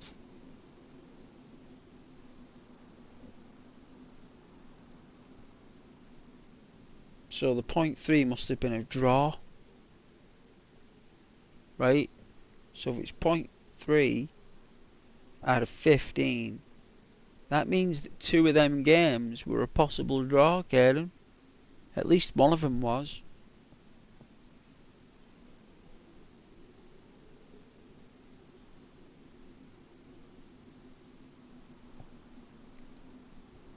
Well, that's just unfortunate, though, Caden. That's not like that's just unfortunate.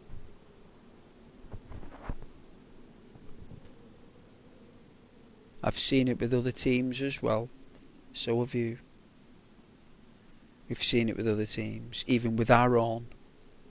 You might not have seen it much with Arsenal because you've normally had an anchor of coaches, haven't you? You've had anchors. Some of them teams out there, Caden, don't have anchors. It's not like Liverpool at the moment with Klopp and everything, and we had Kennett and Bob Paisley, Shankly.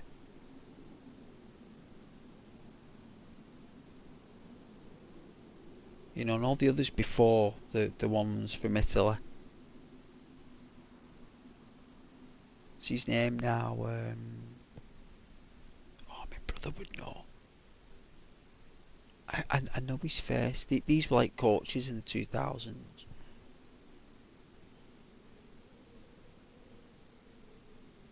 Even that other dude who was English with a notebook. Even he was manager of Liverpool for a couple of years. They even had a TV show when Liverpool were in a relegation zone. There was a manager at the time who tried to get us out of that zone. And it's only until like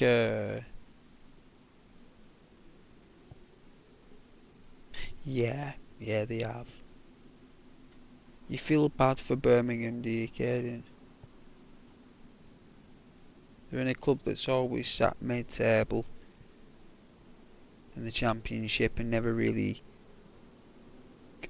pushed to get promoted. It's because it's difficult. It's because it's hard. It's not easy. And yeah, Arsenal. Yeah, but it's that kind of club. They won't. The Football Association, who hires the managers, they have a particular way of doing things with certain clubs, and there are just certain clubs out there that when you get a manager for them, it's for life.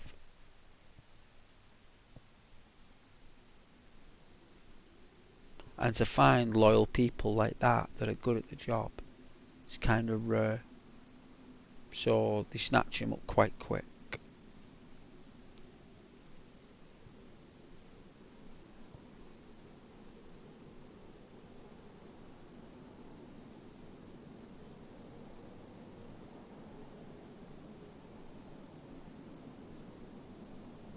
Well, George Graham would have started it all.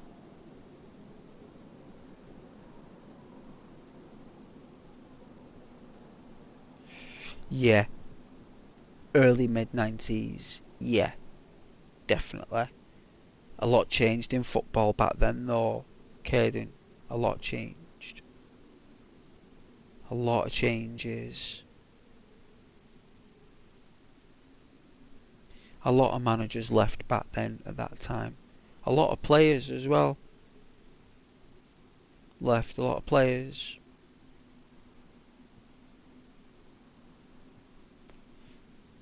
It's when they started releasing movies in the late 90s about football.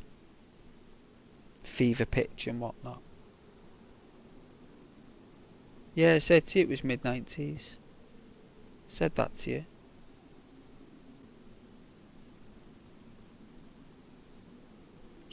You could see he was losing his sharpness round about 94. He was still full of beans for the team when they had that final with Liverpool, when Liverpool got beat 2-0, was it?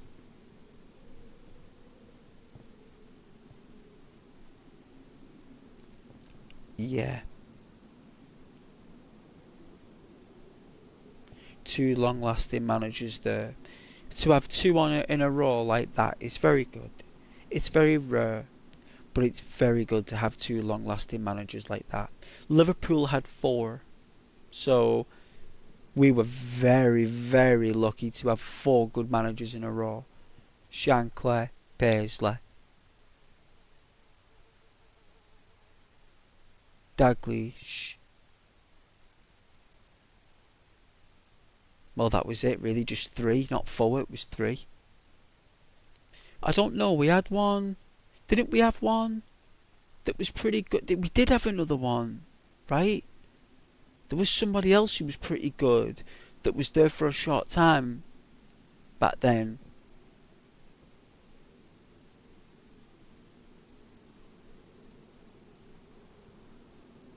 Yeah, I did hear about the quick. Yeah, but he was a substitute coach until they found the one that they needed. There comes a time when sometimes you don't need, you can't pick one. They're not available, Caden. There's going to come times when your football club is not going to be able to find that manager for you because they're not available.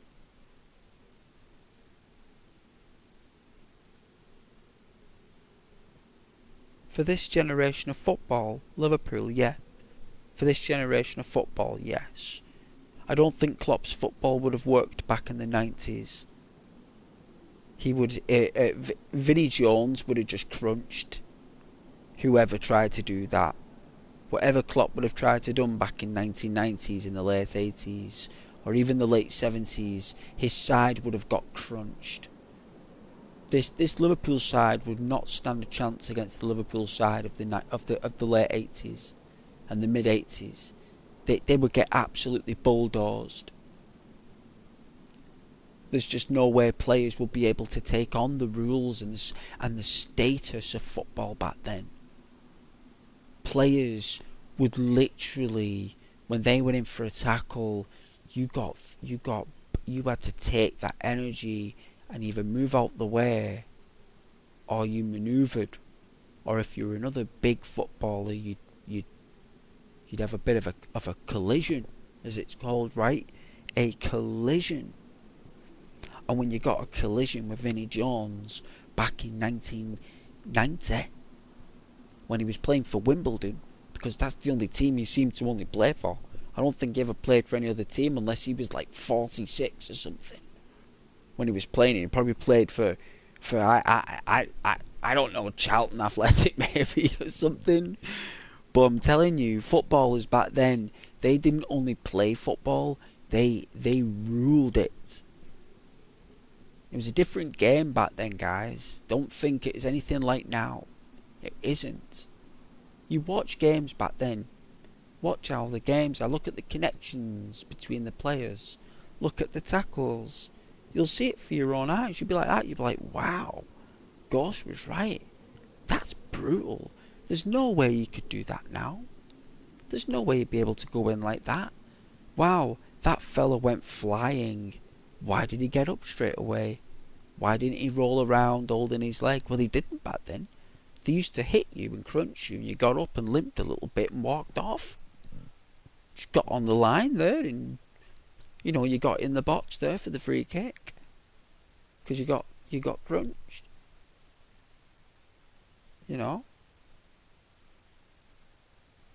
It was just the way the game was. And there come a time, right? I don't want to sound gross here, and if you're squeamish, I don't recommend you try and take in what I'm about to say, but Peter Schmeichel was the goalkeeper, right? And I believe, I think, I don't know if David James was there at the time, but what happened was a player was in the penalty box, and Peter Schmeichel witnessed two players come in from the left and right and snap a player's leg in half. The player's leg literally was snapped in half.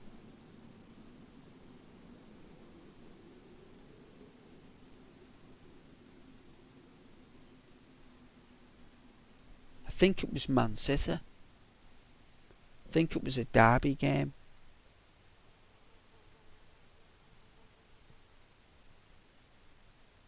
And I saw it,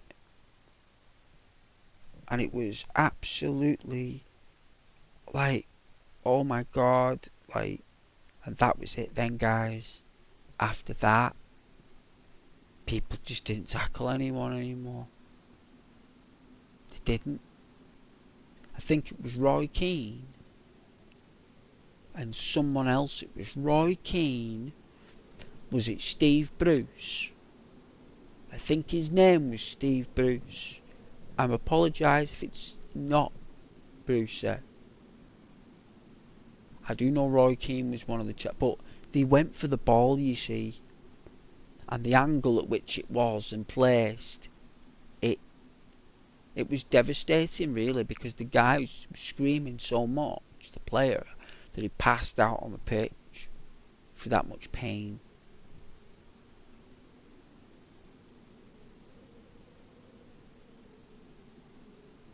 All the faster and better passers. They make you think that though, Caden. They let you think that with the camera.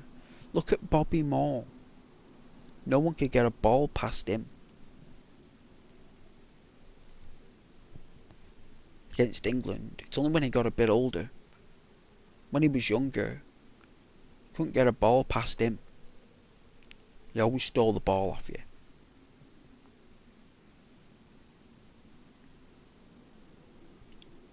And it was just a basic manoeuvre. It won many games. Look at Gordon Banks. Still rated one of the best goalkeepers in the world. No one has topped his save. In the late 70s, early 80s against Pelé. The header. It's the best save in the world. No one's topped it. No one's topped that save, Caden. You can look at it in the Guinness Book of Records. No one's topped it. And they never will. Because you had the best player in the world with an opportunity to score. But what happened was, the best player in the world, when he headed the ball down, he was heading the ball down against the best goalkeeper in the world. And you know what you got? You got a world-class goalkeeper save that is known as the best save in the world. And that was over 40 years ago. So, I'm going to disagree with you, Caden. Players were better back then. The thing is that what it is, you're underestimating the skill and the potential of players from before your generation. Because you are convinced that the way the cameras are, and the way the players run, and the way the balls are, that it's faster. But what you're seeing is high definition television. That's what you're seeing, Caden. 120 frames per second on the TV Hertz, and 24 frames per second in the high definition Blu-ray 4K resolution, whatever it is you're watching it on, running on a 55-inch TV screen, running on a full high def frequency with surround sound. So I'm not surprised you think it's a faster game, because the technology doesn't half convince you of that, when back then all we had was a radio, or if we were lucky we had a television.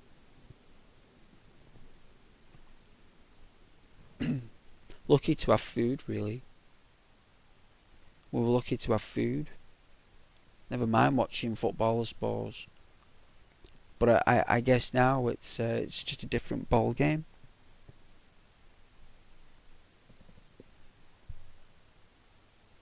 You look at players like Socrates for Brazil. The boys from Brazil. Recommend you watch that TV football history of Brazil.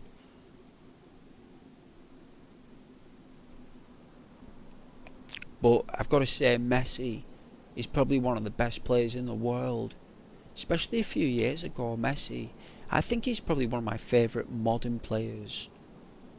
I think he's a cool guy as well. I think he's just straightforward, like, for his team, you know. Like, I can see that about him. He's all for his team, and all for his fans, all for his manager, and he's all about winning and doing it the right way. And he's really good at football. So I'd say Messi is my favourite modern footballer. He is shy, that's why he's really good. But he's really passionate about his team, that's why he's shy. He's not really made for media, he's made for the locker room. And I like the fact that he keeps it to himself, and he keeps it to his team, and he respects his team, and it's not all about the camera, it's all about them, and he focuses on them. Why not, Messi? Well done to you, man. I agree. Don't you worry about it. And he does all that nice stuff for charity as well, with all the children and that. Right? Does all that stuff. He does help out as well, Messi. Donates a lot of money to charity as well. So he's probably one of my favourite footballers of this age. 91 goals in a year. Wow. See, that's one of the best players in the world, that. It's world class, that. That's why I like Messi. He reminds me of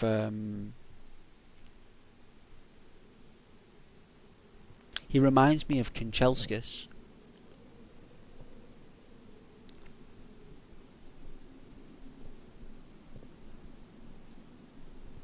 Like, the football styles might be different, but their attitude towards the game is very similar.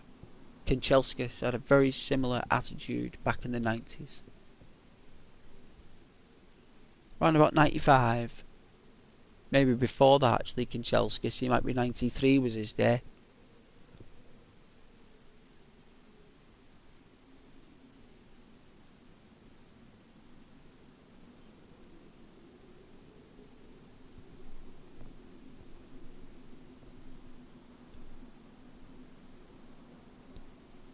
Yeah? Yeah, he will do. That's why I'm saying he's one of the best players.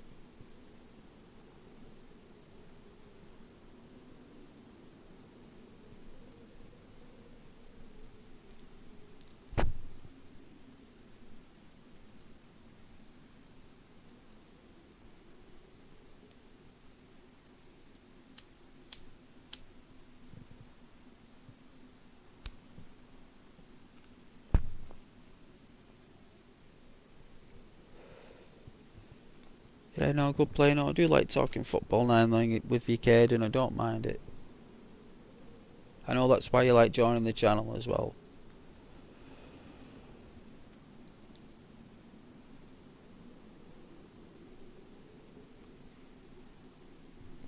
Oh yeah, matched it. I don't mind Ryan Giggs, like, but I'm not that keen on him. I didn't really think Ryan Giggs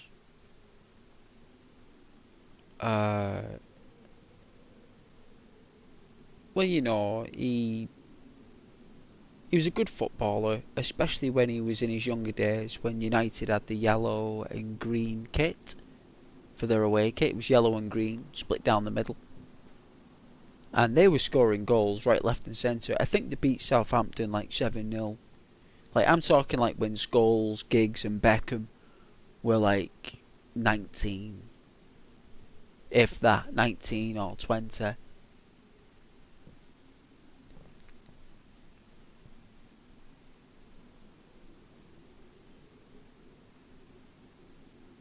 No, because Fergie took him off. And he could see it happening. Fergie knew when he was about to... Because he did take Giggs off a few times. If you look at it, Fergie did take Giggs off early. When he could see it happening.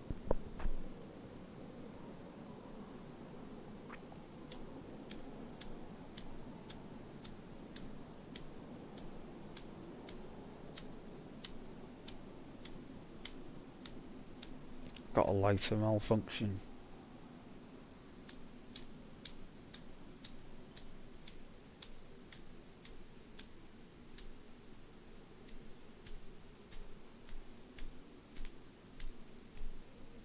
I have as well. I think I've got to fill it up. Yeah, a lot of players have not been sent off though. There was one player who can't remember. I think it was Chelsea, right? It was either Chelsea or it was like someone, like, at the time it was a big team in the Premiership. It could have been Ipswich, right? And this guy came on. He was a substitute, right? He was brand new. He was about 20 years old. He came in on the pitch and he literally, the first chance he got, he just like fly kicked a player. He just jumped up in the. He must have just like been so excited.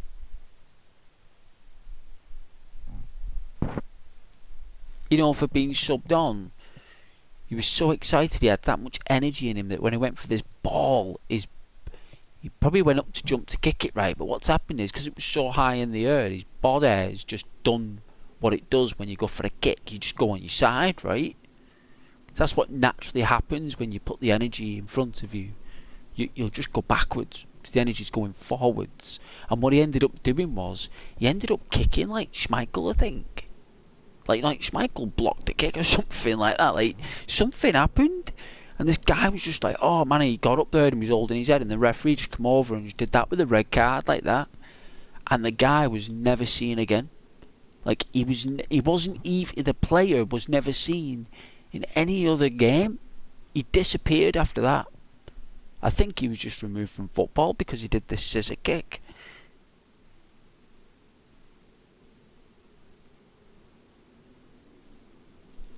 Good times though, it was pretty funny actually. You know, there was one time when Eric Cantona, he was very popular at the time. He was scoring a lot of goals and quite an aggressive player, but calm. He was aggressive on, like for the game, not to the players. Just for the game, he was aggressive for the game. It was a good attitude or an aptitude that he had. It was very unknown at the time. And one day this fan said something to him about his family. And I think Cantona was going through some personal stuff at home with his family. And this fan said something about it. And Cantona ended up fly kicking that guy.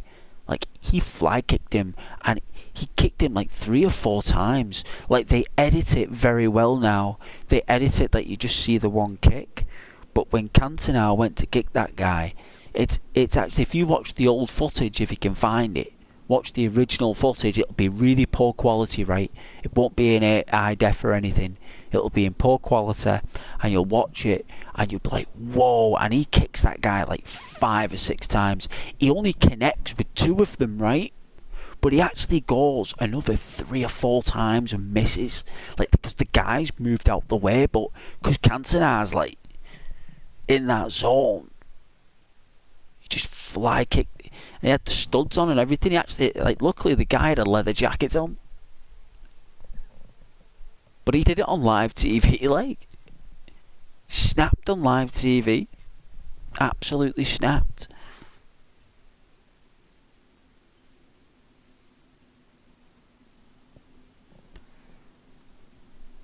Yeah, I think he was taking a throw in. I think he either got the ball from the thing, he got the ball to take a throw in, and someone said something to him about his family. I think I know who it was specifically, but I won't say in case it's wrong, because it is family at the end of the day, and we are delicate about our family, right? And the guy was really tired at the time, and really overworked and under a lot of stress, and he was playing a game, and someone said something to him, and Cantona just lost it, like. And it was in the papers for years. Guys, I am not messing. Like, that incident must have took place like in 94 or something. Like, it must have been 94 or 96. It was around that era. And that was in the newspaper for like, because he wasn't allowed to play football for a year. So it was literally like in the papers every day. Every day. Oh, hey, Charlie. Yeah, no worries, son. Thank you so. I didn't even know you were there, Charlie. Thank you very much for joining. You look after yourself. I'll play more games for you tomorrow, son. I've just been tired tonight. But thank you very much, Charlie. Good night.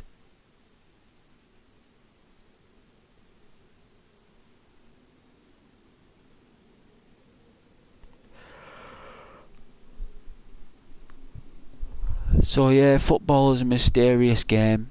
Always has been. Always will be.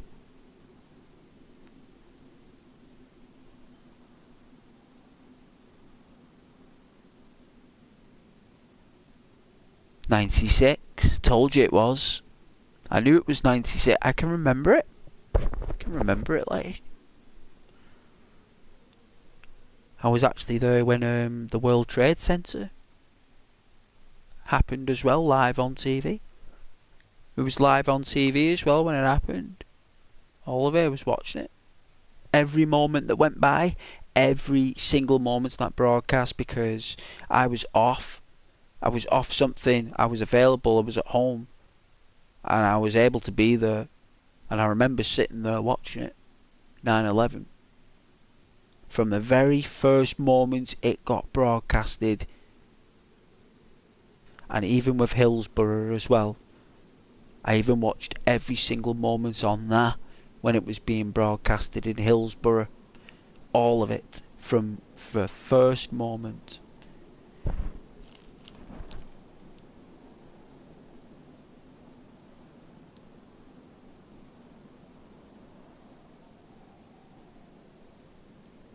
Oh yeah. Yeah, well I was sat at my mum's. I lived at my mum's at the time.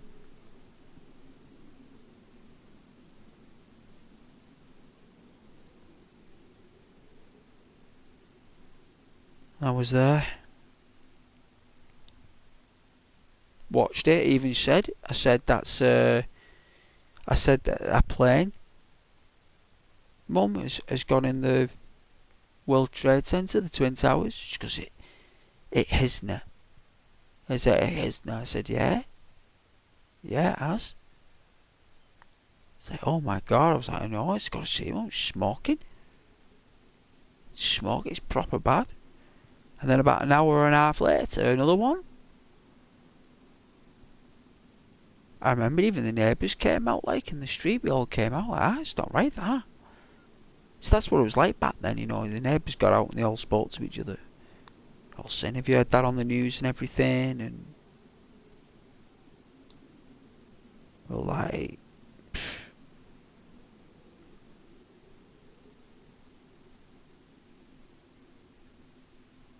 Yeah, it was same with the Concorde incident as well, when the Concorde set on fire. An entire airline set on fire, an entire aircraft. Incinerated everything on it. The flames, the heat, for all the energy from the engine and the wings, all went inside the cabin.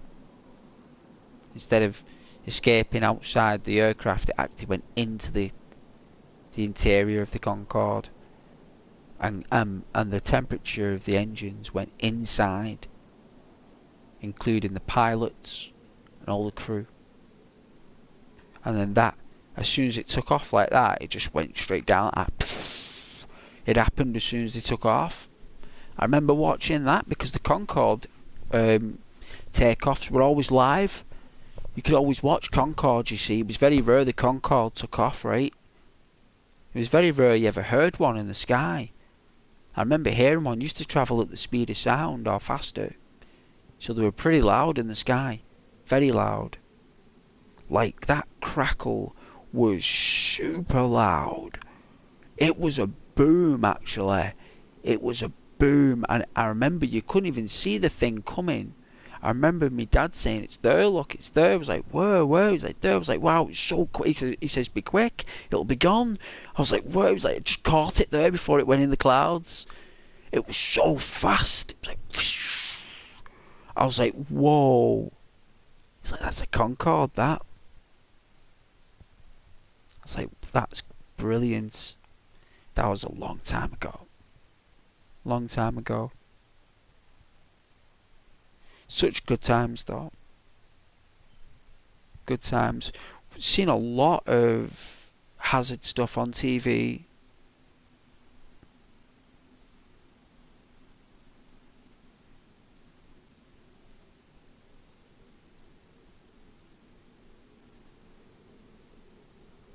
Poland. In World War One, I wouldn't know Caden offhand. I do know that Poland are really good at encryption and encoding, and the best decoders of Europe. I do know that.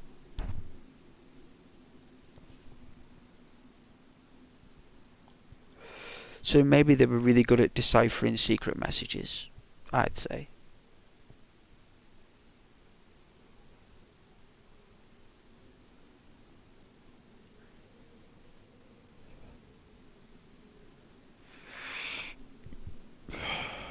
That war though, back then, that was people still were riding horses and stuff.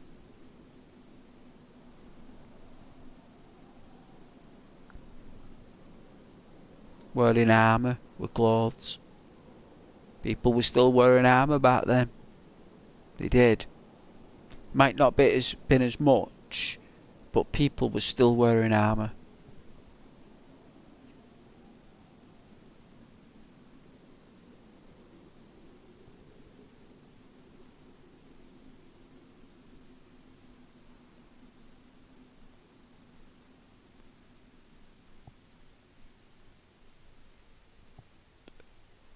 Yeah, fans normally boo when a player gets hold of the ball.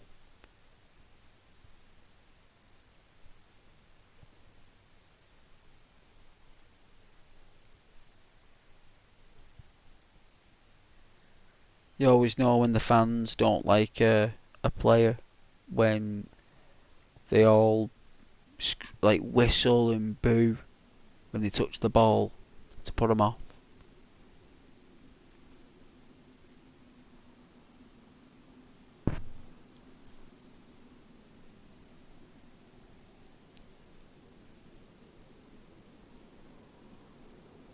Yeah.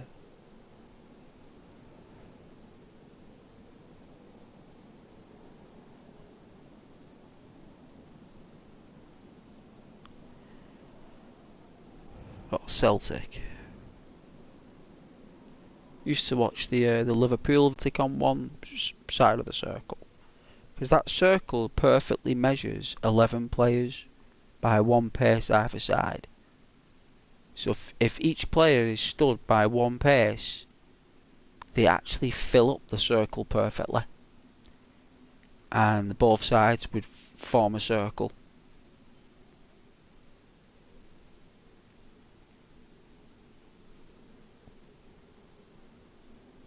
Yeah, they do. They do.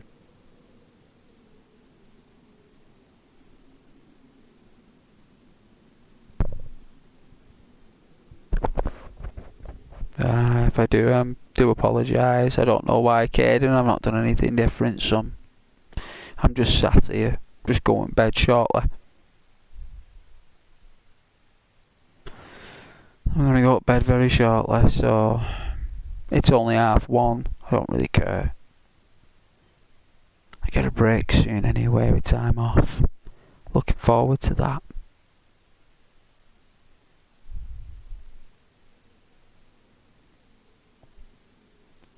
But yeah, I don't know why I'm cutting out.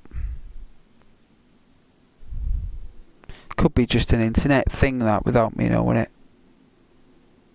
If you refresh your app, it might fix it. But I do apologise if it's hindered or obstructed your viewing leisures. I've got lovely 3 people watching me. It's 3 magical, amazing people.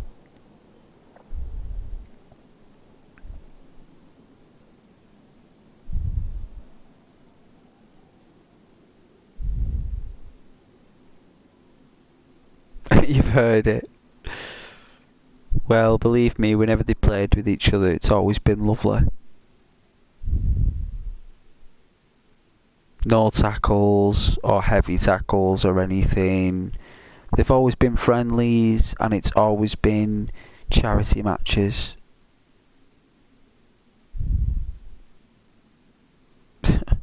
I wouldn't know about that, unfortunately. I wouldn't know about it.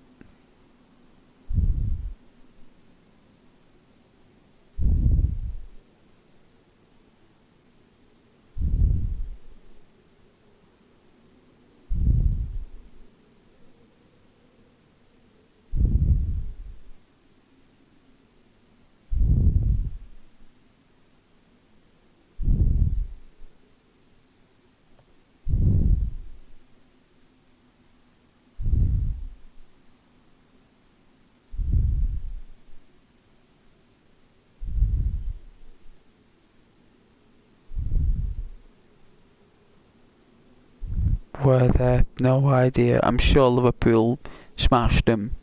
Probably about 4-0. No doubt. I can't see Rangers beating Liverpool. I could see a draw at the best. Because Liverpool's just a faster side than Rangers. But football is unpredictable, so depends on the integrity of the team at the time. So anything's possible, so I stand open to corrections.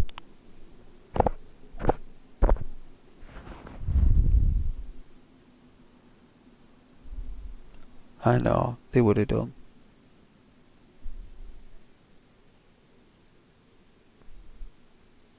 Oh, even the right back did. They even give him a chance to score as well.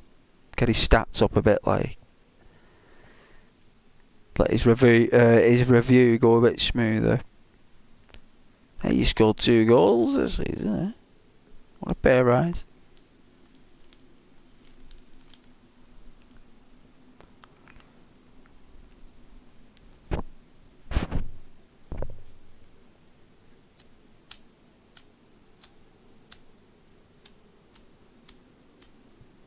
This lighter, sometimes it generates a large flame and sometimes nothing comes out.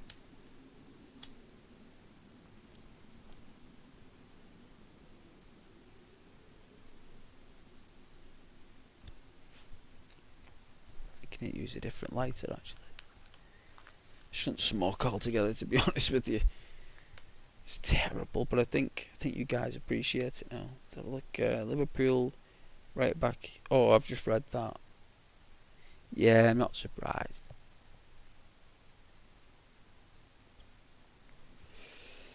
Not surprised even the goalkeeper got a goal.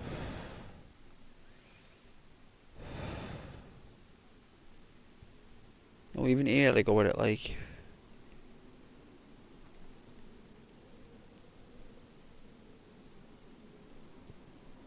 There was a goalkeeper back in the day for the World Cup, right? And this Colombian goalkeeper invented something called the scorpion kick. Right? And no one had ever seen the scorpion kick from this goalkeeper. Right? And he did it. And it looked really good. Right? Yeah, right. I'll read all your other comments shortly, Caden. But yeah, that's the guy, right? I can't pronounce his name. He had like longer, like a perm, but it looked really cool.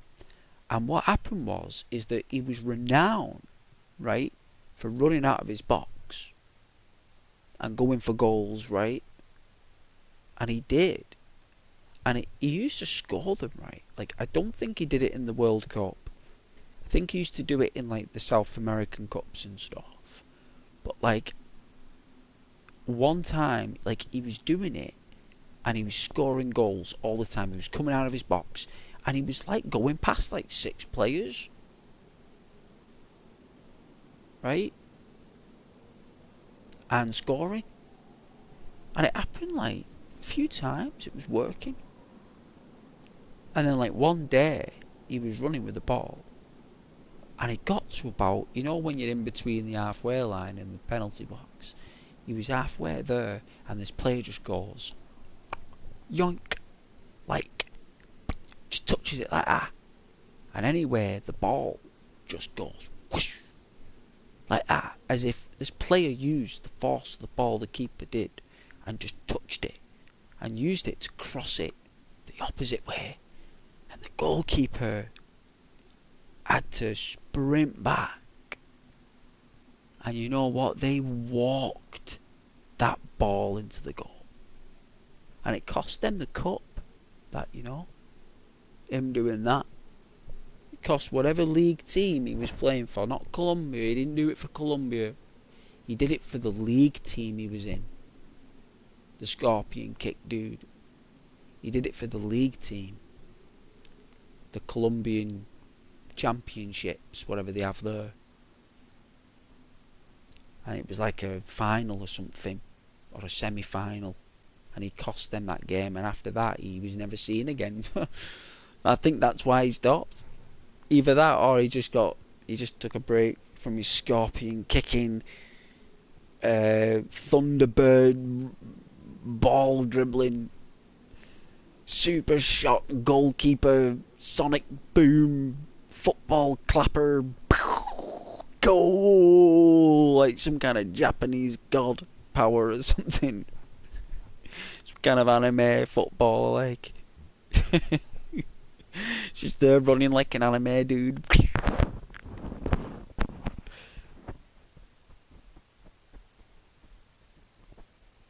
Oh, right, he fell out with multiple managers because he refused to stop doing it, right? Yeah, he wants to. Yeah, he was taking the seriousness out of the game and making it a show, and it's not a show; it's a game. And I suppose the FA doesn't appreciate that, like, and FIFA, but it's a completely different culture. That's how they play football. You know, it's like when Brazil in the World Cup, right? Germany beat them like 12-0. Right? I think Brazil had won every game, right? They'd won every game, and I said to my brother, we were watching it, right? And I think it was in Brazil, right? When Ian Wright was off his cake on the beach. Like, we were laughing our head off at Ian Wright there at that moment. We couldn't believe he was like acting like that. We just couldn't believe it. And Brazil were like winning these games. I said to my brother, this doesn't look right. They're really poor. How are they even there? Like, have you? It's as if the other side can't be bothered. Whoever Brazil have been playing, it's like whoever Brazil have been playing, the other side have just been basically like either not fit or just literally like not interested. And as soon as they got up with Germany, I think they got beat 12-0. I think it was 9-0, right? It was 9-0 at like 28 minutes in, if I'm not mistaken. It was like 9-0 Germany versus Brazil. And then what happened was Germany were just passing the ball around for about, I don't know, for the rest until half time, right? So they didn't score any more goals after that. I think they eased off. I think they would have scored another 10 actually. So they didn't. And then Brazil walked off at half time, 8-0 down. Broken. Absolutely broken. And in their own ground as well.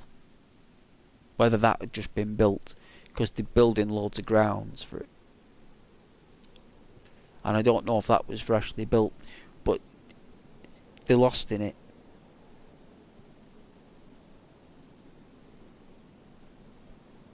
And by the second half came, I think Germany were told, listen, ease off the goals. I think they scored another 3. That's why it was 12-0. And I think 2 of them were disallowed as well. I think 2 of them were disallowed because they were offside. So it should have been 14-0, I think.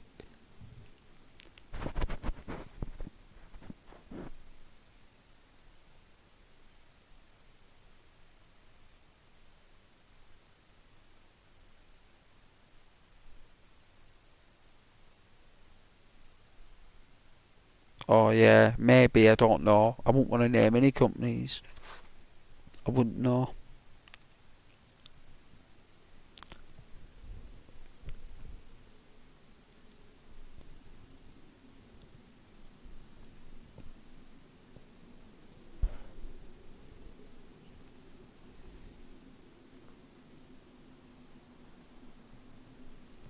Suppose I should put the blue screen on.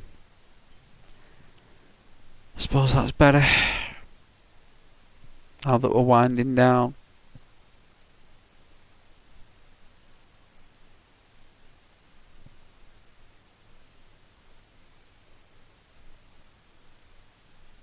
Was it 7-1?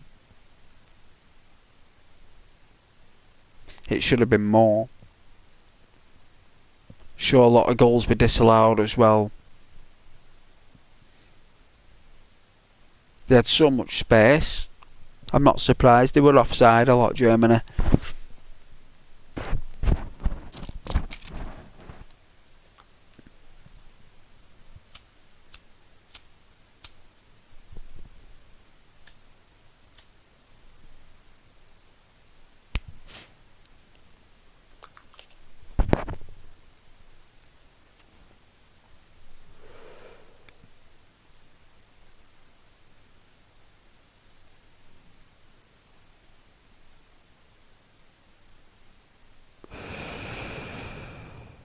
Oh yeah, I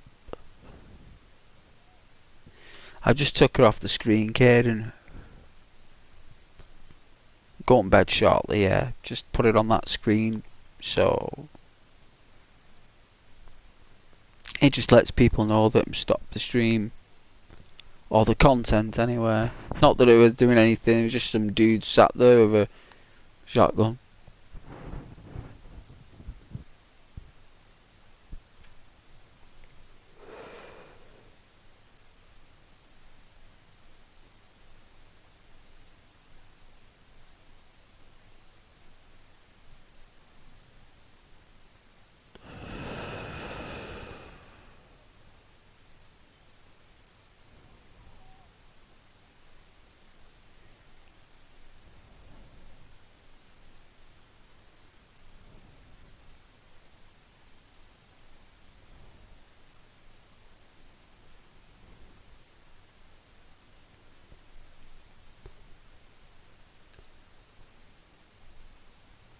Glad you guys had a nice Christmas anyway.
Is everyone alright though?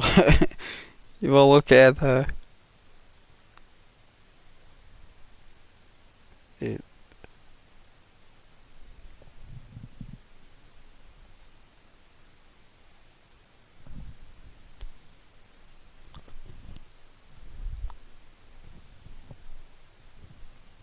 Well, may as well end it. If everyone's gone, well, good night and God bless everyone. I think I'm done.